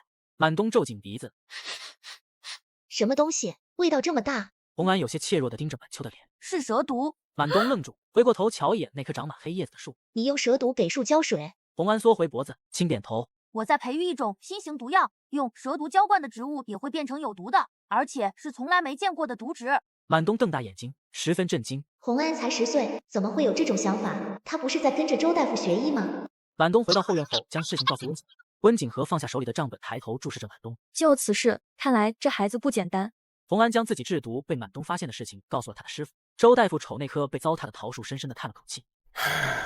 收的徒弟太天才，也让人十分烦恼。他带着洪安来到后院找温景和求情。王妃，洪安对制毒的天分颇高，所以我就让他自己去琢磨。温景和盯着站在周大夫腿边的洪安，毒药还真是稀奇。洪安，你过来，为什么对毒药感兴趣？当初不是喜欢医术的吗？红安学医还是学毒都没意见，但这2条道以后的路可完全不一样，得知道这孩子心里是怎么想的。红安抬头看着温景和，医术能救人，毒药能嘎人，我都学，但是毒药能作为武器保护自己。温景和有些兴趣。那红安有想嘎的人吗？对一个10岁的孩子，他本不该这么问，但瞧着孩子的眼神，温景和莫名的觉得他可以。红安浑身一怔，一眼望着地面，点头。我有。王妃娘娘，你有想嘎的人吗？温景和眼眸流转，压下眼底。有，我有想嘎的人，而且过不了几年一定会嘎了他们。红安稚嫩的眼神直勾勾的盯着温景和。我听说王妃娘娘的娘家人对你特别不好，你想嘎的人是他们吗？温景和抬起身靠在榻上，狠狠的说道。凌越国皇室那些作恶多端的人，全部都是。那我帮你毒嘎他们。温景和抿嘴勾笑。好，想玩毒药便玩吧。满东何时，周大夫难以置信的看向温景和。回到院子后，周大夫转过身望着红安，深深的叹了口气。他拿出一本毒典递给红安。你师祖在世时在毒药方面颇有研究，只是为师天分不高，只能继承你师祖的医术，对制毒研究只能算是浅薄。之前教你的那些已经为师学到的全部，这本毒典现在交给你，能走到哪一步就看你自己了。周大夫对制毒的精通，比起他师祖只能算是入门。红安捧着那本毒典，眼睛发光，兴奋地望着周大夫。谢谢师傅，红安会认真看的。厉君彻回来后，赵弼将红安的事情顺便在他面前提了一嘴。厉君彻沉思片刻后问道：离开府里这段时间，红安那边可有异样？接触的都是些什么人？李管家想了想，回话：没有，那孩子一直待在自己的小院中，就连出门买东西都是周大夫的大徒弟代劳。去查一下那孩子的身世，再派人查探神偷燕南天的踪迹。王妃说过，她怀疑神偷燕南天在南城门帮他解围，和给他们送信的可能是同一拨人。幕后到底是谁在帮忙？和车王府又有什么关系？恒王府，厉于恒眼神犀利地盯着户部尚书李陵。年前本王就叮嘱过，红薯和玉米第一次发放到民间，影响百姓上半年收成，做好了是大功一件。现在怎么会出现这种事？丞相所说是否属实？户部尚书早已急得满头大汗，被骂得抬不起头。王爷，这种子收成那么好，微臣想着就算价格卖高点，也不会出什么事，哪成想丞相会站在厉君彻那边，把事情捅出来。你身为户部尚书，整个国库都归你管，你缺银子吗？用得着在这种事情上动手脚？户部尚书想想都觉得冤枉。我是户部尚书没错，可国库的银子哪里是自己想用就用，那一笔笔都是要记录在册的。王爷，国库本就空虚，就连1文钱6部都眼巴巴的盯着，皇上也是勒紧裤腰带过日子。微臣实在拿不出银子，前段时间送到军营的银子就是卖掉2种多出来的。你现在是在怪本王吗？户部尚书跪在地上直摇头。微臣哪里是这个意思，只是这次的事情实在是不得已才为之，现在案子交给车王查，还请王爷就归臣一命。若当真查出来，你就说你也是被蒙蔽，对此事完全不知情。李林执掌户部，被下面人糊弄也是正常，最多就是一个监管不力，贬职罢了。户部尚书脑子里火速将经手的人过了一遍，没人有靠山，此事可以做。一切听王爷的，只是户部的账本一直是由微臣经手，上面的账目是修改过的，若是车王看出来，恐怕不好狡辩。厉于恒弯下腰，这世上有谁比你这户部尚书更懂算术？你做出来的账目，任厉君彻把整个北狄国翻出来，也没人看得出来。每年北狄国开始年末会算的时候，户部从未出过一丝纰漏，就是因为户部尚书李陵乃是算术高手。彻王府，厉君彻正在看从刑部带回来的账本。你这眉头皱了一晚上了，遇到了什么烦恼？厉君彻叹口气，是户部的账本，抬高2种案，现在在我手上，百姓和官府的口供没有问题，就是这账目造假造得太完美，我找了好些人都没看出问题。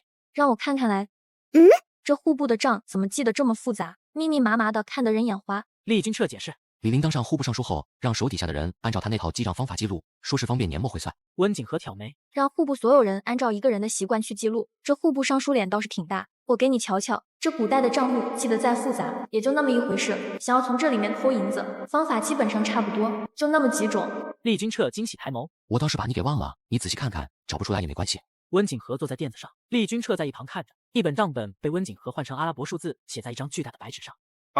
这是什么文字？本王怎么看不懂？这是我创造的一种新的记账方法，除了满秋和满冬之外，没别人知道。就算拿到了我写的账本，别人也看不懂。总账本就是用阿拉伯数字和现代的记账方式写的，为的就是防止账本泄露，给外人知道王府的资产。温景和一溜烟看下来，打开账本末尾几页，这里被改过。厉君彻伸头凑过去看温景和手指着的地方，本王怎么没看出来？这不是挺正常的吗？温景和抬起下巴，注视着厉君彻。从红薯和玉米种子开始运到其他城池开始售卖开始，呈现的趋势从一开始就是从高到低，快卖完的时候应该只剩下一点底子，结个尾才是，怎么会又上去了呢？厉君彻皱眉，可是签字单上每一页都有百姓的手印和名字，和府册是对得上的。温景和将账本和名册对比之后，狐疑的拿起账本摆在烛火下面看。满秋满冬，站在书房外的两人推开门走进来。王妃，我们书局制作的账本一本多少页纸？1本88页。温景和将账本递给满秋，你们2个把桌上的账本数一下，分别多少页，页数不对的拿出来。厉君彻困惑的挠头。户部每本账本的纸张不一样也是正常。温景和眸孔闪过一抹难以掩饰的笑意。王爷，内务府8家皇商都在我手里，宫里、朝廷用的纸张都是从我们家书局里卖出去的。我保证，每本账本的页数一定是88页，若不是，那就一定被人改过。厉君彻拿着账本恍然大悟，差点忘记自家王妃能耐大得很。王爷，苏古城出事了。李管家满脸焦急地从外面走进来。宋大人已经在前院等候。温景和有些担忧地转过头望着厉君彻。王爷去吧，这里交给我。厉君彻点了下头，然后离开书房往前院走去。宋志远一脸阴沉的在厅堂里走来走去，见厉君彻进来，语气里满是怒火中烧的愤慨。王爷，我们派到苏古城的人刚刚抵达，苏古城的知府赵大人就被发现在衙门的房间里悬梁自尽了。什么？那其他城的呢？厉君彻第一时间想到其他知府的安危。宋志远摇头，暂时还没传回来消息，想必是安全的。只是事情很快就会传扬开来，原先那些证人或许会因此畏惧不前，不愿意再作证。就连知府都嘎了，那些普通百姓还不得被吓破胆子？对方这一招杀鸡儆猴玩得太过分，那可是朝廷命官，说嘎就嘎。而且在赵大人悬梁自尽的房间里，还发现了一封认罪书，上面写明抬高2种价格是他一人所为，见事情无法再遮掩，这才先发制人，将罪名推到户部的头上。厉君彻眉头紧皱，此事背后的阴谋，若涉及到此事的所有知府都畏罪自缢，那这桩贪污案一定会不了了之。马上去苏古城，必须要将谋杀赵大人的凶手给抓住，同时加派人手保护其他证人。温景和知道厉君彻要连夜去苏古城时，心中有些担心。上次的事情给他留下的打击太大。放心，上次之后，厉于恒手下的暗卫差不多被嘎完了。这么短的时间内，没有足够的人手再来一次，而且我会多带些人。温景和忧愁的点点头。夜晚打开城门，厉君彻他们的行动自然瞒不过厉于恒，让他们去查，时间拖得越久越好。为保下户部尚书，厉于恒打算做2手准备，一方面让户部尚书将罪名推到户部那些经手的无名小卒身上，另一方面毁灭证人，彻底断了厉君彻查案件的源头。满秋和满东将有问题的账本全部找了出来，一共有7本，涉及到4座城池。满秋盯着那些名字，当地府衙的名册一般不会出问题，可这些人居然会买这么多种子，当真有这么多土地？将上面的人名传给王爷，他们就在苏古城，跑一趟就知道是真是假。厉君彻带着宋志远等人跨马赶到苏古城，衙门外面还有零星的百姓在议论。见厉君彻他们的人马赶到，下意识的指指点点，这是都城来人了，估计是为了知府的案子。赵大人平常一心为百姓，不像是贪污受贿那样的人，怎么就畏罪自嘎了？财帛动人心，官府里面的弯弯绕绕，我们这些普通老百姓哪里知道？苏古城衙门的师爷带着厉君彻疾步来到地下的一个房间。昨天用晚膳的时候，大人还是好好的，到了有事过半，府里的衙役就发现赵大人在房中悬梁自尽了，尸体放下来的时候就已经没有呼吸。厉君彻掀开上盖着的白布，脖子上有一道清晰的淤痕。根据仵作的报告，确定是悬梁自打导致的窒息身亡。我们根据丞相当时提交的万民书，涉及到按手印的百姓一个个找出来上门拜访，发现其中一部分出了远门，剩下的躲着他们，就算见了面也闭口不言。宋志远神情难看地问道：“是不是有人找上门威胁你们？”扎着头巾的农妇低眼望着地面，慌张地摇头：“没有，对于什么万民书，我们一点都不知情，我们没干过。”宋志远急得满头大汗，心沉到了湖底。可是万民书上有你们的名字和手印。站在妇人旁边的男人弓着背沉默地摇头。宋志远为难地回过头看厉君彻：“怎么办？我们不可能像厉于恒他们一样威胁这些无辜百姓。”隔壁房间门口，厉君彻环视周围简陋的环境，菜板上的蔬菜全是虫洞，而且已经干了，碗里只放了几个窝窝头。厉君彻望着男子，开口说道：“我乃当朝2皇子厉君彻，奉皇命彻查抬高2种价格一案，若你们改变了想法，可以去苏古城衙门找本王。”在回府衙的路上，宋志远非常烦躁。王爷，诉讼状上还没签字，我们就这么走了？账本看不出问题，证人可就是他们唯一的希望。厉君彻的眼神中带着一丝愤然，那是对厉于恒草菅人命的不满。账本王妃已经有了眉目，只要几座城池的知府愿意作证，百姓就随他们去。这次就算能扳倒户部尚书李林，厉于恒这个皇子也不会怎么样。若是他一怒之下对作证的百姓展开报复，那这些无辜的人就会遭到无边的杀戮。回到府衙后，厉君彻收到了温景和派人送来的名单。宋志远眯着眼说道：“这些全是在最后几天买2种的人，王妃的意思是他们都有问题。”王妃怀疑这些人谎报土地数量，骗走大量红薯和玉米种子，最后再高价卖出，谋取利益。在厉君彻没出事之前，温景和就利用空间里出品的现代产物抢夺恒王府和灵王府商铺的生意。宋志远让府衙的衙役按照名单一家一家上门询问，核对土地数量。那些土地的确存在，但都是一些荒地，根本还没有开始耕种，而那些被买走的红薯和玉米种子也根本没有被种下去。既然苏古城是用这样的方法来躲过朝廷的巡查，那另外几座城应该也一样。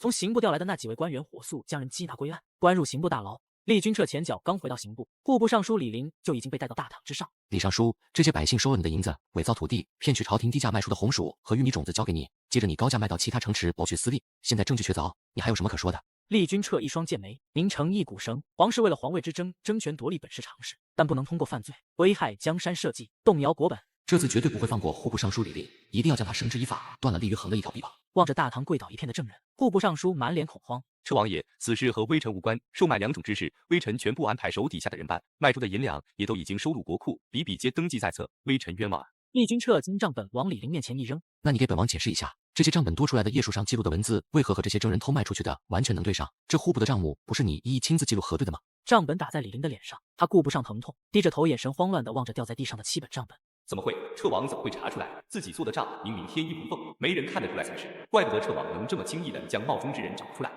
王爷，证据确凿，李大人保不住了。亲卫握着剑，急色匆匆地找到厉于衡。户部尚书不是号称整个北狄国算术最厉害吗？书房内的书本散落一地，被茶水洒湿的纸张粘在地上，已然破损。李林没了，还有尤志成，这次的事情他没有插手，等李林到了，父皇自然会让户部侍郎上位，户部还把控在本王的手里。厉于衡已经准备好了放弃李林的准备。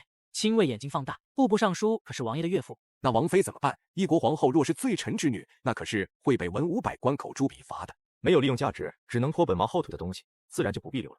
车王还在刑部审问，户部尚书会不会把王爷给供出来？李家一家老小的，包括王妃的命都在本王手里，他不敢出卖我，你去刑部给他提个醒。站在书房窗边的恒王妃眼眶早已湿润，眸孔呆滞，听到里面没有了声音，他立刻离开窗前，躲在拐角处。他亲眼看着亲卫从书房离开，双腿已经发软。厉君彻见李林像是失智一样坐倒在大堂之上，用力敲下金堂木。苏古城知府之死，是否是你派人暗杀？为的就是让那些买了高价种子的平民百姓不敢作证，让几个联名上书的知府闭嘴。李林抬起头望着满脸冷肃的厉君彻，张嘴后立刻又闭上。是微臣担心事情暴露，这才派人灭口。厉君彻皱眉，可有人指使，贪污的银两又被藏在何处？李林目光呆滞地看向四周，眼睛瞄到大堂外人群中的一个身影，眼神恍若死囚临死前一般绝望。无人指使，是臣贪心过重，想要趁此大捞一笔。站在一旁的宋志远并不满意这个结果。那贪来的钱财呢？厉君彻和宋志远都知道，贪墨的钱财80%是送到了恒王府。李林傻笑，早就花光了，就那么点银子，还不够我喝几顿花酒。宋志远一把掐住李林的脖子，初步计算，那可是10几万两白银，你喝什么花酒这么贵？小心！厉君彻猛地喊出声，飞身而下，扯住宋志远的头发，将人往后拉。跪在地上的李林左右手各拿着一把匕首，一刀刺进自己的胸膛，一刀刺进了宋志远的肚子。快叫大夫！大夫被衙役骑着马快速带到刑部，检查后松了口气。王爷和各位大人放心，匕首刺入的不深，只是伤到皮肉层，并没有伤到内脏。幸好当时厉君彻发现及时，拉了宋志远一把，否则现在他就该和户部尚书一样魂归地府了。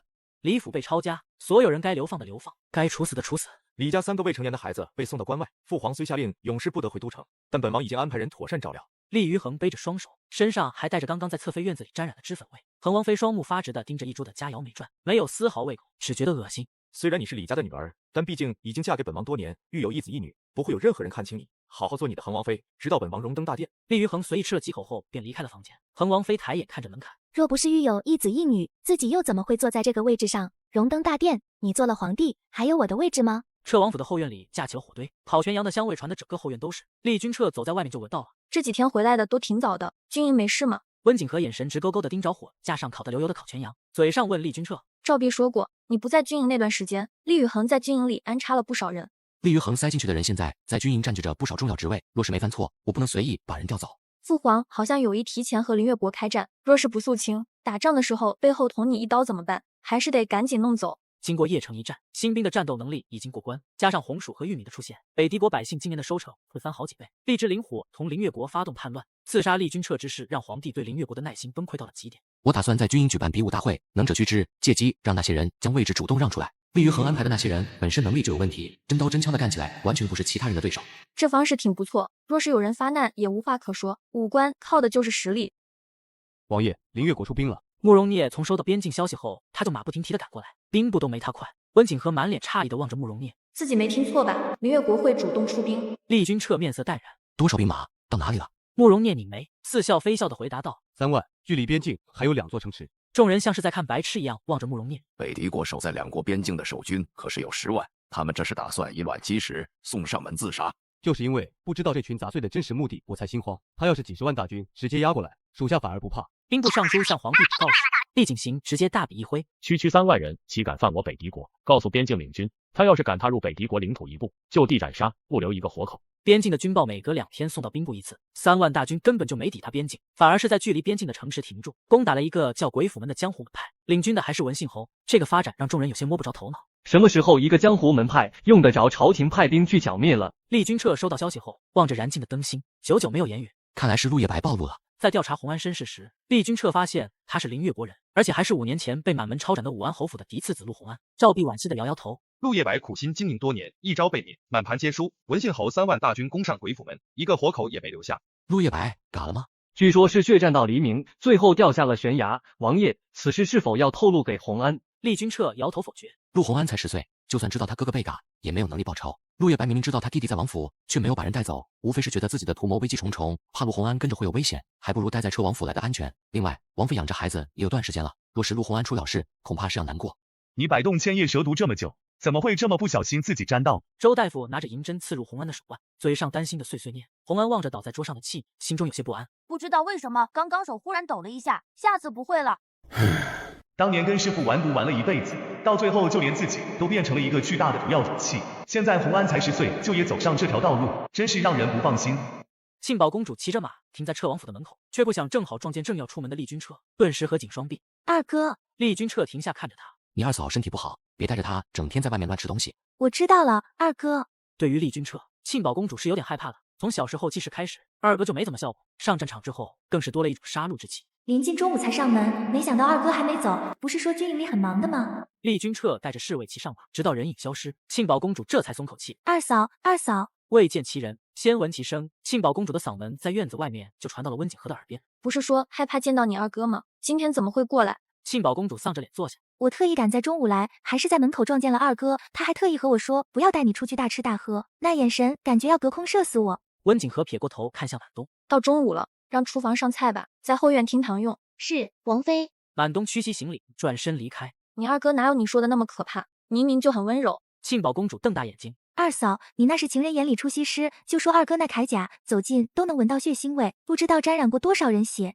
温景和抬眸，你那是心理作用，铠甲每次脏了，府里的下人都会清洗干净，根本就没味道。再说了，那些血都是敌国战士的鲜血，是你二哥身为骠骑大将军的战利品，你身为公主，应当觉得自豪才是。庆宝公主将视线移开，舔了下嘴唇。自己在二嫂面前说二哥的坏话，简直就是在找骂。她迅速转移话题。二嫂，我今天来找你是有特别重要的事情要让你帮忙。温景和挑眉，什么事是皇上皇后办不到，我能办到的。庆宝公主拉住温景和的手，眼神瞪圆，像是在发光。这件事只有你能帮我。温景和感觉浑身凉飕飕的。不会是你的婚事吧？庆宝公主紧紧抿着唇，可怜巴巴的点头。对，就是我的婚事。母后定下了庆国公的嫡子吕明月，我不想嫁人，你帮帮我好不好？温景和艰难的将手抽回来，感觉胸口被重击。你的婚事，我说话哪里管用？吕明月不好吗？难道你还想着那个戴金色凤凰面具的男人？不过让庆宝公主嫁给庆国公的儿子，应该是厉雨恒想要借助庆国公手上的兵权吧？我后来在街上又遇见过他一次，可是没追上，他好像在躲着我，而且我不想嫁给吕明月。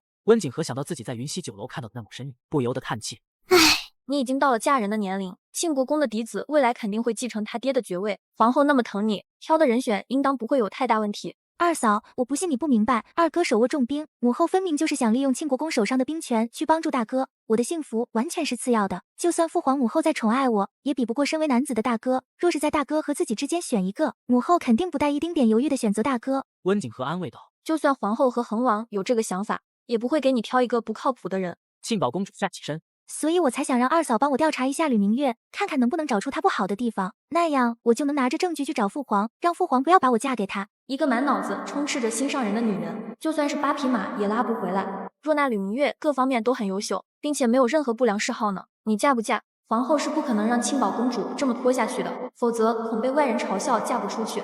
若他真的是个完美无缺的人，我愿意试试。好，我帮你查，不过你也该把那个男人给忘了。心里若是一直有一个人在，要想再真心接纳另一个人，根本就不可能。庆宝公主才16岁，总不能被拖一辈子。王妃，后院厅堂已经安排好，可以用膳了。满东望着两人说道：“二嫂，要抓紧时间帮我查，否则等赐婚圣旨下来后，可就晚了。”用过午膳后，庆宝公主便离开了。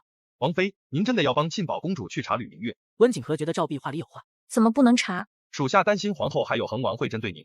我是真的把庆宝公主当妹妹。若吕明月真的不靠谱，我也不想庆宝公主嫁过去。我就算是什么都不做，恒王和皇后也不会对我有好脸色。赵碧见温景和打定主意，也没有再继续劝，左右还有王爷在后面撑着。吕明月这个人，你们了解多少？庆国公在北狄国官职不小，他的嫡子想必也不是碌碌无为之辈，否则皇后也不会要把庆宝公主嫁给他。吕明月今年刚过20，从小跟着庆国公练武，是2年前的武榜眼，现任御林军都尉，府中暂无妻妾，相貌也算是都城官家子弟中偏上等的。温景和不由得唏嘘。这么看，吕明月这个人还挺优秀，不仅家世好，而且自身也有能力。年纪轻轻就是御林军都尉，要不了几年就会升任御林尉，那可是皇上面前的红人。满东，你去查一下，着重查吕明月的私生活，有没有外室或者心上人。20岁还未娶妻纳妾，这在北狄国算是晚的。王妃，要不让属下去吧？吕明月武功不错，若是不当心，很容易被对方察觉。满东武功不错，但也只是在女子当中，要是真的去跟踪吕明月，可能会被对方发现。满东眼睛瞪着何时，他这是看不起他。王妃，奴婢可以做好。王妃，有些地方男子可以去，女子却不行，还是让何时去比较妥当。温景和望着何时，那就你去。朔南城，苏怀之正在商铺里望着账本发愁。你说什么？确定是都城皇商竹敬方派来的人？掌柜激动的点头，眉头上扬，一脸兴奋。没错，公子，我上次去都城参加内务府遴选的时候见过，他们还带着整整10车的货物，说是要见你。苏怀之像是被蛇一口咬了屁股一样，从椅子上跳起来。快把人请进厅堂，把洞庭碧螺春铐上。掌柜一愣，少爷，那可是老爷一直藏着舍不得喝的。苏怀之没有丝毫顾忌。我们苏家要是再这么下去，别说碧螺春，就连茶叶渣子我爹都喝不起了，赶快去拿。孙福贵坐在苏家的商铺里，眼睛扫视一圈。这商铺也太冷清了，根本就没客人进来。孙掌柜，这是我们东家苏怀之，苏少爷。商铺掌柜此刻的脸色十分冷静，完全看不出刚才在房间里的激动。孙福贵起身拱手，苏少爷年纪轻轻就管理家族生意，真的是让人敬佩。苏怀之心中顿时变得有些疑惑。这孙福贵身为皇商，居然会这么客气，难道是知道自家老爹是苏经理？看来之前调查过，此行目的绝对不单纯。孙掌柜客气了，不知您特意上门是有何事？孙福贵抿一口碧螺春，心中惊讶，对方居然会用这么好的茶来招待自己。不瞒苏少爷，我此次前来是想与您合作。据我所知，竹敬方已然和北狄国不少商人达成了合作协议，您说的合作是否和他们一样？孙福贵笑着摇摇头，若只是简单的批发货物，我也没必要亲自跑过来。朔南城富饶程度堪比都城，我们东家前些日子来过后，决定和苏家达成长期合作，在朔南城开设直营商铺。苏怀之拧眉，眼神中带着质疑。东家，难道竹敬方的老板不是孙掌柜？手底下的人曾经说过，当初接受内务府赏赐的人就是眼前这位。苏公子说笑了，像镜子、玻璃那样的物件，哪里是我这个下人能造出来的？来之前，王妃叮嘱过，适当的时候可以稍微透露一点身份给这位。苏怀之觉得此事不简单，这位单单是竹敬方的掌柜，可他带来的10车货物里却有8家皇商的东西。孙掌柜代表的是竹敬方，还是其余7家皇商都是？难道8家皇商的东家是同一人？可这怎么可能？那可是8家皇商。孙福贵直视苏怀之的目光，低头道：“我此行代表的是我们东家，也是8家皇商。”苏怀之倒吸口冷气，居然真的如此！8家皇商的幕后掌控者是同一人，这要是传出去，整个北狄国的商业恐怕都要为之一振。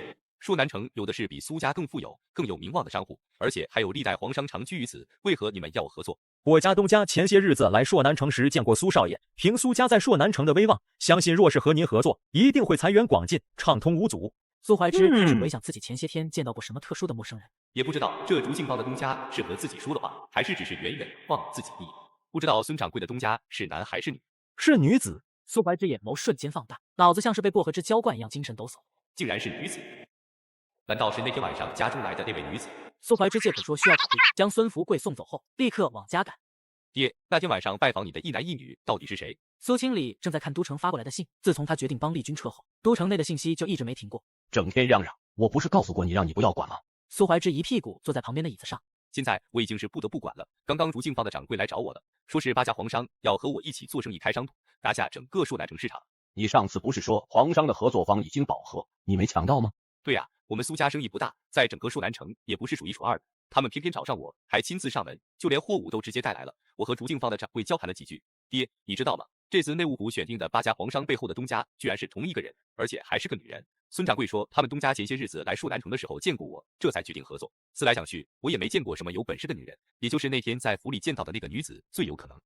皇上，这王妃有那个本事吗？苏怀之见自家老爹沉默不言，不由得有些烦躁。爹，自己都这么大了，什么都不告诉自己，就这么不信任，觉得孩儿不靠谱吗？苏怀之满眼乞求地望着苏经理。爹，这门生意可以做吗？你就告诉我那个女人是谁，行吗？苏清礼目光看向苏怀之，那是彻王爷的王妃温景和，同时也是林越国的三公主。苏怀之眨眼，不由得咽口水。那跟在旁边的男人难道是彻王爷？苏清礼点头承认。苏怀之的视线开始变得虚幻起来。重伤昏迷不醒，本应该在寺庙求神拜佛的彻王爷，神不知鬼不觉的大晚上带着王妃出现在自己家里，这是要干嘛？爹，你不会是打算帮彻王争皇位吧？苏清礼将手上的信递给苏怀之。是，为父已经决定站在彻王这边。苏怀之打开信，一目十行。丞相，我知道，那是自家老爹的门下弟子。看来那天之后，自家老爹就开始联络以前的那些旧臣了。苏怀之将信还给苏清礼，站起身就准备出去。苏清礼盯着他，有些摸不着头脑。你干嘛？苏怀之兴致勃勃地说：“我去找那个孙掌柜商量下一起合开铺子的事情。你既然已经站在彻王爷那边，那我和彻王妃一起做生意，那就没问题了。”你不是一直不想为父和朝中旧臣有联系吗？怎么现在看起来倒是乐意的很？现在朝中就2个皇子，未来的皇帝不是大皇子就是二皇子。本来是一文一武，恒王在朝堂上的拥护者比较多，而彻王手握重兵，军功卓着。现在爹你站到彻王那边，他是既有军权又有朝臣，登上帝位的可能性大大增加。见苏清礼耐心在听，苏怀之继续说道：“我朝皇帝不再以嫡庶之分，也就是说他们2个一样。彻王苏醒后，一下子将恒王的老丈人都嘎。彻王妃虽然是林越国公主，但行商能力强，手上握着大量钱财和粮草。等我们和林越国打起来，她既可以出钱，又可以出粮，夫妻2个没一个好惹。综上所述，彻王登上帝位的可能性非常大，而且爹既然已经做了决定，并且动手了，我也就只好妥协了。”苏清礼愣神，没想到苏怀之居然能说出这么一段话。怀之，等彻王登上帝位后，你入朝为官吧。为父觉得你其实挺有天分的。别，等彻王当上皇帝，说不定我已经当上了朔南城的首富，当官哪有做商人自由？若8家皇商的幕后老板真的是彻王妃，他和你合作也是有目的的，你可别一头栽进去失了分寸。我知道他是冲着爹你来的，既然已经在一条船上，我趁机占点便宜也没关系。彻王妃是不是竹静芳的东家？去试探一下那个孙富贵不就知道了？等二皇子登上了皇位，他想战恐怕都没机会。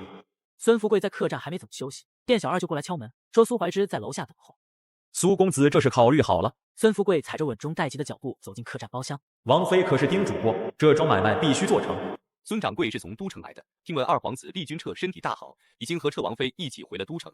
不知道这8家皇商的东西彻王府用的多不多？孙富贵屏住呼吸，眼神下移。看来对方已经猜到了，像彻王府这样的北斗之尊，自然处处用的都是最好的。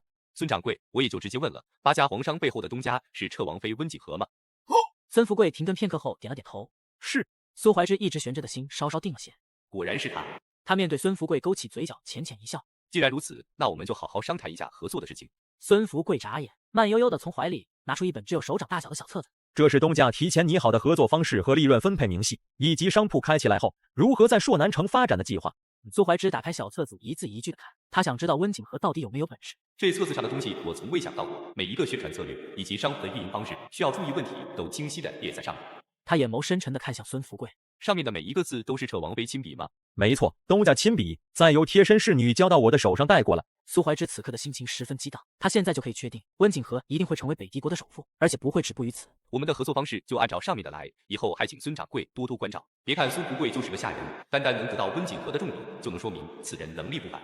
孙富贵眉开眼笑，王妃派给他的任务完成了，翻起酒杯敬苏怀之。那就祝我们合作愉快，早日拿下朔南城市场，10车货物就在客栈的后院，您离开的时候就可以叫人拖走。北帝国皇宫，皇后推开庆宝公主的店门，眉目间带着一丝愁色。宝儿，怎么好几天都没去御书房？你父皇刚刚特意派人过来问你，是不是身体不适？我不想去，父皇要是想我，他怎么不自己来找我？皇后盯着庆宝好似胖了一圈的脸蛋，心口有些闷。你父皇每天有那么多折子要批，你应该多体谅他才是。父皇母后去年还说我年纪小，舍不得我嫁出宫被人欺负，要多留几年。现在这么大张旗鼓的给我找驸马，想必是不疼爱我。皇后看着他这副可怜巴巴被抛弃的模样，心里也不好受，像是有把小刀在心脏不停地磨。你一直都是父皇母后放在心上的宝贝，我们怎么会不疼你？只是女子总是要嫁人的，你也已经到了年纪，总是要考虑的。而且只是先定亲，你还住在宫里，等真的出嫁也要到明年。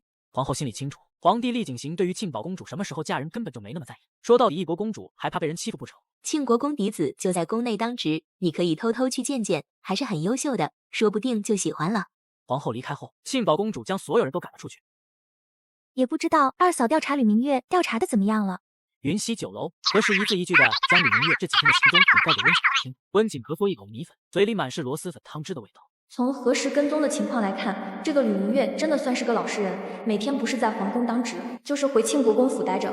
何时见温景和一直在吃粉，眼神却飘得很远，试探地问道：“王妃还要再跟吗？”温景和从思绪中出来，抬起头看着何时，他就这么完美，没一个人说他不好。厉君彻无论是外貌还是才华，都被北狄国的百姓敬佩。尽管如此，还是有人说他冷漠无情，干人不见血。吕明月的名声竟然这么好，真的是让人觉得匪夷所思。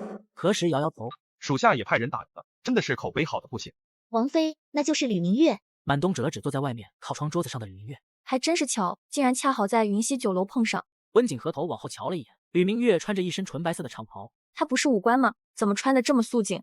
仔细一看脸，转头对满东问道：“吕明月不是从小就习武吗？怎么看起来像是个文弱书生？”满东回话：“说来也奇怪，庆国公长相粗犷，吕明月应当是继承了庆国公夫人的样貌。”温景和盯着吕明月，身高虽然比不上厉君彻，但也还算可以，就是看起来有点娘。他这样就是北狄国青年才俊中的翘楚，那厉君彻岂不是断层了？况且吕明月的长相完全不符合我的喜好，给人一种太过于温和、没骨气、没安全感的感觉。照壁，何时有些不好意思的对视一，满秋抿嘴笑着说：“王爷的相貌在整个北狄国都无人能及，吕明月自然是完全不能比。谁说不是呢？”他下意识的再望一眼吕明月，一下子愣住，整个眼神停下，胸口被大石块重击，压得跳不起来。不会吧？应该不会吧？何时站在吕明月边上的那个男人是谁？佩剑的那个？温景和咽了下口水，自己刚刚是不是眼花？何时瞧了一眼，回话：“王妃，那是吕明月的贴身奴仆红武。”温景和目光直勾勾的盯着两人。刚刚那个吕明月是摸了洪武的手，而且还不止一次，那动作，那眼神，绝对不单纯。难道他们是？温景和眉头紧蹙，皱着嘴唇问何时：“吕明月和洪武的关系怎么样？”何时疑惑：“王妃怎么会问这个问题？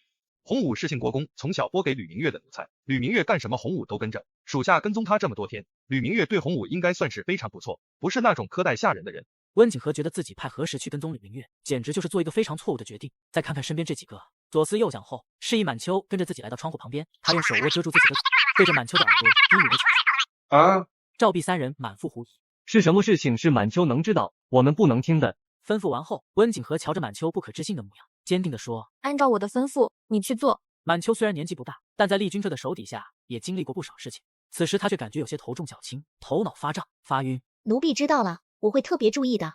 见包厢外面的那一桌人准备离开，何时还在犹豫要不要跟上去，满秋就已经打开门跟上去了。他看向温景和：“你不用再跟吕明月，以后这件事就交给满秋了。”温景和再次走到窗边，盯着带着洪武离开的吕明月。若自己推测的没错，吕明月这个人，庆宝公主一定不能嫁。温景和作为开放的现代人，对那方面一点意见都没有。但若是明明知道自己的喜好，还要娶女子回去当挡箭牌，那就是骗婚。温景和第一个不答应。唉，庆宝公主那样一个单纯的姑娘，可不能因此毁了一辈子。接下来2天，晚秋整天不在王府，有时候晚上也很晚才回来。厉君彻敏感地发现温景和的情绪有些不对，那是一种积压着愤怒在心底，又很兴奋的模样。听说你这2天在查吕明月？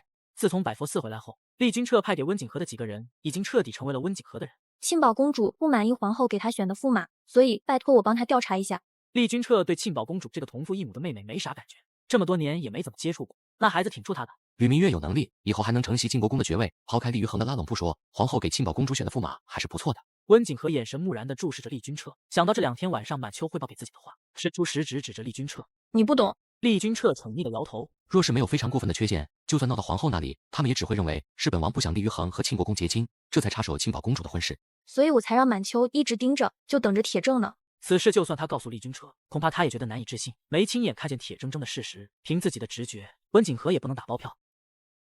王妃，满秋穿着一身黑衣，将黑色的斗篷摘下搭在手上。温景和站起身喊道：“进来！”满秋心脏砰砰直跳，一路跑着回来，差点喘不上气。王妃，奴婢亲眼看到了，他们在。满秋见厉君彻盯着他，不好意思的走到温景和旁边，对着耳朵，声音比苍蝇还要小：“他们在行龌龊之事。”温景和眼睛瞪得比牛还大，冷静下来后，他思索半晌，拿起白纸铺在桌子上，准备给庆宝公主写信。刚写了2个字，又将纸张雷同纸白扔在地上。你明天去宫里给庆宝的贴身宫女递个信，就说让庆宝公主尽快来彻王府一趟。满秋严肃的点点头，这是对庆宝公主来说比天还大。厉君彻见温景和主仆2个神神秘秘，神色还十分慌张和激动，不由得好奇地问：“铁证拿到了？”你过来，我就告诉你。厉君彻将正在看的兵书合上，站起身走到温景和身侧，弯下腰。温景和抬起下巴，低声说：“吕明月和他的护卫洪武之间存在情感上的关系。”厉君彻一脸茫然地注视着温景和。什么情感关系？要说从小一起长大，多少应该是有点主仆之情。温景和闭紧嘴，忍不住用牙齿啃咬自己的下嘴唇。他还是高估了厉君彻的思想开放程度。就是男女关系，厉雨恒和恒王妃那种，只不过他们都是男人。厉君彻俊俏脸庞顿时僵住，脑子开始转，整个人像是被人点了穴。他瞧着温景和发光的眼神，感觉浑身凉飕飕，尤其是背后。你是说吕明月和洪武有龙阳之好？温景和十分认真的点头。没错，而且满秋已经亲眼目睹，他们之间绝对有私情。一向沉着冷静的厉君彻此时的内心十分惊骇。你打算怎么做？庆宝公主和吕明月这桩婚事肯定是不能成，必须得告诉他真相。厉君彻认同这点。这吕明月有龙阳之好，庆宝公主绝对不能嫁给他，换成任何一个女子都不行。这厉于恒做事之前也不调查清楚，真的是把亲妹妹往火坑里推。第二日一早，满秋便出了门。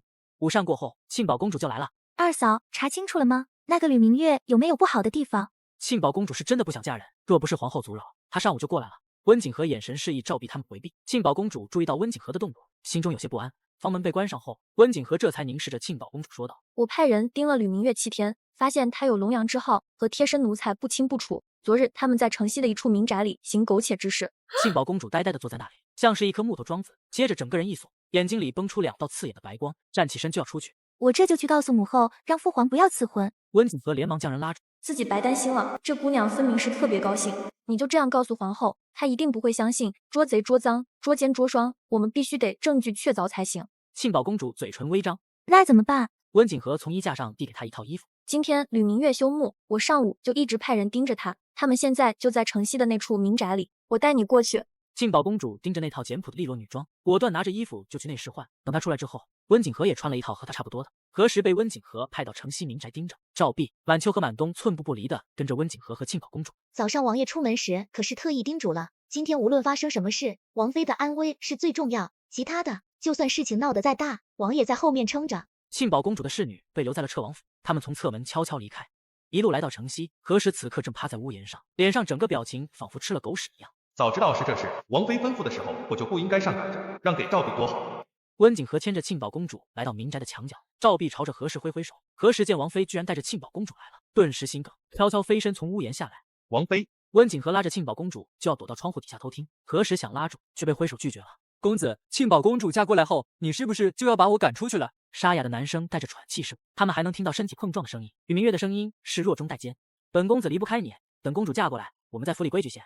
这院子就是我们的温情小窝。温景和眉头抽搐，难以置信地盯着庆宝公主。这姑娘太倒霉了。庆宝公主那身量哪里是我的喜好，我就喜欢你这种硬邦邦的身体，特别强壮有力。温景和透过窗户的缝隙瞧了一眼，确定他们是光着身体睡过去。温景和拉起庆宝公主就往民宅外面走。庆宝公主低声焦急地说道：“二嫂，不是说要捉奸吗？怎么就走了？”赵碧等人紧跟上来到民宅外，温景和停下。我改变主意了，本来闯进去当着他们的面戳穿此事，让吕明月主动推掉这门亲事，现在看来得给他个鲜血淋漓的教训。这男人太恶心，若是不戳穿他的真面目，以后还会有其他女子遭殃。温景和右脑开始思考，接着便对何时说道：“你派个生脸的去衙门报官，就说这里发生了命案，让他们马上带人过来。冲进去的时候速度要快。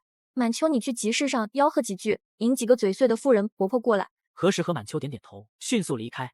温景和带着庆宝公主走到不远处的一家2层楼高的小酒楼，特意选了个窗户朝民宅的包厢。衙役破门而入，盯准了躺在床上的吕明月和洪武，两人赤裸着身体，满脸惊恐地瞧着衙役。吕明月眼里带着强烈的杀意，正要教训那些衙役，忽然衙役的身后窜出8、9个妇人，他们瞪大眼睛，同一时刻震惊地大叫起来，满脸惊慌地逃出房间，尖叫声传遍周围500米范围。衙役们手足无措，刚想回头去找那个报案的人，却发现人已经不见了。这哪里是什么凶杀案？我们被算计了。躺在床上的人是庆国公的嫡子，御林都尉吕明月。吕明月怒气冲冲地命令：“快把那些妇人抓住，一个都不能逃出去！”衙役四顾无言，捏着刀急走出门。哪里还能瞧见那10几个妇人的身影？早就逃得无影无踪了。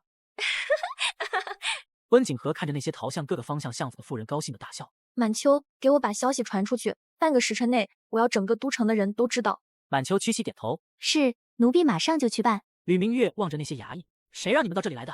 领头衙役上半身在发抖，简直倒了8辈子的霉运，怎么会遇到这种事？吕都尉，是有人去府衙报案，说这里发生了命案，下官这才带人过来查案的。那报案人呢？刚刚还在的，一转眼人就没了。让挨户给我搜，把那些妇人全部给我抓住！此事若是泄露出去，我要了你们的狗命！领头衙役手指抓紧腰间的长刀，拱手道：“是，全部跟我来。”他立刻将人招呼出去。来到街上，下属一脸为难地看着他。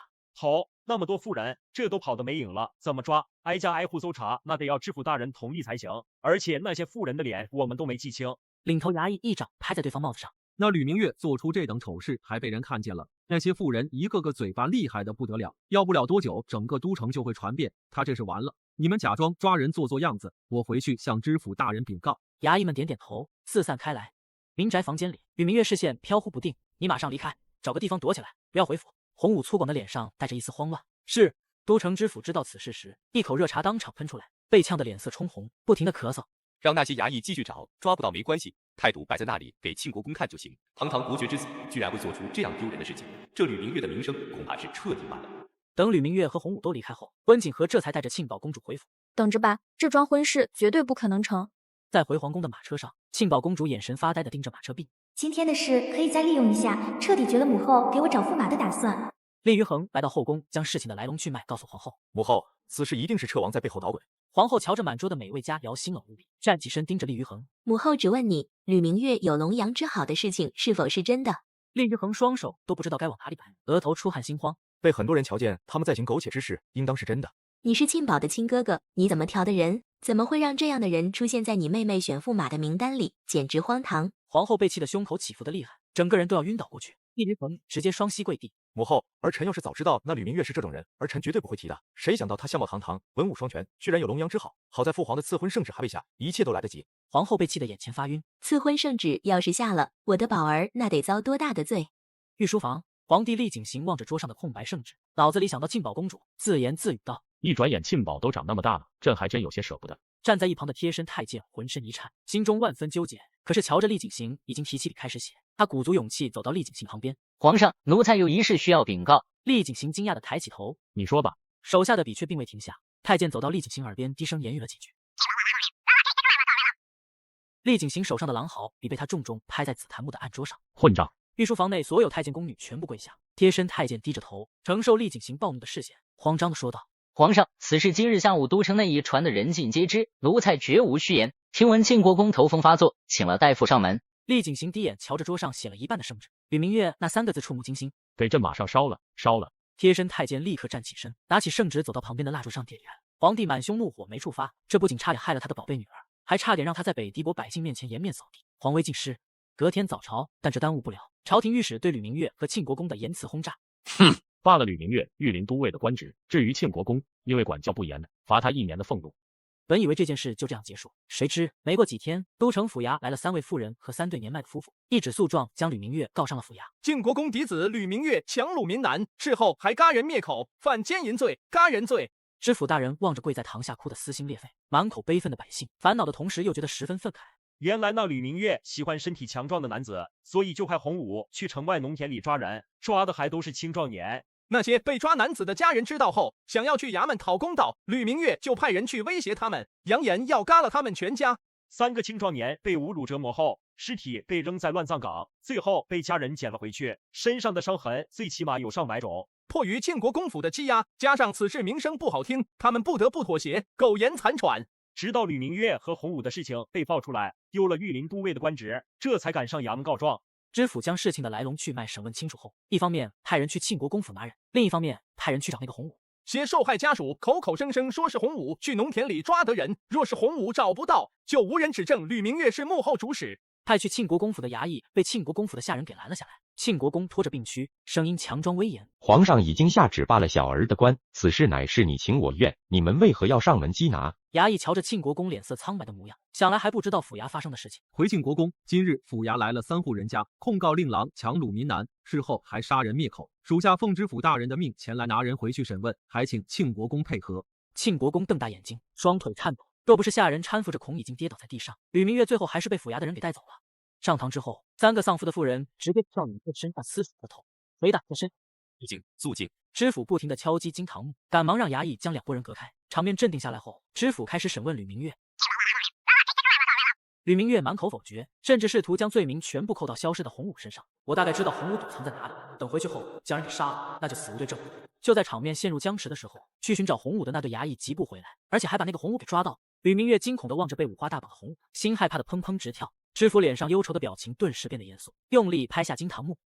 洪武，吕明月说掳走民男，借业灭口，纯属你一人所为，他一点都不知情，是否属实？洪武鼻孔张大，出汗喘着粗气，胡说八道！那3个人分明就是他让我去抓的，结果弄嘎了人。大人，其实草民也是被逼迫的，本来躲得好好的，结果不知道从哪里窜出2个人，把我一顿暴打，然后扔在大街上，被衙役恰好碰到，给抓了回来。一听说吕明月将所有罪名推到他的身上，顿时就炸了。大人，草民只不过是庆国公府的一个奴才，从小被庆国公安排到吕明月身边，没有人权，只能听命行事，从小就被吕明月动手动脚，受尽屈辱，早已苦不堪言。洪武想到自己从小到大的遭遇，悲从中来，一个壮汉愣是哭得泣不成声。吕明月扑上来想要打洪武，被衙役拼命压住。你这个低贱的奴才，在胡说八道什么？围观的百姓后悔没拿点瓜子。这真的是狗咬狗，一出戏接着一出。直到吕明月和洪武被收押进牢房，一直躲在外面的庆国公下人这才急忙回去禀告，将事情一说，庆国公夫人昏了过去。庆国公气得舌头都落不下，喉间发出低吼声：“开祠堂，把宗族宗老都叫过来，除名，族谱上除名。”皇帝虽没削弱庆国公的兵权，可是此事一出，庆国公府恐怕几十年都不敢再去公开场合露面。彻王府，昨日城外军营有事，厉君彻很晚才回来。满秋将拌好的面放在温景和面前，温景和胃口颇好，视线扫向厉君彻：“昨天洪武是不是你让人抓的？”厉君彻咬一口虾饺，只觉得鲜嫩无比。王府的伙食越来越好，新东西只要在饭桌上出现，没几天就会出现在云溪酒楼的菜单或者其他美食铺子里。那天你们在民宅里把人给戳破，洪武逃走时，我就一直派人盯着。原本以为吕明月只是骗婚，没想到身上还背着3条人命。听说知府已经将人关进牢房，判了斩刑，过几天执行。庆国公也是绝情，直接请了宗族宗老，将吕明月从族谱里除名，放弃了这个儿子。朝中武官接下来会动作频频，庆国公手上的兵权虽然父皇没有拿走，但已然不被父皇信任。西郊大营的8万护城军恐怕会交到其他人手里。温景和将盘子放到一边，小口喝着牛奶。2个大营相隔不远，皇上会把西郊大营交给你吗？厉君彻见温景和一脸认真，挑眉回答：“不会。北狄国和林越国一旦打起仗来，我会领兵前往边境。西郊大营是都城的护卫军，父皇不会把他交到我的手上。要是这样的话，我宁愿他在郑国大将军魏明的手里。宁远将军是厉雨恒的人。”温景和思索着念道：“宁远将军的嫡女可是嫁给了厉雨恒为侧妃的。”厉君彻勾起嘴角，瞧着温景和这副小聪明的可爱模样。我会在背后推进，魏明是父皇的人，应当会很顺利。这其实也是厉君彻的想法，他已经和丞相商量了。今日按例进宫向皇后请安的事情被取消了。温景和点点头。卯时3刻，宫里就传来消息，今天不必进宫请安。厉君彻接过满安递过来的热毛巾，擦拭手掌。听闻庆宝公主病了，想必是因为这个才让你们不要入宫。温景和将嘴里的牛奶咽下去。病了，前几天不还生龙活虎吗？那天抓奸的时候，庆宝公主精神的不得了。厉君彻走到温景和耳边，呼出的热气喷在他的耳后。他是装的。温景和揉了揉自己发麻的耳朵，双目盯着厉君彻干脆离开的背影。装的，看来这姑娘也没单纯到蠢的地步，居然会用这一招去威胁皇后。恒王府，兵部尚书坐在长凳上说道：“东郊大营的比武大会，彻王已经上报给皇上，皇上已经答应，王爷安插的那些人恐怕会非常艰难。”厉于恒之前在军方几乎全无人脉，趁着厉君彻受伤昏迷，安插进军营的都是一些从外面调回来的7、8品武官，和厉君彻那些常年在边关打仗的人相比，终归是差了些。厉于恒这2天被庆国公府的事情弄得头疼不已。自从彻王回来，本王就没想着那些人能全部留下，只要能留下3、4个，对本王来说都有大益处。一个吕明月，害得他丢了御林军和西郊大营的助力，这让厉于恒苦恼不已。今日皇上召见庆国公府2代人在战场上浴血奋战，皇上就算是想要谢庆国公的兵权，一时也找不到借口。毕竟吕明月已经被庆国公在族谱上除名了。厉于恒眉头紧锁，庆国公的兵权父皇是一定要撤的，只是早晚的问题。本王必须要做好准备，西郊大营的兵马必须要在本王的手里。兵部尚书沉默不语。若论在军方的势力，恒王完全不能和彻王比。明远将军头上还压着好几位将军，他要想拿到西郊大营的兵权，可能性很小。孙富贵从朔南城回来后，第一时间来到彻王府向温景和汇报。苏怀之已经答应和我们合作，一切条件按王妃的册子写得来。东郊大营，厉君彻正在安排过几日比武大会的事情。宫里的内监忽然带着皇帝的圣旨到访，慕容念眉毛拧在一起，将问题抛给厉君彻。皇上，这是什么意思？为什么东郊大营比武过后，还要再和西郊大营再比一场？一个是边境守军，一个是都城护城军，以前都是井水不犯河水，怎么会忽然被要求比武？还要文武百官携带亲眷前往东郊大营观赏，就连皇帝也要亲临。厉君彻目光盯在黄绸黑字的圣旨上。皇上想利用这次比武找庆国公的茬，若是东郊大营将西郊大营踩在脚底下，皇上就能顺理成章的以能力不足卸了庆国公的兵权。慕容聂叹口气，只觉得有些荒唐。文武百官也就罢了，为什么女眷也要来？军营里舞刀弄枪，不合适吧？厉君彻摇头，此举他也摸不定厉景行的心思。比武大会过后，所有人直接转战北狄国皇家猎场，举行为期15天的狩猎。厉景行穿着一身明黄色的龙袍，坐在庆宝公主的寝殿里。这次父皇特意安排了不少女眷同行，有些和你年龄相当。猎场天气好，山清水秀，出去走走透透气。庆宝公主躺在床上，整个人蒙在被褥里。不去，所有女眷都去，人一定特别多。皇帝伸出手去拉被子，拉下来一点，只能瞧见庆宝公主的眼睛往上额头部分。太医说，你就是以前活力太盛，猛地安静下来，身体不适应，让你去御花园走走，你也不愿意，身体怎么能好？整天憋在屋里，都憋出病来了。庆宝公主睁开眼盯着皇帝，那你让那些名单上的人家不要参加春猎。皇帝抚额，那些都是朝廷2品以上官员，不去不合适，你就待在父皇身边，保证没人看你。撤王妃也过去，你不是和他玩得来吗？庆宝公主扭过头背对着皇帝，我考虑考虑。皇帝将被子盖好，你好好休息，距离比武大会还有5天，趁这段时间把风寒治好。厉景行对于这个女儿是真的伤心，活力小棉袄一下子变成病怏怏小蘑菇，她真的是不适应，心疼。皇后抑制后在外面见皇帝出来，连忙询问皇上，宝儿答应了吗？厉景行白了皇后一眼，瞧着他泛青的眼底，也不想再骂。8九不离10，庆宝应该会答应。你让太医再来人仔细看看，别拖着病体出去游玩，否则他不会尽兴。皇后屈膝回应是。温景和知道此事时，兴致颇高。这不就是春游吗？比武大会还有5天，但是会提前1天到东郊大营附近安营扎寨，也就是4天后就要出发。温景和有些迫不及待地开始思索要带什么东西，转头对满东吩咐道：“你去告诉周大夫和洪安他们，让他们一起跟着去。”洪安研制的毒药来源一直都是从深山老林里捉回来的毒物，他10几天前就嚷嚷着要自己进山，被周大夫给拦住了。就算这孩子天分再高，那也只有10岁，没人跟着，出事了怎么办？这次春猎正好是个机会。王妃，近期由从林越国来的商人和孙掌柜他们接触，田庄也有人在打听红薯和玉米的事情。温景和放下手里的东西，思索片刻后说道：“让8大皇商答应那些商人，不过卖给他们的东西价格全部上涨2成，让田庄那边防这些。百姓手里的种子都已经下了田地，就算挖出来也没用。他们是想着本王妃手上会有多余的。”红薯和玉米这么高产的农作物，林越国自然也看上了。温景和没想一直防着林越国，而且也防不住。出发前往东郊大营那天，温景和卯时过半就起来了。马车停在玄武门外，温景和还在马车里打瞌睡，一直等到辰时，晚秋这才掀开车帘将人叫醒。王妃，皇上就要过来了。恒王府和彻王府的马车就跟在后宫妃嫔的车架后面。这次5月春猎，厉景行只带了魏妃出行，就连皇后都被他给扔在皇宫里了。温景和揉了揉眼睛，站在马车旁边，厉军撤下马，站在他的身旁。温景和诧异的挑眉，低声问道：“这位魏妃看起来年纪很轻。”厉军撤微微低下头，魏妃是2年前通过选秀入宫的，现在大概也就20岁左右。皇帝没骑多久的马，就钻进了自己的马车里。由于人太多，将速度拖得很慢，直到午时，他们才抵达东郊大营。慕容聂已经带着人提前将营帐全部扎好，全部集中在东郊大营的南面，南面靠山，风景要好些。庆国公带着参加比武的武官已经在此等候多时。微臣叩见皇上。跪在地上的庆国公心切地咽了下口水，须臾之间，后背已然湿透。皇帝很是淡漠地说道：“起来吧。”温景和带着满秋和满东进入营帐。下午皇上会带着文武百官巡视东郊大营，厉军撤会跟着。下午进山的时候小心些，山里蚊虫毒蚁很多。周大夫他们有经验，你跟在他们后面，别冒进。温景和盯着厉军撤身上繁重的铠甲，吃饭的时候把铠甲脱了。厉军撤将面前的9味鸡和温景和面前的番茄炒蛋换了个位置。穿着铠甲吃饭，我早已习惯。吃这个，这鸡是慕容聂早上去山里打的野鸡，和田庄里养的不一样。温景和夹了2口，肉更紧实，要是在酒楼卖的话，价格得翻1倍。温景和在营帐里小憩了半个时辰，这才和洪安他们一起出门。满秋、赵碧他们4人走在温景和的周围，赵碧猛地停下脚步，伸手将温景和挡在身后。有血腥味。7人停在原地，赵碧和何时一前一后挡着，满秋和满东凑近温景和身旁，警惕地观察着四周。他用剑鞘将人翻过来，入目的那张脸让赵碧心中一惊，他下意识地回过头看了一眼洪安，是陆夜白，洪安的哥哥。王妃人还活着。温景和迈开脚步往这边过来，定眼一看，脸上虽然沾了点血，但可以看出长相还不错。赵碧将位置让给周大夫。周大夫，看看还能不能救。周大夫快速检查，伤痕太多，失血过多，得先止血，把金疮药拿给我。撒上药粉后，迅速用纱布裹住，必须马上带回去清理伤口，重新上药包扎。有些伤痕是新伤，造成时间不超过1炷香，嘎他的人应该还在附近。洪安望着陆夜白的眼睛在发红，赵碧指着山埂压他的痕迹，他应该是从上面滚下来的。满秋盯着一身黑衣的陆夜白，我们不清楚这个人的身份，有没有危险也无法判断，而且血腥味这么重，带回营帐太明显了。刀剑伤，一看就知道他不是普通百姓。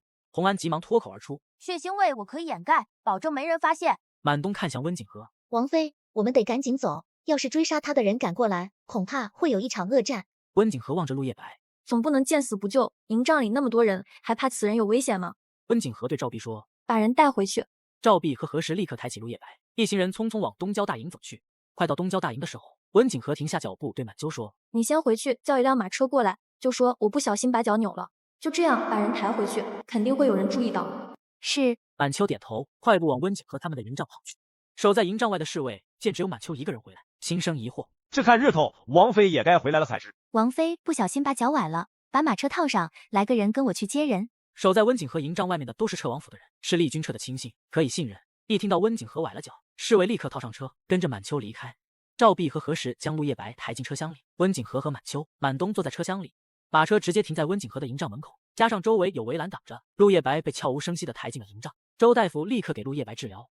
在发现陆叶白的山埂下，一行30几个身穿深灰色衣服的蒙面男子正在周围搜查。宋副卫，血迹在这里消失，如果是一个人逃走，应该会留下血液滴落的痕迹，而且周围还有其他人的脚步，应该是被人救走了。拎着刀的宋副卫蹲下身，伸手沾了一点掉在地上的白色粉末，放在鼻尖闻了闻。是上好的金疮药，沿着足迹追。侯爷下令，陆叶白一定不能活斩，必须灭口。厉君彻带着皇帝和文武百官巡视完东郊带，正在回营帐的路上，慕容聂跟在一旁。王爷，今天恒王的态度你看到了没？眼睛虽然带笑，但嘴角就没抬过。东郊大营的士兵，无论是从军容军纪还是训练程度上都很好，皇上非常满意，难怪厉于恒不高兴。赵弼的神情怎么看着有点严肃？慕容聂指着前方疾步走过来的赵弼，厉君彻眉头微蹙，难道是景和金山出事了，被毒物咬了？他正要开口问，赵弼凑到厉君彻耳边小声说了一句：“陆叶白身受重伤，现在就在王妃的营帐里。”厉君彻眼里闪过一抹诧异和暗沉。当时调查到的消息是，文信侯带着3万大军打上鬼府门，陆叶白身受重伤，掉下了悬崖，没想到人没绑，还逃到了北帝国境内。赵弼继续说道：“追杀陆叶白的人可能还在山林里，我们走得匆忙，没来得及销毁痕迹。”厉君彻撇过头看着慕容聂：“你带着一队人以巡查安防的名义去山林巡视，让赵弼给你指路。”慕容聂还不知道发生了什么事，只能路上再听赵弼说明。是。厉君彻进入营帐，很浓的血腥味，看来伤得不轻。温景和立刻上前想要和厉君彻解释：“我知道，赵弼刚刚已经告诉我了，今天晚上去我营帐休息，这里就交给他们。”厉君彻牵着温景和的手，将人带出营帐。温景和低声道：“我刚刚是假装崴了脚才把人带回来的。”厉君彻弯下腰，伸手将温景和横抱起。春猎怎么办？不准备去玩了？温景和搂着厉君彻的脖子，仰视他的脸。没事，就说是轻伤，明天就好了。厉君彻的营帐非常简朴，唯一的优点可能就是大。追杀陆叶白的人，我已经派赵弼和慕容聂去处理。明天比武大会结束后，后日会前往皇家猎场，到时候让周大夫他们带着陆叶白先回王府。陆叶白，你是说那个受伤的男人？温景和歪着头疑惑地注视着厉君彻。陆叶白是林越国被灭门的武安侯的儿子，也是洪安的哥哥。温景和诧异地挑眉，怪不得，我就觉得洪安的表情不太对，看起来特别紧张。武安侯没听说过。厉君彻慢慢地跟温景和解释，5年前，武安侯在边境战场以12万兵力败给了只有5万兵力的郑国大将军魏明，损失了2/3的兵力。事后，他被林越国皇帝紧急召回。接着没过多久，武安侯府32口人全部被林越国皇帝温彦如下令斩首，罪名是通敌卖国。温景和皱眉，既然是诛灭9族，为什么陆叶白和洪安还活着？厉君彻摇头，当年的事情本王也不清楚。1个多月前，文信侯带着3万兵马杀入江湖门派鬼府门，而陆叶白就是鬼府门的门主，我还以为他已经掉下悬崖嘎了。温景和好奇地问道：“那武安侯当年真的通敌了吗？”厉君彻回想当年发生的事情，神色显得有些沉重。没有，武安侯府应该是当年林越国朝堂势力争夺的牺牲品。当时虽然魏明只有5万大军，但本王带领的10万大军镇守在后方，虽然距离算不上特别近，但也可以随时提供支援。碍于当时战场的地域情况对武安侯是不利的，所以他才会迟迟不开战。没过多久，郑国大将军将人引入戈壁，双方爆发第一次交战。本王带领的军队早已埋伏在高处，在最激烈的时候给予对方致命一击。武安侯的兵马损失过1/3，但是成功突围了。可是后来，林越国传来的消息却是武安侯的军队只剩下不到4万人，其余4万人是怎么死的，本王也不清楚。温景和注视着厉君彻，看来他对这位武安侯应该还是挺欣赏的。通敌卖国可是大罪，否则厉之琳也不会被贬为庶人，终身囚禁。不过，就算北狄国的人知道武安侯没有通敌，他们也不会告诉林越国，毕竟不费一兵一卒，除掉一位骁勇善战的敌国将领，对他们来说是件好事。你什么时候知道洪安是陆叶白的弟弟的？厉君彻眼神有些躲闪，站起身走到沙盘前，眼睛不敢看温景和。洪安研制毒药被满东发现的时候，我让人去调查他的身世查到的。温景和眯眼，你当时怎么不告诉我？厉君彻走到温景和旁边坐下。韦府门在江湖中虽然实力不算大，但陆叶白暗地里经营多年，我们不在车王府时候，他和洪安见过面。你不是挺看好那孩子吗？我担心你知道后顾忌太多，所以只是加强了车王府的防卫。温景和抿嘴，什么顾忌太多？分明就是觉得这件事我帮不上忙，干脆就不要我知道。哼，大男子主义，这是不是古代男子的通病？温景和不服气地说道。你分明就是小看我，觉得我没必要知道。当初你昏迷不醒的时候，要不是我智谋过人，我们能躲过厉雨恒的监视，带你去孤山吗？说到情绪高涨时，温景和是站起来俯视厉君彻。还有王府的账目空缺，若不是我生财有道，怎么能日进斗金？厉君彻，你是不是看不起我们女人，觉得我只能当你的附属品？厉君彻仰头盯着温景和。女子身在后院，本就依附于男子生活，自家王妃算是非常有能力的。不过这怎么看起来这么激动呢？他向上伸出手拉住温景和，垂在身侧的双手将人拉坐榻上。我不是那意思，身为你的夫君，我有责任挡在你前面，为你撑起一片安稳的天地。你喜欢做什么就做什么，有什么想要的直接告诉我，我都可以给你。温景和脸上带着淡淡的红色。夫妻本就应该同甘共苦，风雨同舟。我没你想的那么弱，有时候你也可以试着依靠我。厉君彻目光停留在温景和的脸上，犹如闪耀的星辰，散发着照亮天际的光亮。慕容聂和赵碧带着人赶到山林时，正好在路边发现了那些人的踪迹，朝着脚印的方向一路追过去。父卫，好像是北狄国的兵马，目测有上百人。躲在山沟里的林越国士兵肩膀僵硬，有些语无伦次。他们刚刚沿着足迹找过去，发现那里居然是北狄国的东郊大营。宋父卫只好下令撤退。没想到刚进山林就听到马蹄声，竟然来了这么多的人，不会是来抓我们吧？赵碧拿出望远镜观察远处的情况。这宝贝，王妃竟然拿给你了，我也就看到王爷手上有一个。慕容聂盯着赵碧手上的望远镜，眼里满是渴望。当初这东西第一次出现，还是在千钧一发的危机时刻，尚书令曾经用过一次，大为震惊。赵碧认真地观察着视野里的每一处，试图找到追杀陆夜白的人的身影。想什么呢？下午进山的时候，王妃暂时放在我这里，等回去后要还的。王妃既然能做2个，就不能再多做几个吗？这望远镜能清楚地看到千里之外的事物，在军营那是宝贝，侦察敌军的利器。王妃说了，望远镜里面的镜片难得，玻璃房之前误打误撞弄出来几块，现在已经在研制了，过不了多久就能量产，你到时候买一个不就得了？哦，慕容聂挺胸，目光如炬盯着赵碧。你一直跟在王妃身边，到时候玻璃房做出来了，你第一个拿给我行不行？我出银子买。行，等每月汇报账目的时候，我帮你和玻璃房的掌柜说一下。人我看到了，在西南方1里路的阴沟里蹲着。赵碧放下望远镜，拉起缰绳朝着西南方奔去。慕容聂示意下属紧跟其后。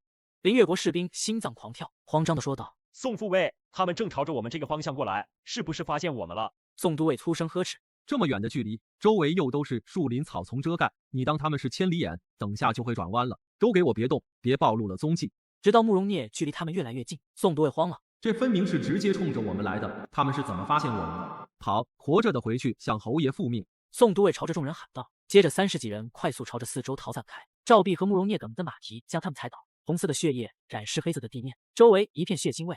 当天晚上，温景和是在厉军彻营帐睡的，晚秋他们还特意过来收拾了一下。外人只认为他们是夫妻情深，就连外出都不愿意分房睡。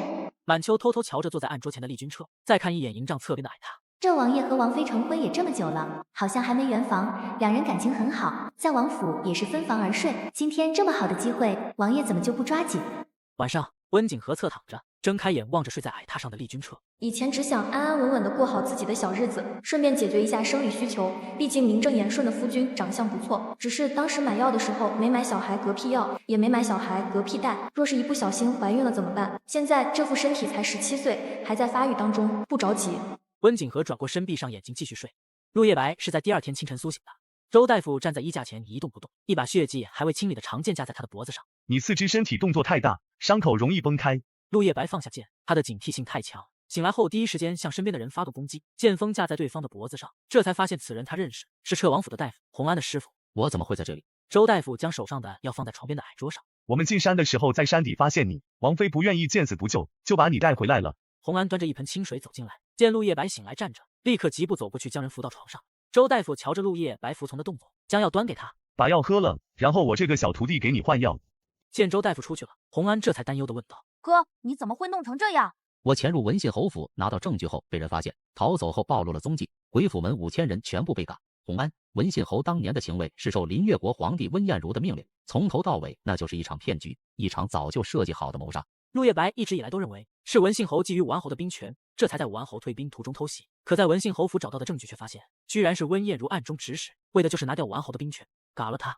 洪安稚嫩的脸庞上满是冷情，纯净的眼眸尽是暗沉。哥，我早就和你说过，爹娘他们是被林越国皇帝下令斩首，他们没一个好东西，都该死。拆下陆夜白身上的绷带，将黄脓清理干净，重新上药包扎。那些来追杀的人已经被厉军彻派人灭杀，哥，你以后打算怎么办？以前陆夜白还有鬼府门，现在却是孤身一人，谈何报仇雪恨？陆夜白望着洪安，自己还没死的消息一定会被文信侯甚至温彦如知道。如果他们继续派人追杀，洪安的行踪都有可能暴露。伤好后，我想潜入林越国皇宫，刺杀温彦如，为爹娘报仇。洪安拿着绷带的手停住，无奈地盯着陆夜白。哥，你这是自嘎！孤身闯入皇宫刺杀皇帝，你当林越国的御林军是吃素的不成？厉军彻先开营帐的门，周大夫刚刚离开就是去告诉厉军彻，陆夜白醒了。陆夜白的手下意识地放在床边的剑上，浑身紧绷。洪安立刻放下手里的东西，挡在陆夜白面前，朝着厉军彻喊道：“王爷！”厉军彻对洪安说道：“你先出去，本王有事和你哥哥谈。”洪安愣了一下，难道王爷知道我们的关系？厉军彻见洪安不放心：“你放心，本王不会把他怎么样。”洪安犹豫了片刻，接着匆匆将陆叶白的伤口包扎好，离开了营帐。但他也没走远，就站在不远处等着。陆叶白心中千头万绪。彻王是什么时候知道洪安和我的关系？1个多月前，一个善于用毒的小孩待在本王的王妃身边，本王当然要派人查他的身，不过结果倒是真的让本王有些吃惊。既然知道，为什么还愿意让洪安留在彻王府？为什么要救我，而且还派人扫清追杀他的人？洪安不是本王的人，你也不是我救的，只不过那孩子很中本王王妃的眼。反正陆洪安已经在当年那场灭门斩首中死了，彻王府不介意多养一个孩子。伤好之后，你想留下还是离开，随意。武安侯当年好歹也曾驰骋疆场，与本王交手过几次，留个子嗣，算是本王对王者的吊唁。说完话，厉君彻便离开了。陆叶白武功高强，有些话要是不说清楚，这小子在军营里乱窜，被人发现惹出事来，会非常麻烦。洪安见厉君彻从营帐离开，立刻走进去，见陆叶白坐在床上低着头。哥，王爷和你说什么了？今日的比武大会场地已经准备好，坐在上位的皇帝时不时和厉君彻、厉于衡还有几位大臣交谈几句。吃鸡场打斗上，全是厉君彻的人赢，下手还挺重。温景和低声问道：“这些都是被衡王刻意压下去的人？何时还是那些赢了比武神采飞扬、一脸正色的武官？”火气压的时间太长，动起手来难免多用了些力气。见慕容聂也上去了，温景和疑惑道：“慕容聂不是一直都是都尉吗？怎么也上去了？据我所知，慕容聂的官职应当是没有变化才是。”何时回话？如果当时王爷还在军营，慕容聂应该是要升游骑将军，可是那个位置被衡王从宁远将军手底下调过来的一个都尉给占了，就是站在慕容聂对面的那个。彻王妃，衡王妃在看您。坐在一旁的杨氏凑近温景和低声说道。温景和抬眸看去，正好和衡王妃的眼神对上。衡王妃和之前看到的差别很大，瘦了很多，几乎能看到对方清晰的下颚骨，眼神如山间深潭的死水，幽静却透着死亡的预示。他不由得皱眉。温景和将视线从衡王妃的眼神上移开，却不想撞上了另外一个人的视线，是坐在皇帝厉景行旁边的魏妃。只见他端起杯子，朝着温景和敬了一下。温景和眼睫抬了一下，拿起杯子回敬对方。庆国公带着他的20个下属站在比武场旁边，脸色比之前看到的还要难看。庆国公皱着眉头，看到场上那些人的表现，心里越发的不稳。你们下午有把握吗？其中一个都尉为难的回答道：“要是之前那批人，我们还有些把握。可是现在20个人全部换了个遍，他们的实力高了不少，我们恐怕不是对手。中午来我营帐，我们商讨一下下午的打法。”之前的20个人是大皇子从别的地方调过来临时插进去的，战力根本就比不上厉君彻多年培养的心腹。中午用过午膳后，温景和小憩片刻，厉君彻则是被皇上派人叫走了。皇帝眯着眼瞥向厉君彻：“下午东郊大营和西郊大营之间的比武有把握吗？”厉君彻姿态放松：“有把握。”皇帝睁大眼，走到厉君彻的面前，声音低沉的说道：“朕要求你20场比试全胜，而且是压倒性的胜利。”厉君彻眼眸在眼眶里左右摇摆2下：“是，儿臣遵命。”厉景行的心思，厉君彻清楚。只要下午东郊大营把西郊大营打得越狠，两者的差距越大，皇上谢庆国公兵权的理由就越充分，越能让朝中那些老臣闭嘴。兵部尚书和宁远将军此刻正在厉于衡的营帐里，厉于衡双手紧握成拳，愤怒的脸扭曲成一团乱麻。没想到一个都没留下。宁远将军回应道：“王爷，只是职位被夺，那些人现在还在东郊大营，他们在文武百官面前打输了，在军中的位置很快就会被人替代，而且没有一个士兵会觉得处理的不妥。彻王要想把他们调走，根本就是一句话的事。”厉于衡闭眼觉得十分疲倦烦躁。自从厉军撤起来后，一切都向不好的方向发展，实在是让人着急。宁远将军，春猎时你一定要在父皇面前好好的表现。那些人的武功这么强，庆国公下午8成是悬了。西郊大营必须要握在本王手里。是。未时过半，温景和坐在软垫上望着场内，阳光算不上炎热，但已经很刺眼。当第一组比武的人上场的时候，庆国公的脸色顿时变了。怎么换顺序了？第一个不是应该是那个副尉吗？20场对打本来应该在2个时辰内结束的，结果上午被打败的那20个人发现，厉君彻的人下手比上午还狠，毫不留情，硬生生将时间缩短了一半，1个时辰就结束了，20场全胜，压倒性的胜利。西郊大营的人几乎毫无反击之力，被压着打。最后一场比武结束后，皇帝发怒的甩手回了营帐。庆国公见状，双腿发软，险些跪倒在地上，浑身出冷汗。这下子彻底完了。回到营帐没多久，温景和就听到庆国公被罢了西郊大营兵权的消息。满东掀开门帘：“王妃，周大夫明天会带着洪安和陆叶白回王府，怎么安排？”温景和站起身：“陆叶白不能露面，当年还上过战场，也和北狄国的一些武将交过手，难保不被人认出来。”来到营帐，洪安正在给陆叶白换药。2天过去，陆叶白的脸色虽然还有些苍白，但精神气倒是还不错。温景和对周大夫说道：“周大夫，明天离开的路上不要让他露面，回到王府后直接安排到你们的院子里。”周大夫点头，就让他和洪安睡一个房间。洪安和陆叶白之间的关系，周大夫已经知晓。满东搬了一张凳子过来，温景和坐在距离床边几步远处，望着陆叶白。本王妃觉得你有点眼熟，好像在哪里见过。救人的时候脸上带血，所以看得不太清楚。清理干净后，好像在哪里见过，但又想不起来。陆叶白说话的声音有些沙哑。相似的人很多，想必是彻王妃见过和我身形类似的人。当时在云溪酒楼，他曾经被温景和追过。想必是因为那位庆宝公主。温景和不这么认为，自己绝对在哪里见过陆叶白。赵弼，明天周大夫他们走的时候，你跟着一起。赵弼比何时机灵，陆叶白的身份又有点敏感，还是让赵弼护送的好。赵弼愣了一下，点头回话：“是王妃。”第二天上午，所有的营帐全部在收拾，4时离开东郊大营，前往皇家猎场。咦，你不是车王妃的贴身护卫吗？怎么回来了？坐在马车里的陆叶白肌肉紧绷，这声音很熟悉，是庆宝公主。赵弼停下马车，向庆宝公主拱手道：“王妃去东郊大营的时候带了大夫，结果宫里安排了好几位太医守着，王府的府医也就派不上用场，所以王妃就让属下把人送回来。”庆宝公主点头：“父皇出宫的时候，太医肯定不会少。二嫂他们从东郊大营出发了吗？”赵弼回话：“已经出发了，公主殿下骑马的话，应该差不多时辰到。”庆宝公主拉紧缰绳飞奔离开，在宫里闷了几天，她早就耐不住了。赵弼立刻驾驶马车进城。虽然庆宝公主不可能认识陆叶白，但生人脸免不了解释几句。温景和靠在车壁上，眼神望着车顶，脑子里还在想，到底在哪里看到过？就连厉君彻进来都没发现。厉君彻见温景和发呆的模样，忍不住说道：“都想了1个晚上了，还没想起来。”另一个男子的脸在自己王妃的脑子里晃悠了1个晚上，光是想想厉君彻就感到不高兴。温景和拿起一颗葡萄放在嘴里，眉头皱起，忍不住的吐了出来。好酸，这和昨天的不是同一批。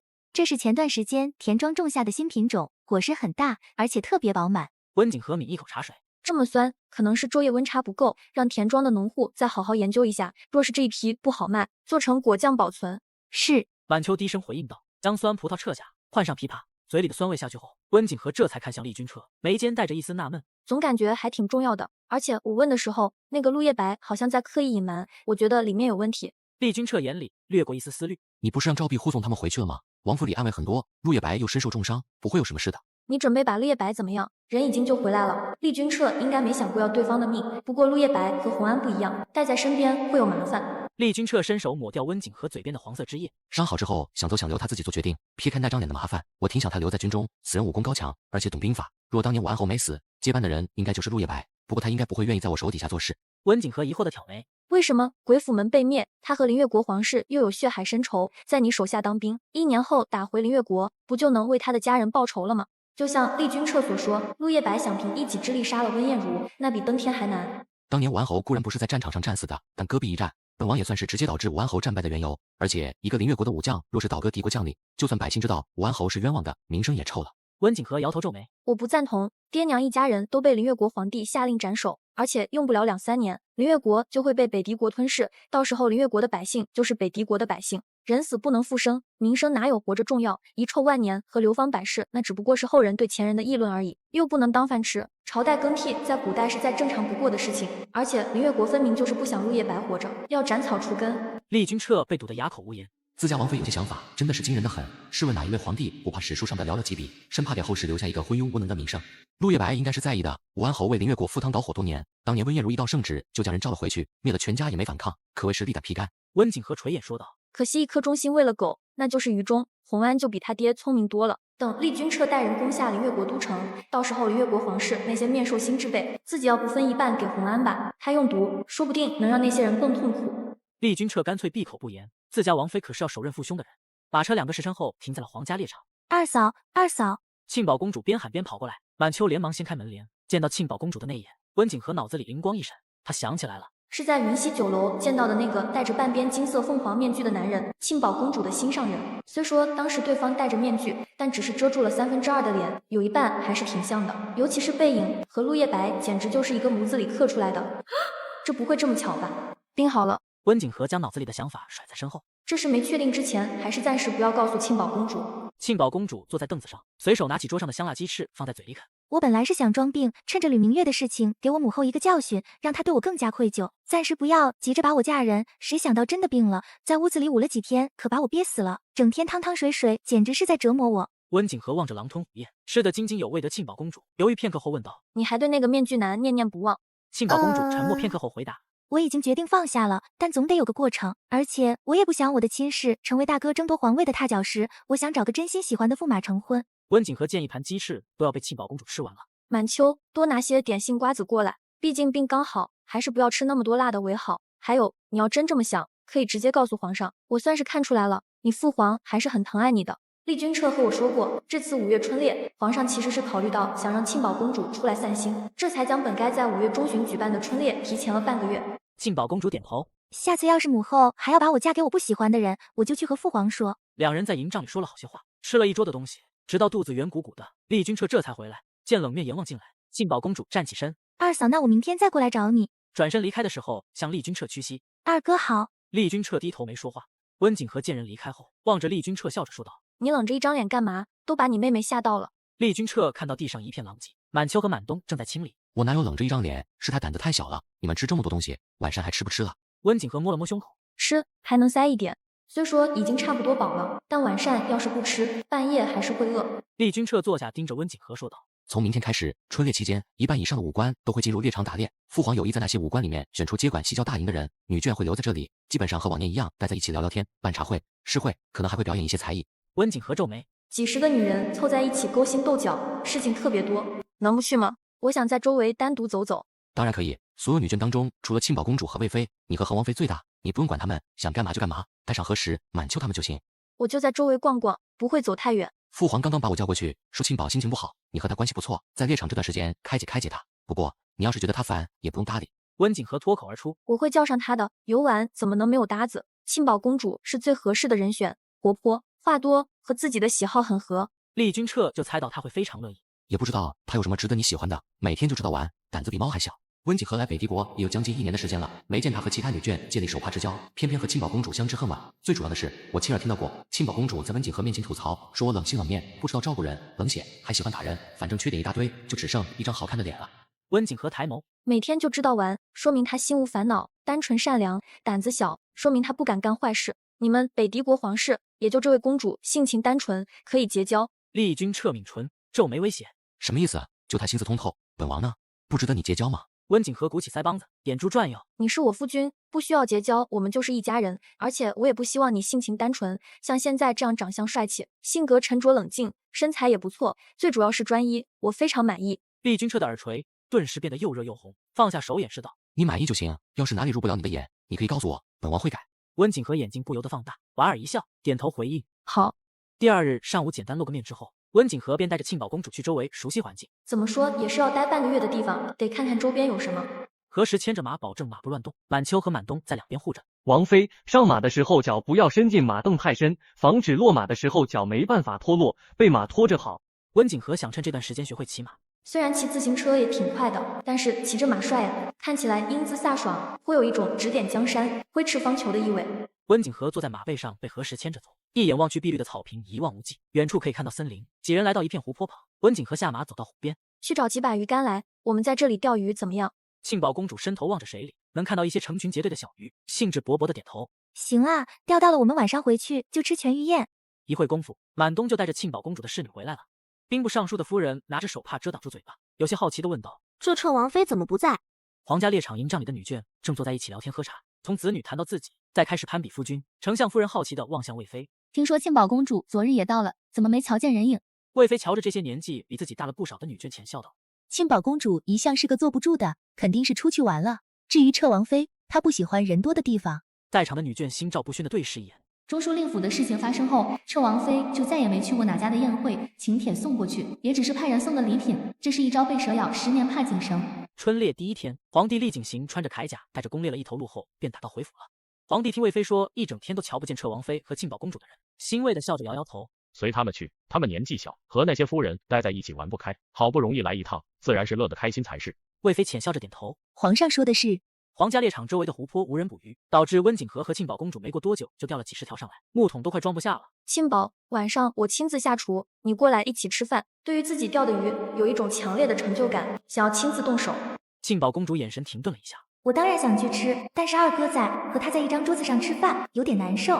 温景和见庆宝公主不说话，瞧着对方犹豫不决的表情，就猜到原因。有我在，你怕什么？你二哥还能把你吃了不成？彻王府的财政大权可是掌握在你二嫂我的手上，整个彻王府我最大，你二哥保证一句话也不敢说。拎着木桶跟在两边的满秋等人隐晦地看了一眼自家王妃，确定整个王府王妃最大？怎么感觉这话水分这么大呢？庆宝公主终究没抵过对美食的渴望。庆宝公主吩咐道：“你拿4条鱼分别送到父皇和大哥那里，就说是本公主亲自钓的。”侍女回话：“是。”鱼被做好端上桌子上时，厉景行身边的太监还特意说这是庆宝公主钓的。厉景行当即停下筷子。庆宝公主呢？叫她一起过来用膳。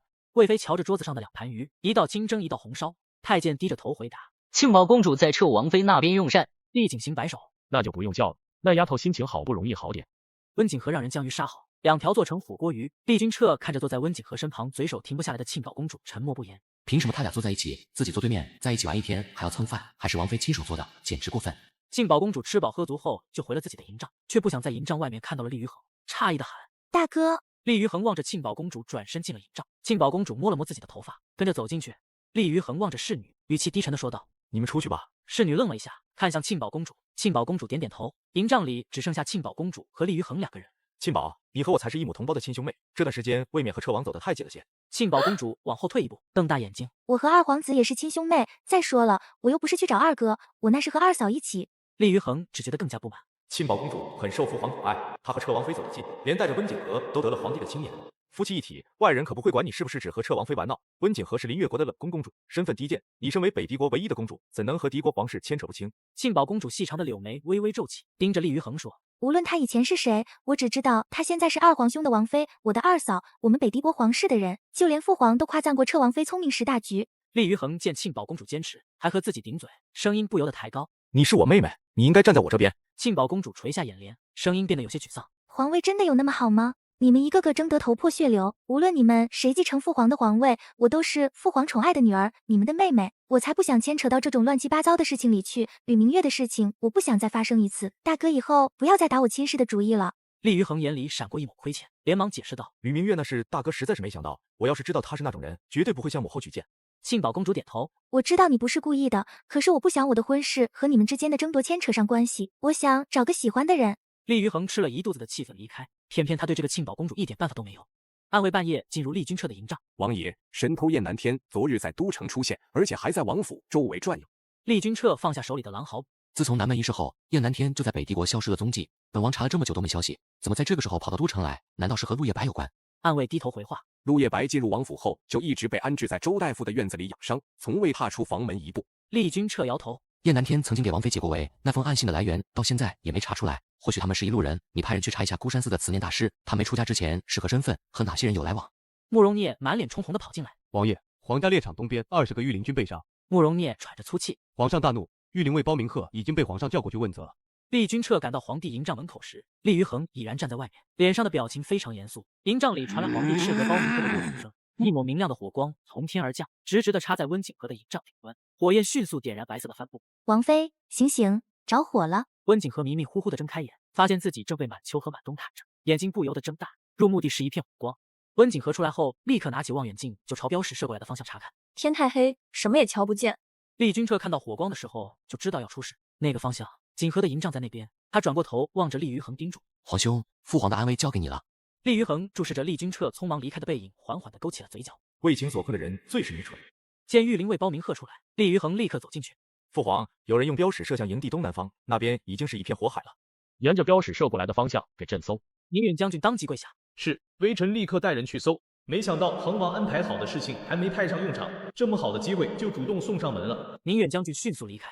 皇帝看向厉于恒：“彻王呢？”厉于恒言语吞吐，有些踌躇地回答道：“被烧的营帐中有彻王妃的营帐，二弟看到火势后立刻就过去了，想必是担心弟妹的安危。”皇帝双手放在身后：“你带上一半御林军，跟着宁远将军一起去。”厉于恒黑色的眼眸变得越发阴暗，眼角望山勾起。“是，而臣定将人抓回来。”厉君彻赶到的时候，温景和正站在外面，见他安然无恙，这才放下心，牵起温景和的手问道：“没事吧？被吓到了没有？”温景和摇摇头：“没事，满秋他们反应及时，我一点都没有受伤。”天冷，去我营帐睡，今天晚上是消停不下来了。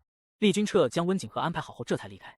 慕容聂眉间一片苦恼：“王爷，皇上下令让宁远将军和恒王去追查刺客，带走了一半御林军。”厉君彻眺望远方：“随他们去。杀手既然能利用标识放火，偏偏又没烧皇上所在的那一片营帐，反而朝着女眷的方向，这说明他们对营地的布置并不清楚。可是营地巡查众多，一旦着火，势必立刻就能援救，根本起不到刺杀的作用。”厉君彻一脸严肃，正色道：“通知下去，清点营地内的人，核对身份，防止杀手借着骚乱混进来。父皇营帐外的侍卫再增加1倍，时刻给本王盯着，一旦发现生脸，立刻抓了。”温景和躺下，虽然外面吵闹，但架不住困，不到1刻钟便睡过去。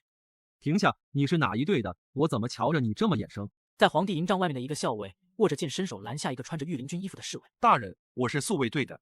不可能，老子就是从宿卫队出来的，根本就没见过你。小的是今年新入的御林军，大人觉得眼生也是正常。胡说八道！今年御林军根本就没增添新人，你是谁？从哪里来的？校尉立刻拔出剑对着他，守在营帐周围的御林军立刻拔出剑围了过来。给我上！冲进去杀了北狄国皇帝！被剑架在脖子上的御林军头一低，边拔出刀袭击校尉，边大声喊道。刺客身后的10几个穿着御林军衣服的人全部拔剑朝着营帐冲过去，颇有一副不死不休的气势。可惜厉军彻提前加强了营帐周围的防务，发现生脸的那个校尉捂着流血的手臂。没想到这群刺客的武功不错，若不是自己早有发觉，小命可就丢在这里了。给我抓活的！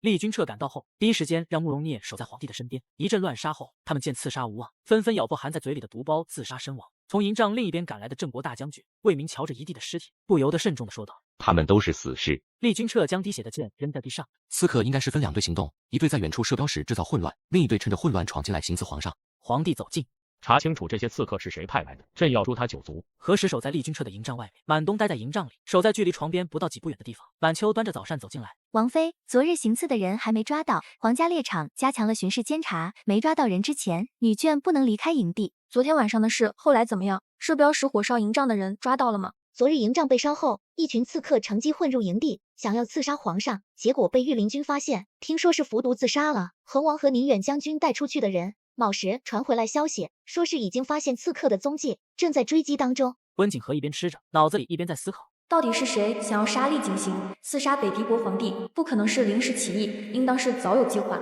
庆宝公主昨天睡得太沉，早上醒来后才知道昨天晚上出了大事。她连忙去看望皇帝，见人没事之后这才放心，心忧的念道：“父皇，宫外不太平，要不您还是早日起驾回宫。”皇家春猎那是老祖宗留下的规矩，为期半个月，断没有害怕行刺而逃回皇城的道理。若朕做了，你让天下百姓怎么看朕？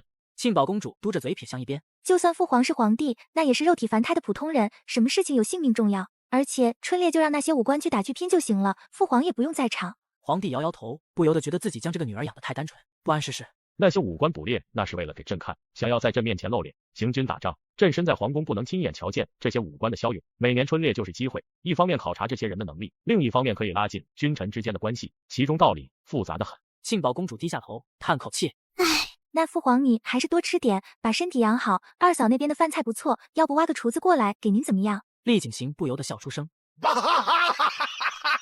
能看得出来，你这才几天，脸上都长肉了。朕也听闻彻王妃在都城里开了好些吃食铺子。庆宝公主激动的点头，眉飞色舞的夸赞：“对对对，而且每一家都特别好吃，尤其是那个云溪酒楼，我能在里面7天吃的不重样。彻王府的厨子都是二嫂一手调教的，比宫里的御厨手艺不知道要高超多少。”皇帝脸上的肌肉在抽动，从容一笑：“要不你去让彻王妃给你送个厨子，父皇若是想吃，直接去你宫里用膳。”庆宝公主眼睛一亮，条件反射似的站起身：“这个主意不错，儿臣马上就去找二嫂要人。”一国之君哪个注重口舌之欲？他这是自己不好意思舔着脸找彻王妃要人，借朕的名头呢。这孩子的小心思全都用在吃喝玩乐上了。厉景行想到温景和的身份，低声自言自语：“好在北狄国强大，不用像林越国那样用公主和亲，否则朕还真舍不得。”100里之外的山林，一群人正在拼命逃命。三皇子，您先走，属下带人去引开那些追兵。温馨和扭头看向身后，能听到阵阵猛蹄声。好，等回到京都，本王一定为你请功。温馨和带着7人果断往另一个方向逃走。将军，北狄国的追兵太多，我们恐怕逃不掉。一脸死意的将领脚下的步子愈发的快。我们必须得保证三皇子活着回去，刺杀已经失败。若是三皇子也死了，皇上必定责问。只要三皇子活着，我们的家眷就能无恙。厉于衡高傲的抬起下巴，目光犀利的看着他们，高声道：“放下武器，束手就擒，交代幕后黑手。本王可以考虑给你们留个全尸。冲啊！”